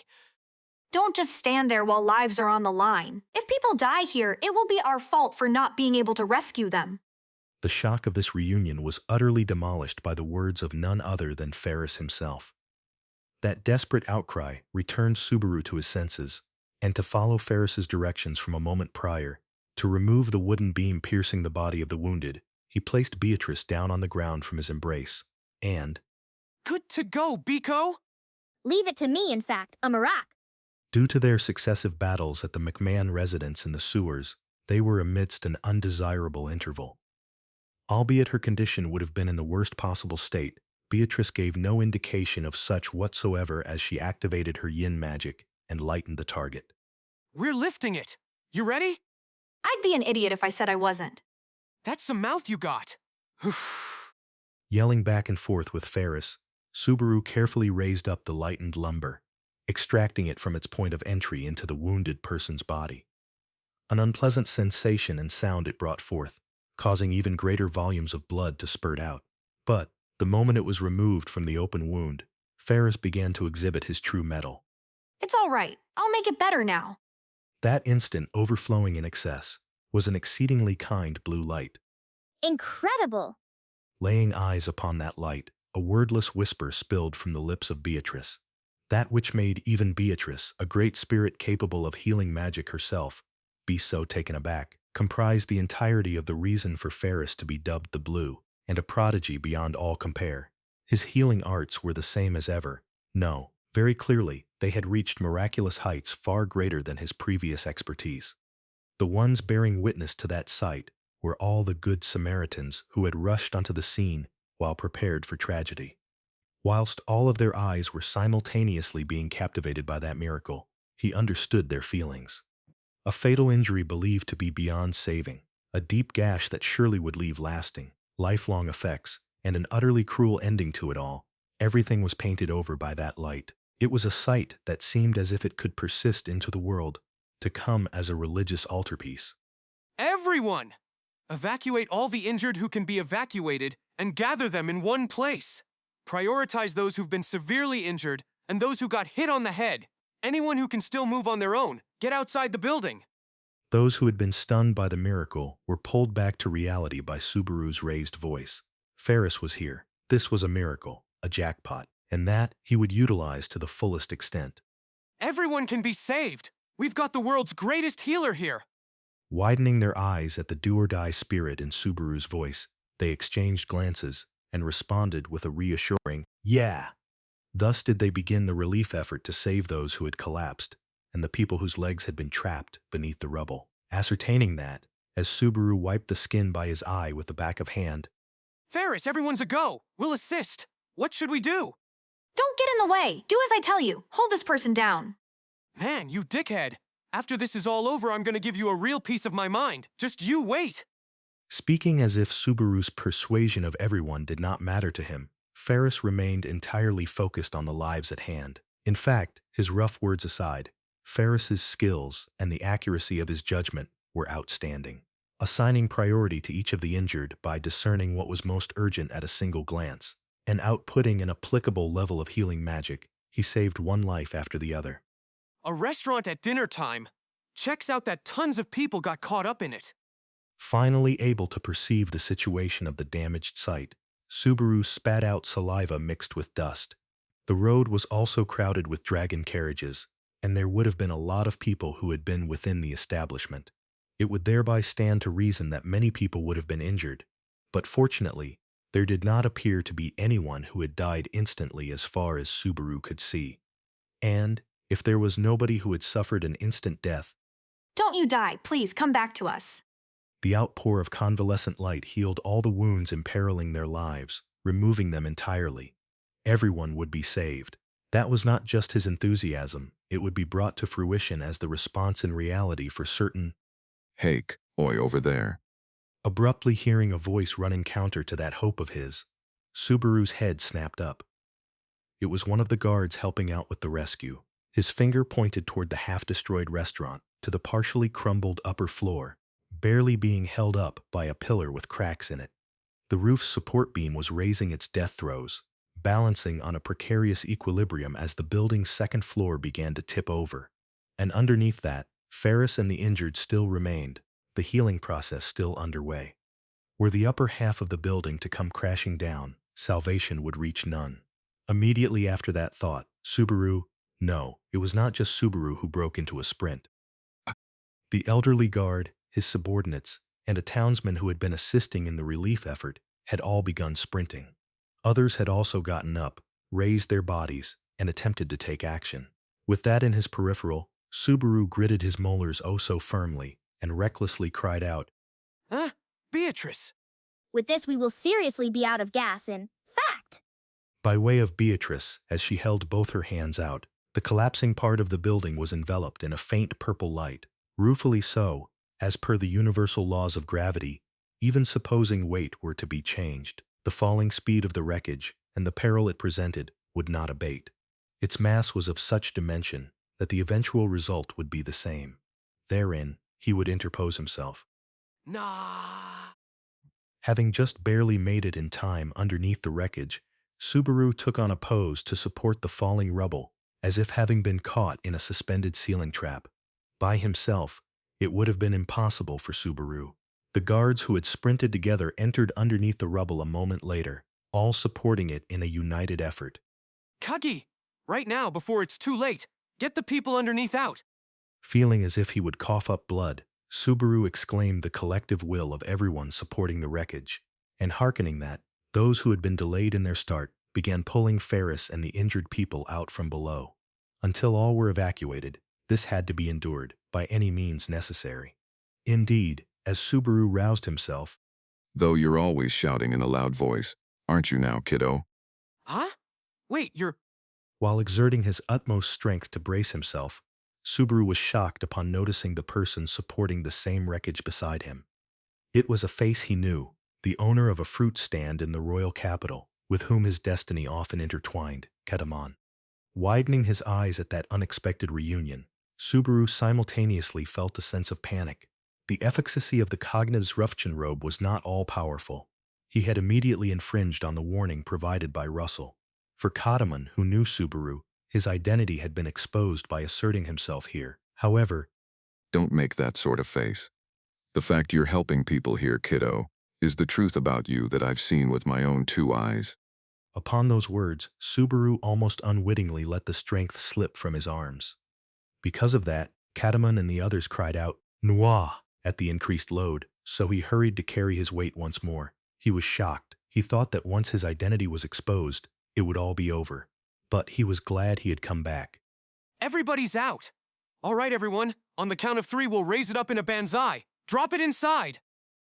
Gritting his teeth in endurance to the point that his molars were creaking, everyone cried out, 1, 2, and 3. In unison, the wreckage they threw onto the ground with their full-force banzai was nearly the entirety of what had been above the second floor of the building. As soon as it left the hands of everyone, the efficacy of the magic was lost, and it regained its original destructive weight. Get out! Get out! Get out! Get out! Get out! Get out! Get out! An explosive, weighty sound of destruction echoed to their backs, and the group who had been supporting the wreckage evacuated with all their might. As if tumbling, Subaru fled from that which had felt almost murderous and rolled over. Rolling like that, he sprawled out onto the ground and gazed up towards the dust-clouded heavens. Haha! No part of me got crushed, did it? Relax, everything's fine, ain't it? We got the greatest healer in the world here, don't we? Even if it can be healed, I don't want to see any of my limbs torn off.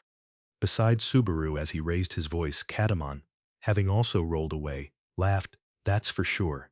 Such laughter could also be heard from the others around them, and it seemed like the unit who had held up the wreckage had all made it out all right.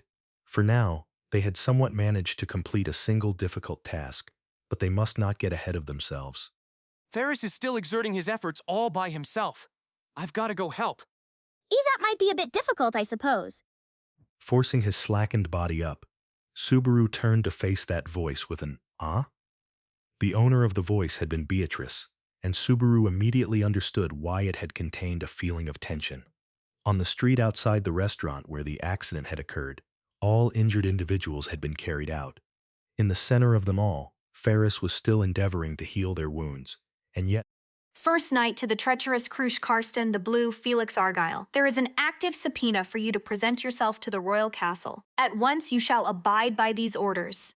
after all, a company of knights had encircled Ferris, holding him at the ends of their swords in an act of intimidation. The company of roughly 30 knights, all were clad in white uniforms demonstrating their affiliation with the royal guard. Bearing witness to that sight, one that went against all reason, a white void was birthed in Subaru's mind.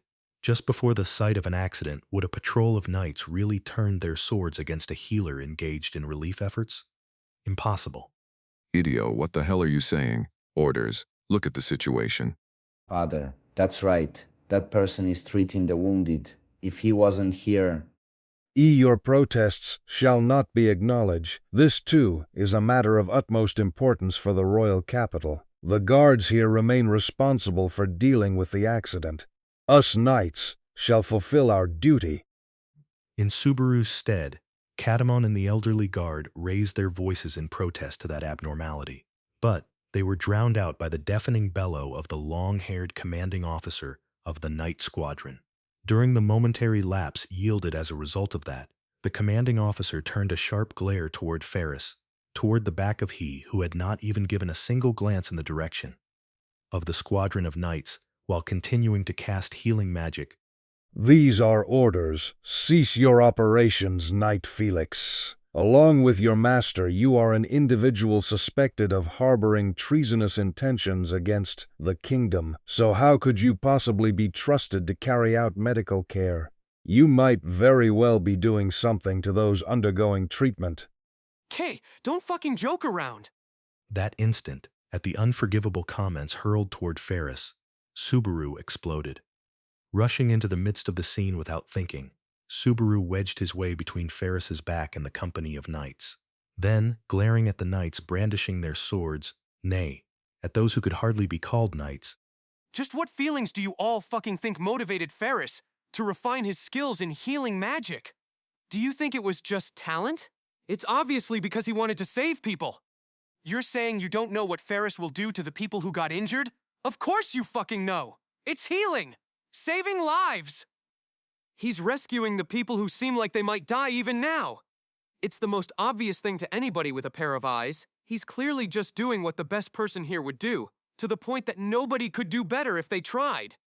Shouting himself hoarse, eyes running bloodshot, Subaru howled, questioning why they failed to understand something so simple. To the extent it was unbelievable that he had used up all of his bodily strength just a moment prior. He gestured with his whole body, exploding with completely reasonable emotions, and fixing his gaze on each and every one of the knights' faces as he poured out his very soul. Kiddo. Watching over Subaru's indignant outburst, Catamon softly muttered so. For him, the gate guards, and everyone else present at the crash site, it was something that had gone without saying. Thus, among the squadron of knights too, hesitation began to emerge in some of their eyes and faces, and the tips of some of their swords here and there could be seen wavering. But those honestly wavering emotions... Look at who we have here, if it isn't the traitor's accomplice, Natsuki Subaru. Were completely suppressed by a single line from the commanding officer of the Knight Squadron, his eyes clouded in hatred. As soon as the commanding officer vocalized the name Natsuki Subaru, the knights blinked their eyes several times over, and correctly perceived the presence of Subaru standing before them. The cognitive disruption had been overcome. Thus, once they understood that the person who had spoken such plausible things was a wanted fugitive, the hesitation of the knights was brushed aside by their sense of duty, and just like before, to an even greater degree, an air of tension was born. Subaru. His identity exposed, Beatrice nestled close to Subaru and clenched his hand as the swords were pointed to him. But, with them having used up all their mana during the collapse of the building, They now lacked any means by which to tide this encounter over. At best, I guess I could pummel the leader's face with invisible providence. Huh. My bad, Ferris. Looks like I just added fuel to the fire. Shut up. I wasn't expecting anything anyway. Ta-ha-ha. But you're a skilled talker, aren't you? Keep saying ridiculous things and stretch this out to the utmost limit. Even if it's just a single person more, I'll save as many people as possible. Without looking back at each other, they exchanged such words with their backs turned, and as a wry smile came over Subaru's face at Ferris's bitter proclamation of his innermost heart, he steeled his resolve. The opponent desired information on Crusch. Thus, they would not be killed here. In that case, eloquently and skillfully, while having lost the ability to wield magic, Natsuki Subaru's battle would... We are sufficiently aware of just how dangerous you can be, no, of how dangerous you are. In order to save the kingdom from needless disorder, Natsuki Subaru, here you shall be. Hey, hold on. You're way overestimating me. To begin with, something like treason. Silence. All is for the sake of the kingdom. That talkative mouth of yours I shall... A wind of deceit is blowing around you. That instant, a dignified gust of wind swept through. Ferris. Yes. Treat all of the wounded. Ensure that all shall be able to return to their previous lives without any grave incident. Even if you didn't tell me, that was what I had intended. I see. Then it is fine. I shall provision the time for you to do so. They did not exchange many words. However, that was enough for the two of them. For those two, who both knew the capabilities of the other better than they did, that was enough. The golden hue of the dragon eye painted a streak of light through the air with its radiance, making fools of the squad of knights through nimble movements. The knights spread out in order to avoid striking each other, displaying a high level of coordination, but... I perceive it. The storm of swords closed in on her, and ought to have left no openings, but by thrusting the tip of her slender sword into an opening the size of a needle's eye, a path was forced open by the Valkyrie, by Crusch, whose blades capered, dispossessing the knights of their own swords. Crying out in pain, the knights clutched their arms as they fell back, all having received shallow cuts to the base of their wrists or fingers, causing them to withdraw by stripping them of their ability to continue fighting. That was the non-lethal sword that would not pilfer life in vain, and just as he thought so... Are the lot of you real, or are you fakes? The two on the sides are fine. The one who has fallen back to the center, you are vile. There is no escape. Directly following the heartless verdict, the knight who had fallen back held up his non-sword-wielding hand toward Crusch, and in that moment, signs of magic being invoked began to distort the atmosphere. However, it is no use, in fact. As Beatrice muttered from the side, her words were verified by the flash of Crusch's blade, a special technique that would dice the magic apart before invocation, which thus showered the wide-eyed knight in the severing light of an oblique slash, felling him to the ground. For a moment, Subaru had been about to call out words to hold her back, but looking at things carefully while understanding the situation, it was clear that Crusch had a clear basis for the mercy and the lack thereof that she dished out. Intermixed amidst the company of knights were those whose intent had been to subdue Crusch and those who harbored clear intent to kill her, and until now, the ones whom Crusch had cut down had entirely belonged to the latter category. Likewise, in the reckless behavior of the commanding officer of these knights, there had clearly been the influence of a certain someone of Capella. Thus, the influence of that horrid authority was something that could be discerned by Crusch's divine protection with precision. Moreover, if I'm not mistaken, she's gotten stronger than she was in the mansion? You're not mistaken, I suppose. She has acquired a greater command over her eye compared to then, in fact. Swinging her sword, bereft of futility, bereft of mercy, and bereft of play, Crusch classified whom among the squad of knights had been influenced by Capella and those who had not, further selecting even the means by which she felled them, therefore demonstrating exceedingly preeminent swordsmanship as she did battle. She was getting increasingly familiar with her dragon eye. As for what that signified, he remained unable to wholeheartedly rejoice. That's everyone, all done! As Crusch continued to hack and slash her foes down, she succeeded in buying Ferris enough time to finish healing everyone. Sweat on his brow, Ferris attempted to stand up on the spot. His body staggered, and he was about to topple when Subaru promptly reached a hand out to support him. Then, taking Ferris's slender body in his arm, he kept the former in a firm hold by lending him a shoulder. You sure don't let any opportunity to shine go by, do you now, Subaru-kun? Don't say it as if I was just waiting for an opportunity. Man, you're the absolute coolest, you know? Your voice is loud. Try to prop me up better. It feels like I might collapse. You complain too much. But Crusch-san... Ferris had accomplished his job.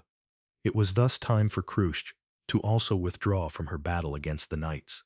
To be honest, with her strength, it might have also been possible to break through this encirclement head-on. But... if she falls asleep halfway through again, it will spell the end for certain this time, I suppose. Actually, that's what I'm scared of. Crusch-san, tell me you've got some sort of countermeasure. Regrettably, I lack anything of the sort. Ergo, I have arranged for it. Black Dog.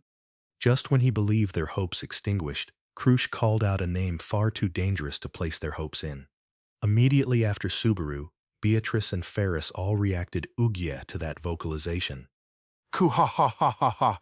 Don't hate me like that. Don't love me like that. It's showtime for the headliner.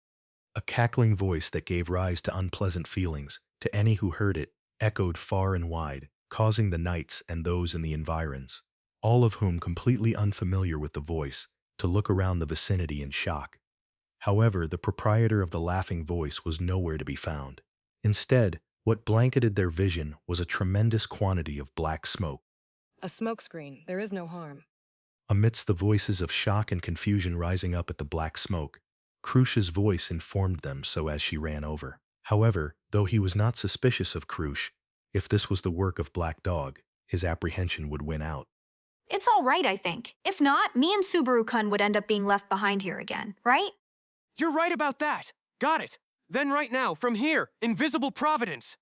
That moment, as Subaru nodded in agreement to Ferris's comment, an invisible black magic hand emerged from his chest, and driving through the black smoke, it slammed into the face of the Night Squadron's commanding officer, who had been attempting to charge toward them. The commanding officer's nose erupted with blood as he exclaimed, "Ka!" falling over on his back. Glancing at that, Crusch... That person was fine. You're kidding? He wasn't someone who's been replaced. I sensed he harbored a strong ire and hatred toward you. It's Knight Zeal, right? He was in the castle at the time of the royal selection. Isn't that why? Enough. Please just settle on a single rating for that episode already. Whether it served as proof of Subaru's innocence, or as the reason for him being targeted, the ratings were all over the place. Setting aside that lamentation of his, disappearing into the black smoke screen, Subaru and the gang escaped the situation. Behind them, several members of the company of knights attempted to follow after, but... I won't let you chase after the kiddo and the rest. After all, I don't like the way you knights have conducted yourselves today one bit. Standing in the way to obstruct their path was Katamon and the gate guards. At that unexpected assist, Subaru called out, "Unk," in surprise, to which Katamon smiled. Go on then, kiddo, I'll be cheering for you. You and Amelia-sama both. Ah! I'll be coming back to collect your honest vote! Hearing that encouragement from Katamon, who had acknowledged Natsuki Subaru as Amelia's knight, Subaru responded while on the verge of tears, and exerted strength in his legs to cross into the black smoke once more. As he went off, the angered bellows of the squadron of knights, and the ardor of the gate guardians defying them all flared up in a large uproar. Father, inspections finished in past unites, and let us guards do our jobs. Yo, so you're back? I thought you'd die for sure. Chin Man, to think you were such a useless guy to have as an ally.